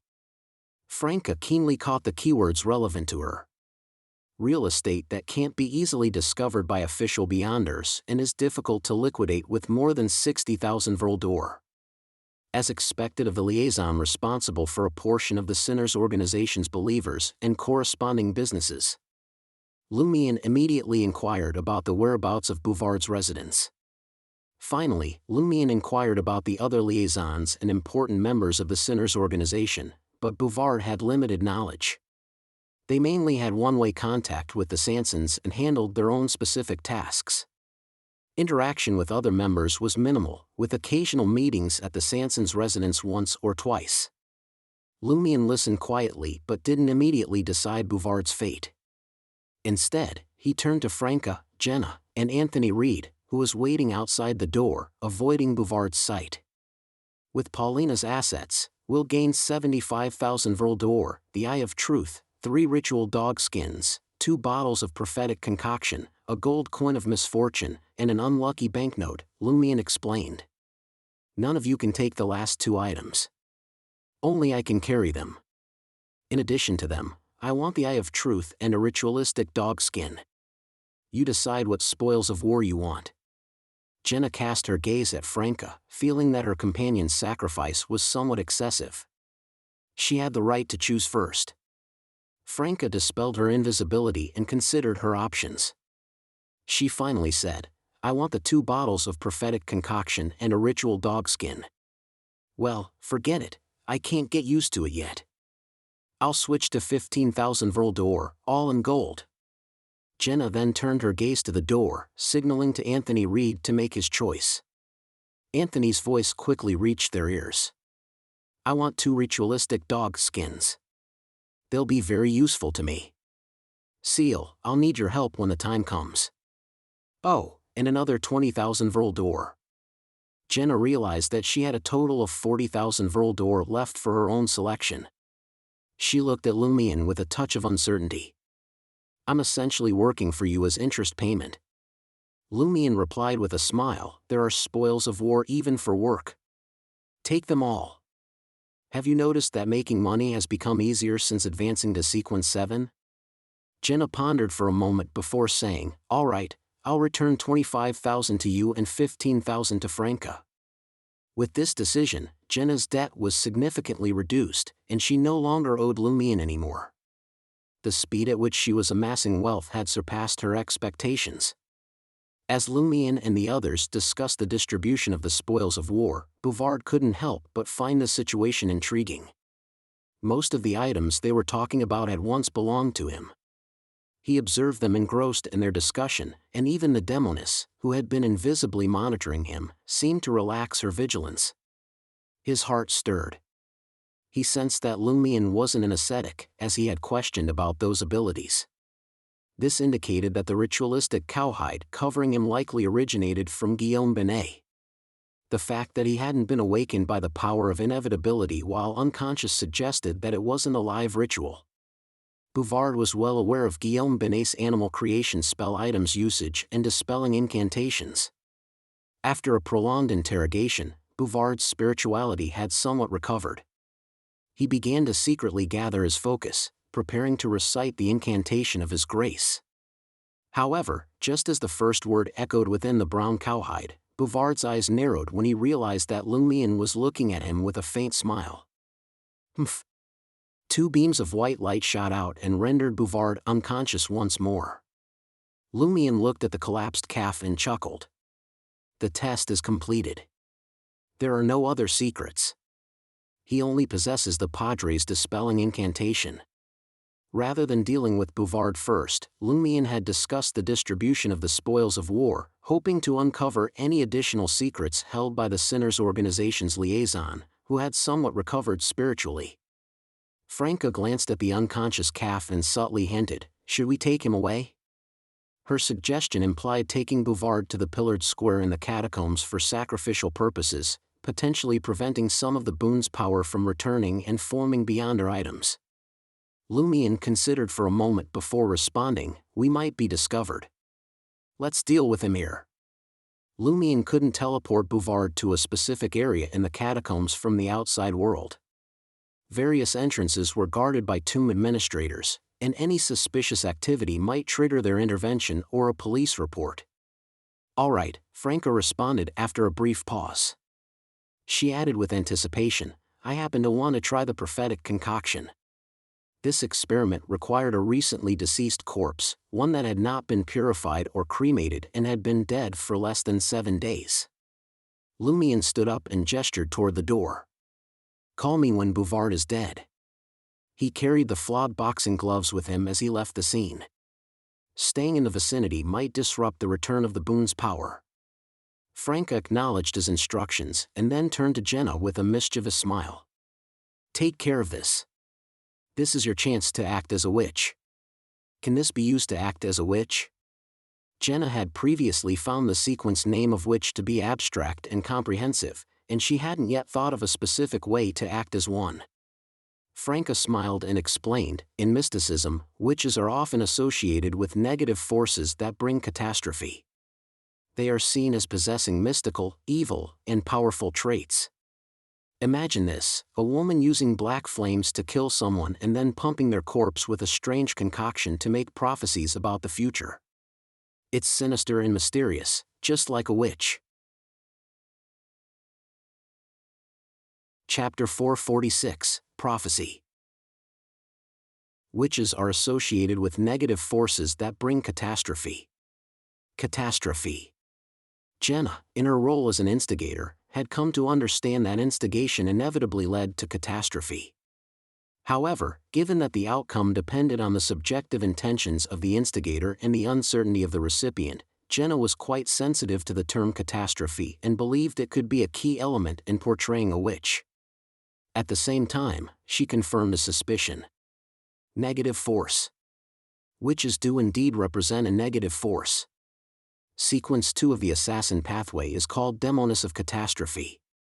This means that even at the demigod level, catastrophe is crucial. Jenna nodded slightly and approached the door of the activity room. She turned the knob on the wall, causing the gas wall lamps to emit a dimmer light. After doing the same for all 4 gas wall lamps, the room grew darker. The faint light blended with the shadows, creating an atmosphere of impending terror. Franca surveyed the room, her curiosity piqued as she asked, "Are you trying to create a dark, terrifying, and eerie atmosphere?" Jenna smiled and said, "Don't witches always appear in such settings in various plays and novels?" As expected of a true apprentice actress, Franca praised Jenna, a sense of pride swelling within her. She, too, had quickly grasped the essence of portraying a witch. She had even experimented with concocting dark potions for a period, though it paled in comparison to the work of apothecaries. In the gloomy and dimly lit room, Jenna returned to the calf. She leaned forward slightly and, in a deep voice, whispered 2 words from the Hermes language, "His Grace." Nothing happened. Outside the door, Lumion chuckled, recognizing Jenna's commitment to her role. She knew she lacked the bestowed powers of inevitability and couldn't use the simplified animal creation spell. To portray a witch convincingly, she had to follow a predetermined process. Lumion raised his voice, mimicking the grandeur of Termoboros, resembling a hidden entity responding to a witch reciting an ominous incantation. "His Grace." In the activity room, an eerie darkness enveloped the area, causing the brown cowhide to split open, revealing Bouvard Pompero. He was dressed only in a white shirt, black pants, and dark socks. With this accomplished, Lumion proceeded until he reached the entrance of 20 Rue de la Terrasse. Through the glass of the oriel window, he stared at the drizzle, which seemed to meld with the night. Jenna crouched down and placed her right hand on Bouvard's forehead. From her palm, black flames emerged, seeping into the Sinners Organization's liaison. These flames didn't crackle but engulfed Bouvard like inky water. After over 10 seconds, Bouvard's body convulsed violently. Moments later, his body relaxed, and the smell of incontinence wafted through the air. He had lost his life. Dressed as a female mercenary, Jenna examined her attire with dissatisfaction. She stood and extended her hand to Franca. Franca understood this as her acting as a mysterious and powerful witch, so she handed her a bottle of prophetic concoction. Jenna genuflected once more and poured the potion into Bouvard's mouth. The dark liquid, bubbling with silver-black light, flowed into the corpse's mouth and lingered there. A faint gust of wind blew, and the dim gas wall lamp's light took on a faint blue hue. Sensing this familiar change, Lumion knew that Bouvard was now entirely lifeless, and the power of the boon had returned to its source. Thus, he turned away from the door, past Anthony Reed, and re-entered the activity room. Gulp! The sound of the corpse swallowing the liquid reached his ears. With a swish, Bouvard sat up. His face was deathly pale, and his eyes had turned translucent and devoid of color. As Jenna gazed into those clear eyes, she marveled at their magical quality, the vibrant colors, the pure light, the invisible form, and the mercurial ripples. She endured the intense chill and then turned her attention to Lumion and Franca. She had no questions, she was merely acting. Franca motioned for Lumion to take the lead in asking the questions, as she aimed to learn how to make better use of the remaining canister of prophetic concoction. Lumion, well versed in the rules, carefully considered the inquiry and addressed Jenna, saying, "Ask, where's Voisin Sanson, the former owner of the Voisin Café in the Trier region of the Intis Republic, this time next week?" This question carried not only its apparent meaning but also a hidden implication. If Bouvard's corpse couldn't provide a valid answer, or if the response seemed abnormal, it could indicate that Voisin Sanson had left the place where the powerful bestowed resided, possibly signaling an impending catastrophe. Jenna nodded and posed the question to Bouvard's lifeless form, her voice deep and enchanting. The corpse's pale face, tinged with a hint of dark green in the dim blue light, opened its mouth and replied in Intision, "Room 7. Room 7. So specific? But there's no restrictive description from before." Lumion originally imagined that Bouvard's corpse would be like the deceased he had previously used, using a broader description like Trier's Quartier de la Princesse Rouge. This could narrow down the scope of the Tarot Club's investigation. However, he never expected Bouvard's corpse to directly reveal Voisin Sanson's room number. To Lumion, this answer wasn't as useful as the Quartier de la Princesse Rouge. There were countless Room 7s in Trier. Furthermore, what if Room 7 wasn't in Trier? It wasn't necessary to plan a conspiracy while in Trier. Bouvard is a bestowed of the Inevitability pathway. He possesses the power of fate and the corruption left behind by the power of inevitability. After his corpse consumed the prophetic concoction, it must have seen more than the average deceased and foreseen it more clearly. Is that why such a change occurred? Lumion muttered inwardly. He then asked for confirmation. "Ask him where Pualis de Roquefort from the Dirige region of the Riston province in the Intis Republic is this time next week." After hearing the witches relating it, Bouvard's corpse responded with an illusory and ethereal voice, "Room 12. Room 12, Room 7. Madame Pualis and Voisin Sanson are indeed in the same place. The powerful bestowed of these cults in Trier are gathered together. They definitely aren't here for food and drink." Lumion nodded slightly and quickly thought of what to ask next. From the two responses, he vaguely guessed that it had something to do with where the evil god bestowed were. The prophecy spell appeared significantly interfered with and was unable to provide precise information. He could only ask in another manner. A few seconds later, Lumion looked at Jenna and said, "When will Voisin Sanson leave his current building?" This question aimed to determine the timing of potential catastrophe or the significant operation. The strange scenes in Bouvard's eyes quickly dissipated. After hearing Jenna's question, he opened his mouth and replied faintly, "Rain, water." Suddenly, Bouvard's eyes burst open, and blood sprayed from them, leaving behind two contaminated black and red cavities. His body started to swell, becoming pale, dim, and moist, as if he had been submerged in water for an extended period. In the blink of an eye, the corpse vanished from the sight of Lumion and the others, as if it had never existed. Franca, clutching the mirror and preparing to cast a curse on the mutated corpse, lost her target. She frantically scanned the area but found only remnants of the exploded eyeballs. Drawing from her limited experience, Franca speculated, could it be that an extraordinary event or entity was prophesied, leading to a horrifying backlash that dragged him away into the unknown? She sighed and added, "See, divination and prophecies are treacherous undertakings." Lumion nodded in agreement and suggested, "Let's leave now and head to Bouvard's residence to secure the remaining spoils of our mission." "Yes, we must be cautious," Jenna said, gazing up at the ceiling. "What shall we do with Paulina and the other heretics? Should we eliminate them all?" "I'll take care of it. I'll handle this." Franca eagerly raised her hand. "I want to find some enjoyment, no, pleasure for myself." She wanted to simply act. Observing the perplexed expressions on Jenna and Lumion's faces, Franca retorted, "What's on your minds? I'm not talking about that. That's not the only way to have pleasure. Doing something to entertain herself?" Lumion scoffed and walked out of the activity room, leaving a parting remark. "You have 5 minutes." 5 minutes? Franca muttered as she settled in front of the brass mechanical typewriter. Donning gloves, she swiftly typed on the keyboard. Before long, Paulina, the butler, and the others who were securely bound had notes attached to them. The notes read, "We're heretics. Our faith is in an entity known as Inevitability. Arrest us. Our leader is Voisin Sanson. Voisin Sanson and his core subordinates have gone somewhere. It's said that they'll stay for 3 months. They went there over 2 months ago. I have regeneration, danger premonition, and electric arc. Please be careful." After pasting the papers, Franca scanned the notes with a sense of delight. She then turned her attention to the unconscious Paulina and remarked, "A dancer's flexibility might help you escape the ropes. I can only add 2 more layers of unconsciousness to you."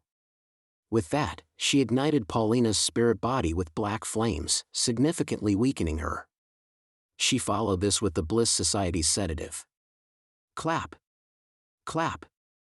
Franca clapped her hands together and left the room, leaving behind black flames that burned all kinds of traces. After ensuring the success of their police report, Lumion and his companions retrieved assets that could be quickly converted into cash from Bouvard's residence in the library district. Reverting to his original appearance and taking a carriage back to the market district, Lumion was on the verge of inquiring Franca about something when he noticed a figure darting through the darkness outside the window. The figure was dressed in a white shirt, black pants, and dark socks. Its eye sockets were hollow and empty, and its skin appeared swollen and pale, as if it had been soaked in water. Bouvard Pompero. Bouvard Pompero's previously vanished corpse. Chapter 447, Association and Speculation. Lumion's body tensed, then he quickly relaxed. He calmly shifted his gaze away from the carriage window, as if he hadn't noticed anything. "What's the matter?" Anthony Reed inquired of Lumion. Lumion chuckled. "Nothing." Franca, seated across from him, remarked, "Your smile and your responses always make me suspect you're up to no good." Lumion's lips curved into a smile. "When you assume I'm up to no good, only to discover I haven't done anything, could it be seen as a conspiracy? Why does your sister always teach you such things?" Franca critiqued, sounding severe. Jenna glanced at Lumion but didn't press for more information. She remained on guard. The 4-wheeled rental carriage returned to Rue de Blouses Blanches in the market district.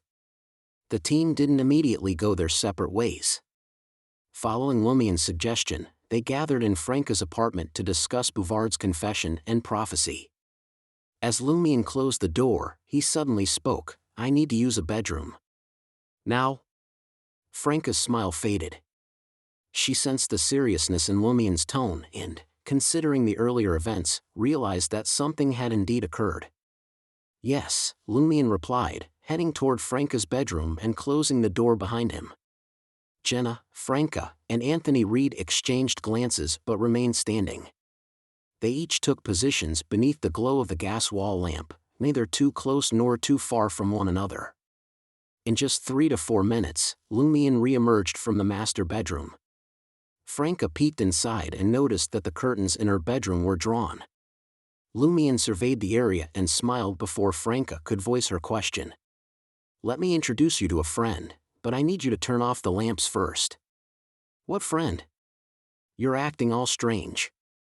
You can't even speak properly after becoming a conspirer," Franca muttered as she turned the knob valve at the bottom of the black gas wall lamp.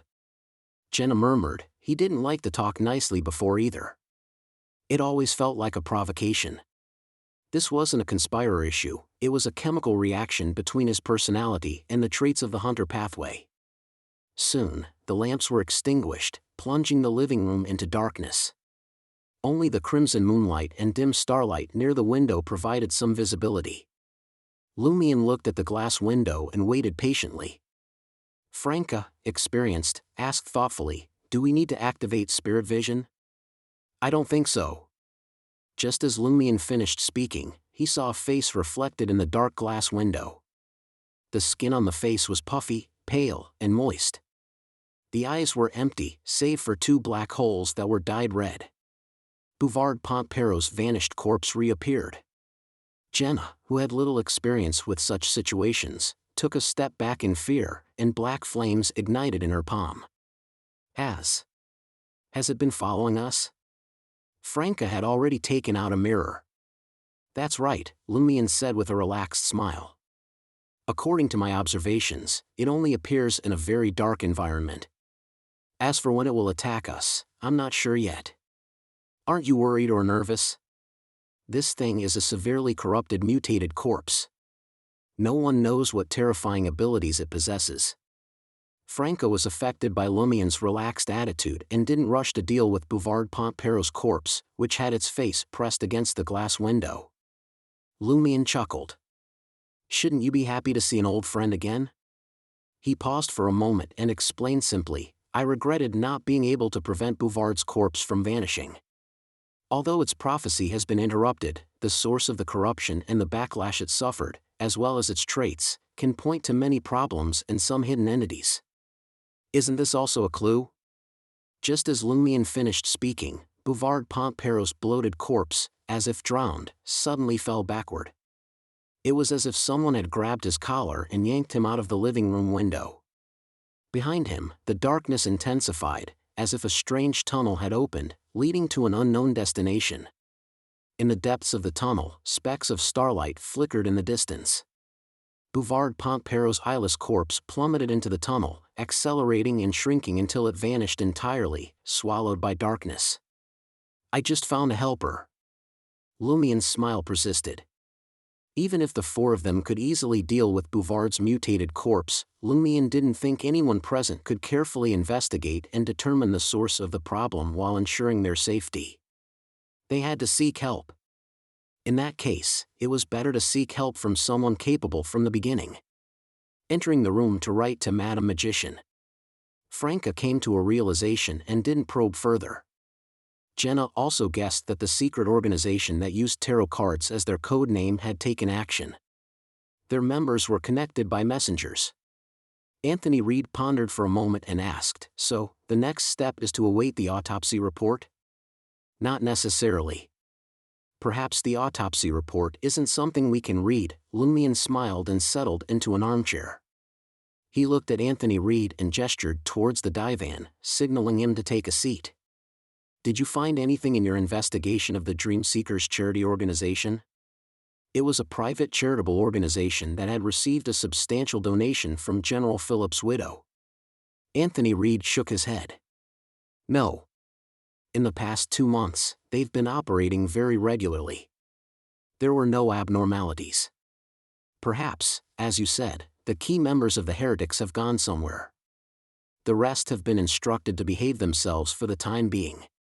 Lumion nodded slightly and turned to Franca, who had settled into the recliner. Do you know what happened to the Bliss Society? It's similar to the Sinners. They've eliminated several key members, but the two most important ones seem to have vanished. They must have gone to that place too. Franca recounted the information she had obtained from Braum Sauron. They referred to the Demoness sect. That place.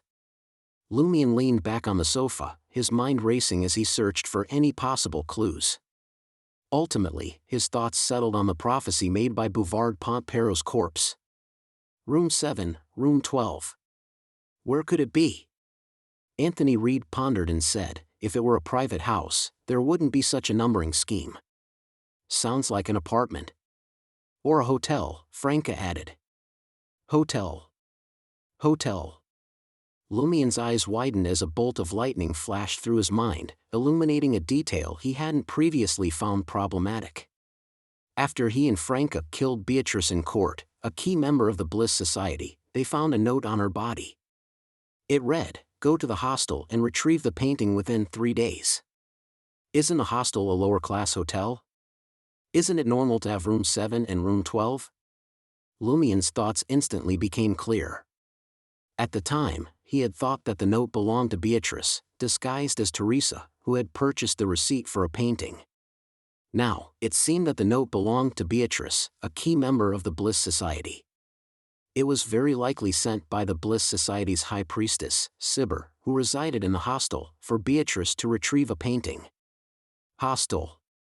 Lumion uttered the term. Is that where Tryer's numerous evil god bestowed go? Franca, who had overheard Lumion's question about Teresa, remembered the note's contents. Her excitement was palpable as she turned to Lumion and asked, did Voisin Sanson, Pualis, and the others go to that place with the codename Hostel? Lumion replied slowly, we still need to confirm it, before swiftly inquiring, has Teresa, the art dealer, returned? He had questioned Braum Sauron about Teresa's whereabouts upon discovering the note. According to the member of the Demoness sect, the art dealer had been sent to St. Millum, the capital of the Faesac Empire, for a business deal, allowing Beatrice to impersonate her without raising suspicion. Franca responded uncertainly, she should be back. It's been quite some time. She hadn't paid much attention to the ordinary art dealer's activities. Jenna, perplexed, interjected, what's this about a hostel and an art dealer? Franca briefly explained, omitting Braum Sauron's involvement, attributing it to an operation against the Bliss Society. Anthony Reed, after careful consideration, voiced his thoughts. The problem now is that even if the hostel is indeed where the heretics gather, we still don't know what it refers to or where it is. Lumion sighed softly and flashed a smile. It's better than having no direction. He then turned to Franca and said, ask about the real art dealer, Teresa's residence tomorrow. I want to visit and confirm if the note belongs to her or Beatrice. Understood, Franca replied enthusiastically. She had two motives, pressing Braum Sauron to determine when the assessment period would end and contributing to averting the impending catastrophe. Back in her gaming days, she often chose storylines that involved saving humanity. Only when she grew bored of that did she experiment with something different. Sigh, the phrase Demoness doesn't quite align with preventing catastrophe. Franca sighed inwardly. Lumion shifted his attention to Anthony Reed, pondering for a moment before revealing his plan. Since they've all been behaving themselves, it's our turn to misbehave. Anthony Reed, catching Lumion's drift, asked in confirmation, what do you mean? Lumion's smile broadened. We'll abduct General Philip's widow and the true controller of the Dreamseekers charity organization and interrogate them. Chapter 448, The Power of Painting. The next morning, Lumion changed into fresh attire. As he prepared to depart, a surprise greeted him when the doll messenger materialized from the wall, delivering a meticulously folded letter. Madam Magician has unearthed clues from Bouvard's tainted remains? Lumion's spirits soared with anticipation. He expressed his gratitude to the messenger and proceeded to unravel the letter's contents. We possess limited knowledge regarding the evil gods beyond the barrier. The hostel and its location still eludes us, but we have formulated some conjectures. In examining Bouvard Pontpero's corrupted remains, I discerned a corruption bearing a resemblance to the apprentice pathway, a contamination from alternate dimensions and space-time. Had I not intervened, unless it had manifested and attacked, you would not have been able to make direct contact with it. In the past, we've encountered similar instances, primarily involving artists, writers, and avid readers. We've observed that painters often descend into madness, but due to their artistic disposition, their ramblings and abstract fantasies often go unnoticed. Some of these musings unveil profound truths about our world, while others exert an uncanny influence on their surroundings, turning the fictional into reality. They emerge from canvases or pages, though their presence typically has a time limit. An example involved an artist who, under the influence of a psychotropic substance, painted an indescribable creature. This entity materialized from the canvas, murdering its creator and any other living beings in the apartment. I once encountered a perilous artwork, a sealed artifact that resembled a painting. The deity portrayed within it came to life and vanished, thankfully without triggering a catastrophe. Similarly, while confronting a deranged heretic, we encountered Gehrman Sparrow, the Queen of Ailment, and various characters and scenes that were originally confined to novels within the structure he inhabited. Fortunately, these manifestations lacked the full potency of their original counterparts. They possessed only a rudimentary semblance of their appearance, personalities, and abilities. It was confirmed that these creations were the handiwork of a deranged bestowed of an evil god. He had been a fervent reader of novels and, upon losing his sanity, instinctively recreated a fantastical realm within his abode, mirroring the content of the novels. From this standpoint, it also bears some resemblance to the spectator pathway, but it is fundamentally distinct. One derives its power primarily from the mind, while the other seems to harness the qualities and might of alternate dimensions or alternate spaces to manifest entities. Initially, it might function as a gateway or perilous portal, but in time, it could evolve into a near-real alternate space or even an entirely separate world. As Lumion absorbed the contents of the letter, his eyelids twitched with a whirlwind of thoughts. His initial reaction, "Is this something I can read?" While some portions seemed manageable, others, particularly the elaborate examples and analysis, left Lumion's mind in turmoil.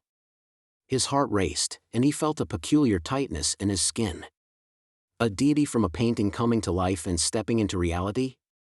Is it that terrifying? If the painting hadn't been sealed, wouldn't it be able to destroy the entirety of Trier? Given more time, the entire world might have been finished. Amidst this mental storm, Lumion's mind struck upon an idea.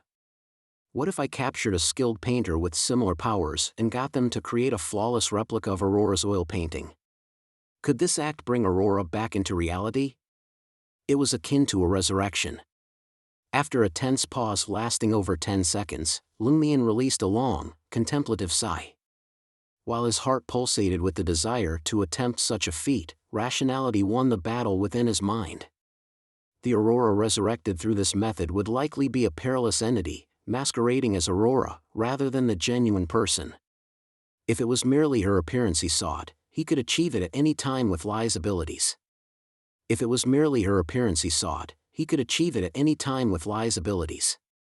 In the wake of this realization, Lumion's thoughts turned to a mystical item he hadn't employed in quite some time, the mystery prying glasses. The brown gold-rimmed mystery prying glasses, originating from a deceased beyonder, held a mysterious and intriguing history. Its previous owner had crafted an oil painting infused with madness, vibrant colors, and a mesmerizing, psychedelic pattern before their untimely demise. When Lumion put on these mystery-prying glasses, the world around him transformed, revealing hidden truths that were once invisible. Occasionally, these revelations kindled a desire to sketch, resulting in drawings imbued with supernatural power, each with unique effects. For instance, they could cause an itching sensation across his body, ushering in warmth and radiant sunlight, aligning with Madame Magician's account of paintings by evil god bestowed that influenced their surroundings.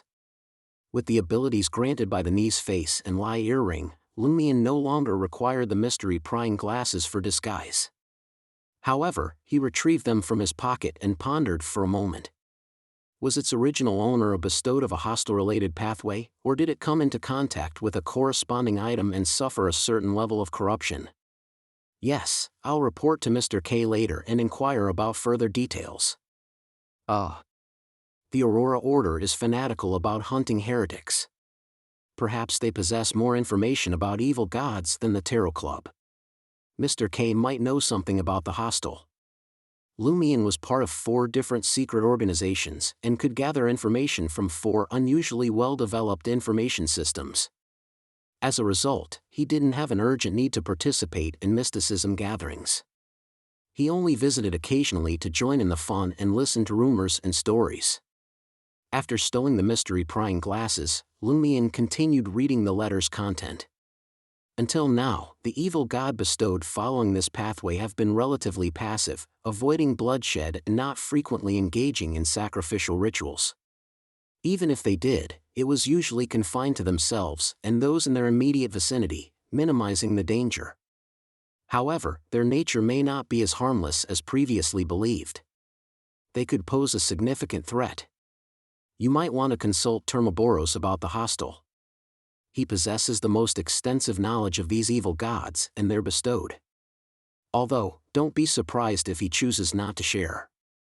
Lumion set the letter ablaze with crimson flames and whispered with a chuckle, Termoboros, do you know the meaning of hostel and its association with which evil god?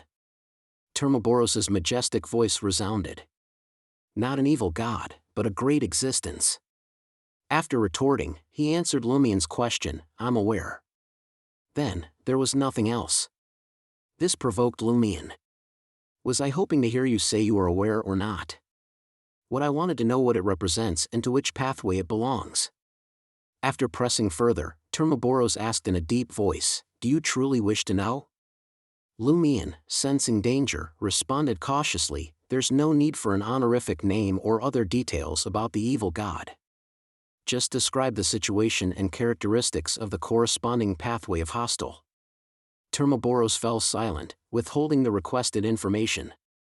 Lumion scoffed, believing that the entity's response indicated, I have nothing to lose. Why not give it a shot? What if my vessel suddenly turned foolish? Termoboros had no intention of revealing details about hostel. He exhaled and left room 207, prepared to find Mr. K for further guidance. As Lumion made his way to Avenue du Boulevard, Franca had already met up with Brown Sauron. Both were clad in hunting attire, armed with double-barreled shotguns, and positioned at the edge of the East Lawns forest, where they took aim at wild deer hidden behind the trees. Browns, when will you fucking end my assessment? Franca stressed her original gender with a touch of stereotypical vulgarity. Browns, her orange-red hair mostly concealed beneath a deerstalker hat, peered forward and responded, soon, soon.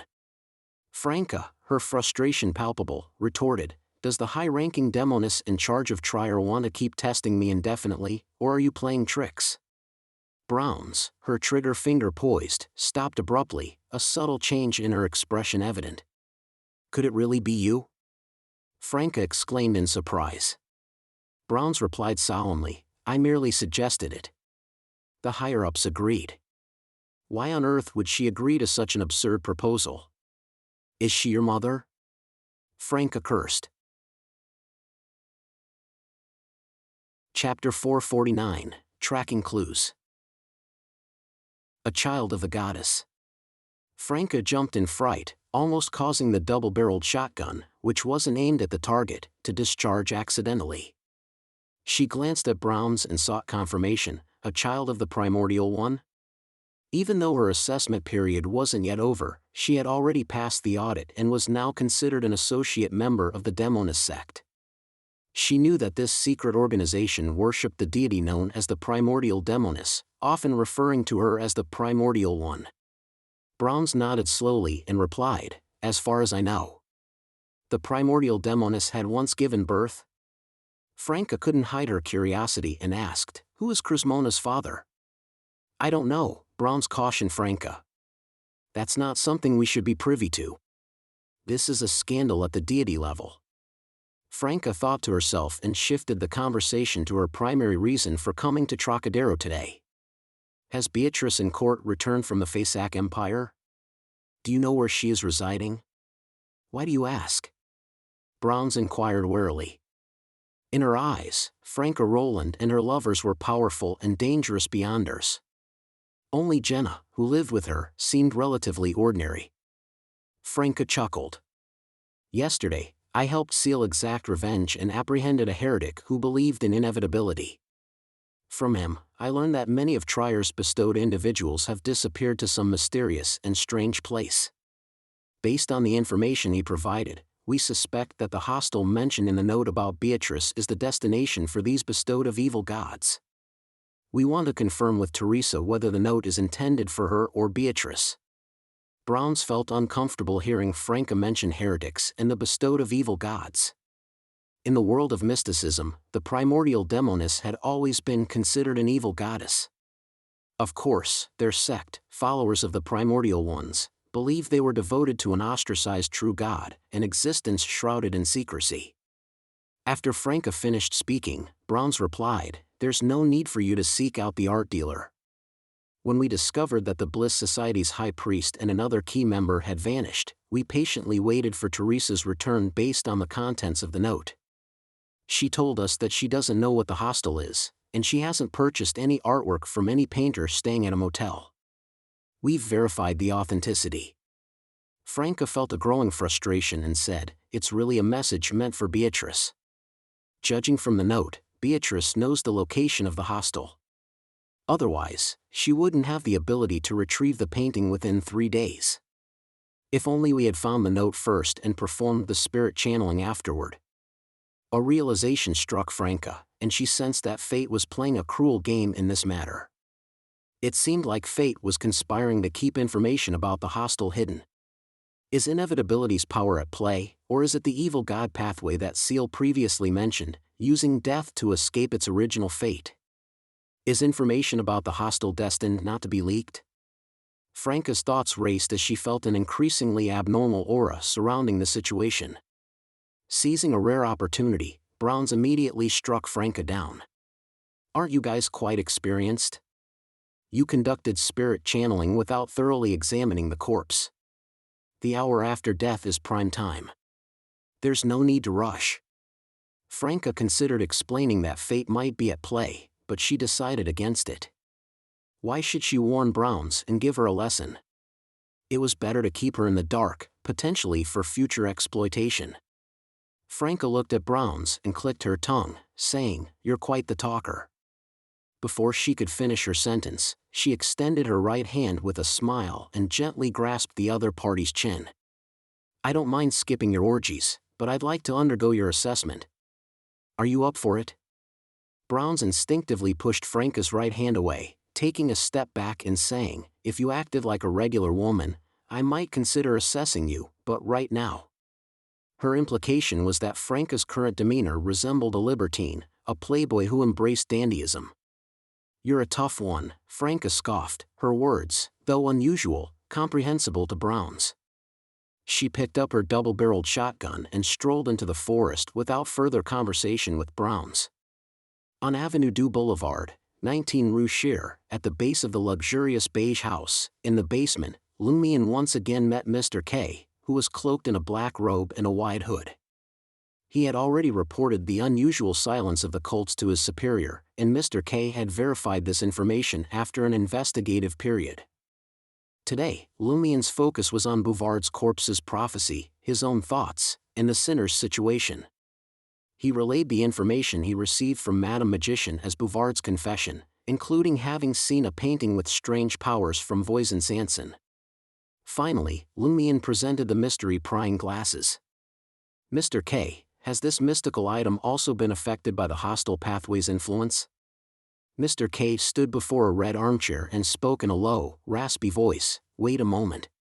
With a soft clap of his hands, he summoned an attendant into the room and whispered something to him.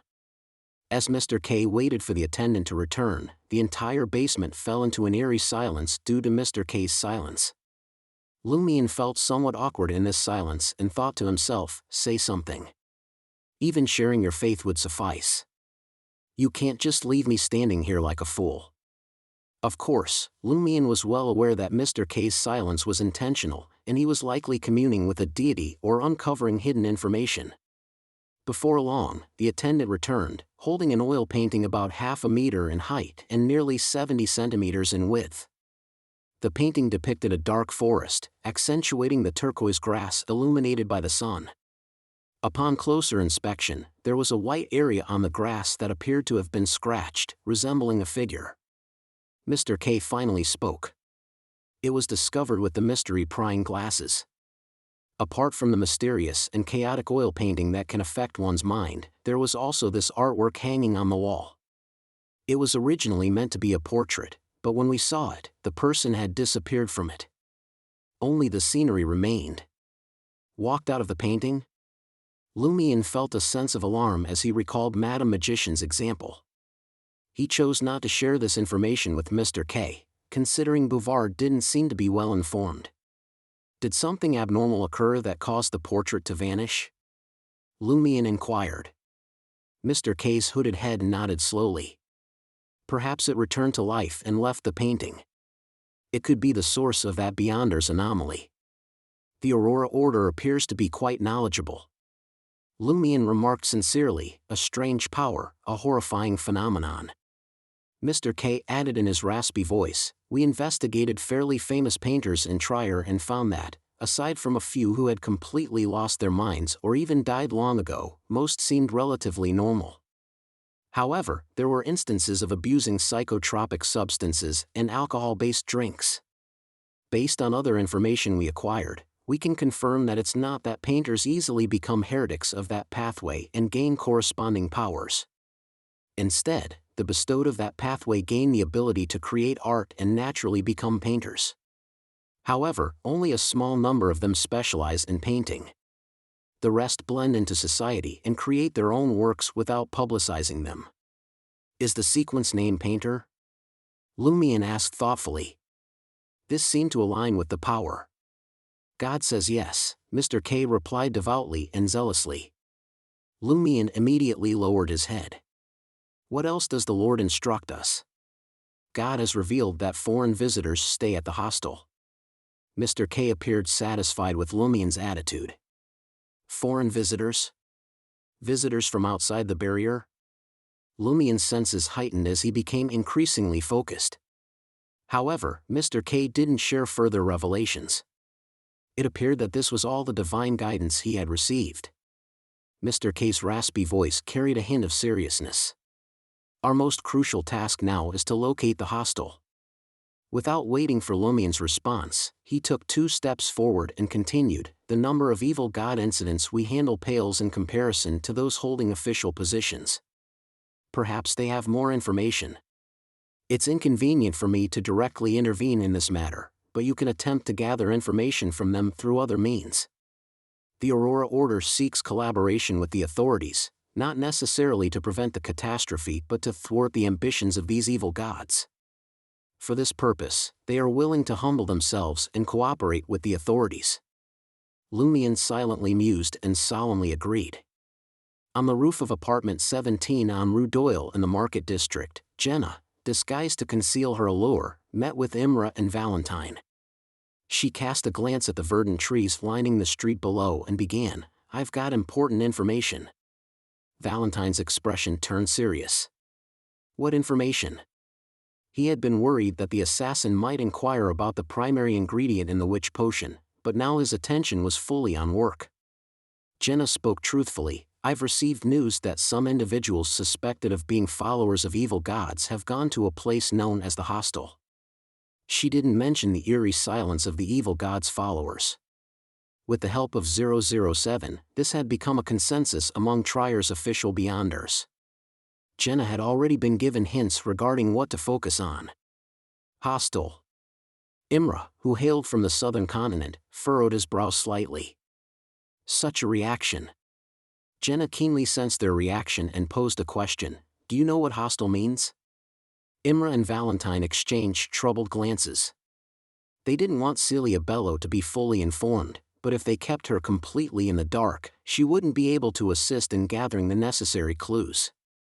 She needed some information to know what they wanted her to pay attention to. After a brief pause, Imra carefully composed his words and said, "One of our colleagues once heard the term hostile from a peculiar creature."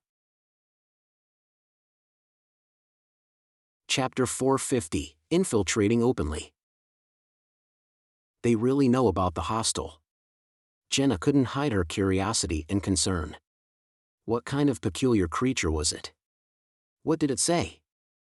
Imra glanced at Valentine before responding. Under normal circumstances, it's an invisible creature. You can only confirm its existence through some traces and see if it's lingering around you. Valentine explained eagerly, "From what I understand, it exists somewhere between the spirit world and reality. It's untouchable and difficult to detect with spirit vision. It's in a very peculiar state." I don't think that's all. According to the dossier, there are a few conceptual and abstract aspects about it. In short, you can only perceive it or sense its form through its reactions, if it's willing, or when it attacks you, Imra corrected Valentine. This is very similar to Bouvard's condition after his corpse was corrupted. However, Bouvard's corpse wasn't that formidable. As long as the environment is dark enough, it can be seen. Yes, according to Seal, other than beyonders of a few pathways who have reached a certain sequence, it's indeed impossible to touch it directly and deal with it. Jenna made a connection and increasingly believed that the hostile Valentine and company knew was equivalent to the one they knew, unless there were more than one of the same nature. Imra, who had a habit of wearing skin-colored tape across the bridge of his nose, paused for a moment before continuing. If that peculiar creature hadn't attacked our colleague, it wouldn't have been discovered. We obtained several pieces of information from it. One of them mentioned the hostile. What did it say? Jenna played along. Perhaps this contained the future direction of their investigation. Valentine furrowed his brow.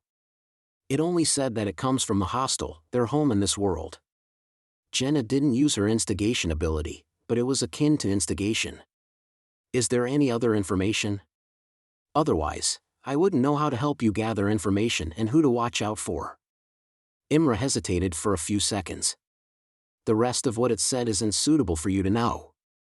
Yes, it calls itself a pixie. Pishua. An untouchable pixie. The corresponding sequence name of the Boone's pathway? Jenna nodded thoughtfully. After a brief silence, Valentine said, "Our colleague encountered this peculiar creature in an artist's studio. As for the painter, he was once treated for mental illness. He always claimed to travel with his spirit body every night and enter a strange space that's neither in reality nor in the spirit world. He fought invisible creatures, strange souls, and evil spirits that attempted to invade reality through that space to protect the peace of the entire street. Such claims led to him being sent to the asylum for treatment for a period of time. Subsequently, he was under prolonged medication. Our colleagues confirmed that what he said might be true. It sounds like he's corrupted by an evil god. But why would he wander about as a spirit body and guard the street?" Jenna didn't mention the term bestowed. Imra smiled disinterestedly and replied, "The power of an evil god isn't necessarily evil, but they often bring catastrophe or cause illusions and changes in the recipient's personality. Can you accept that you're no longer yourself?" Jenna wanted to habitually respond using silence, but she remembered that there were two purifiers opposite her, so she slowly shook her head. Valentine's tone remained anxious. "We're telling you this because we want you to pay more attention to painters, novelists, or those who have private hobbies of painting, reading, and telling stories. If you discover anyone's abnormal behavior and language, report it to us immediately. By the way, some painters' works also possess a certain amount of supernatural power. That's also one of the clues," Imra added. Jenna nodded solemnly. "No problem." Lumion, who had gathered a wealth of information from various sources, realized that although he and the others had a basic understanding of the hostile pathway, they lacked substantial progress in their investigation. They still didn't know the location of the hostile or the heretic's plans. He had no choice but to turn his attention to General Philip's widow and the charity organization known as the Dream Seekers. Late at night, at 9 Rue Lviv, Quartier 3, also known as the Administrative District. It was a 3-story beige building surrounded by a garden, lawn, stables, a fountain, and statues. I was hoping to find an opportunity to ask for your help. I could use the ritualistic dog skin to infiltrate this place and search, Anthony Reed, with his buzz cut, said, glancing at Lumion beside him. Lumion let out a chuckle. Official Beyonders can't afford to worry about such trivial matters in the current situation. As he spoke, he crossed the street towards the beige building with sculpted outer walls. The two of them circled to the side of the garden and watched as the two valets passed by together and turned to the front. Lumion leaped up, pressing his hand against the white-painted iron fence. He stretched his body and leaped over, landing silently. Anthony Reed was a seasoned veteran who had been forged by the crucible of the battlefield and maintained a habit of exercising. Although sequence 9 to 7 of the spectator pathway didn't significantly enhance his combat techniques, nor did his physique improve significantly, it didn't prevent him from easily vaulting the fence and entering the garden. Lumion didn't bother concealing himself. Holding a top hat, he left the garden with one hand in his pocket and approached the main building. Occasionally, he paused, avoiding the gazes from inside the building's windows and the maid who was eager to return to her room. Before long, they arrived at the side door. The wolf-shaped dog guarding the area had already fallen asleep. Anthony Reed guessed that it was the doing of the two demonesses who had long concealed themselves and whose whereabouts were currently unknown. However, he felt that if that was the case, why act as if they were infiltrating? Lumion seemed to sense the psychiatrist's thoughts and smiled. The sedative we obtain from the Bliss Society is very effective. We have to use it sparingly. Furthermore, the Demoness sect had already purged the Bliss Society once, leaving only 2 key members and Maipu Meyer, who was currently hiding in the market district. For the time being, no one was available to provide Lumion, Franca, and the others with supplies. Of course, the Demoness sect had definitely gained a lot. After Franca passed the assessment, she should have a chance to obtain something from them. Lumion walked past the unconscious dog, retrieved a wire, and expertly opened the side door of the building. At that moment, almost all the lights in the house had been extinguished, and the corridor was shrouded in darkness. With one hand in his pocket and the other clutching his top hat, Lumion made his way upstairs to the master bedroom, openly treating it as though it was his own home. Last time, he hid behind the scenes and instructed his partners to set traps. This time, he's using himself as bait to lure out potential problems? Different choices and different acting methods for a conspirer? Anthony Reed followed Lumion from behind, enlightened. Lumion reached the 3rd-floor master bedroom. Along the way, he took a detour and climbed up from the 2nd-floor balcony, avoiding the bodyguard at the staircase. Gazing at the vermilion door, he chuckled and said, after General Philip passed away, didn't his widow receive the protection of Beyonders? The bodyguards they hire with their own money can only scare off ordinary thieves and bandits. There are Beyonders, but Beyonders working as bodyguards not only charge a high price, but they also have an attitude. They typically don't do night duty, Anthony Reed recounted his observations during this period.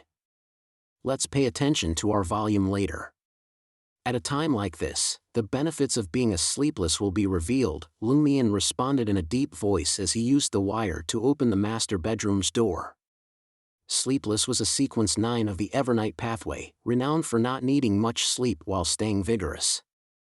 Anthony Reed followed Lumion into the room and closed the wooden door behind him. Then, Lumion donned a black top hat and lit the gas wall lamp on the wall. In the yellowish light, they saw a woman wrapped in a silk blanket lying on the bed. The woman stirred slowly, her wavy black hair framing a face that had seen 4 decades of life.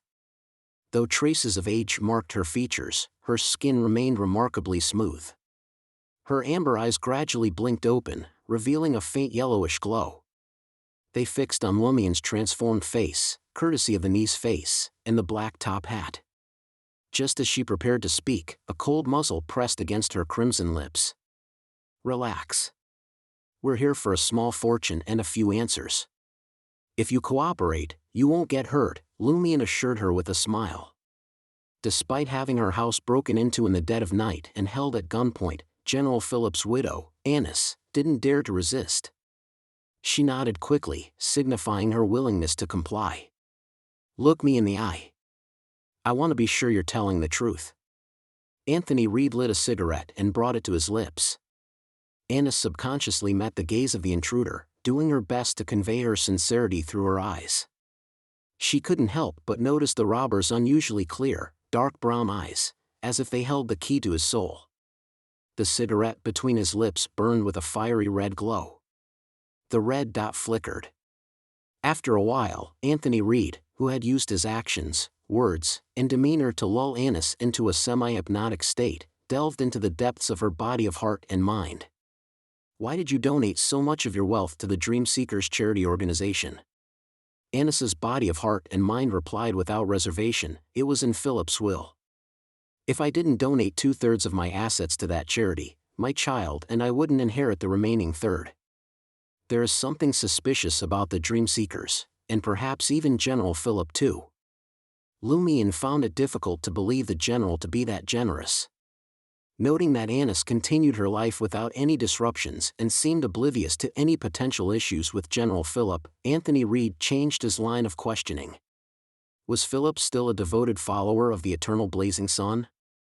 The psychiatrist believed that the general's daily routines in a marriage were hard to hide from Annis, even when other problems remained concealed. Annis's eyes grew distant as she replied, he hadn't prayed fervently in a long time, and his praises were quite perfunctory. I overheard him whisper in the corridor once, Goddess bless.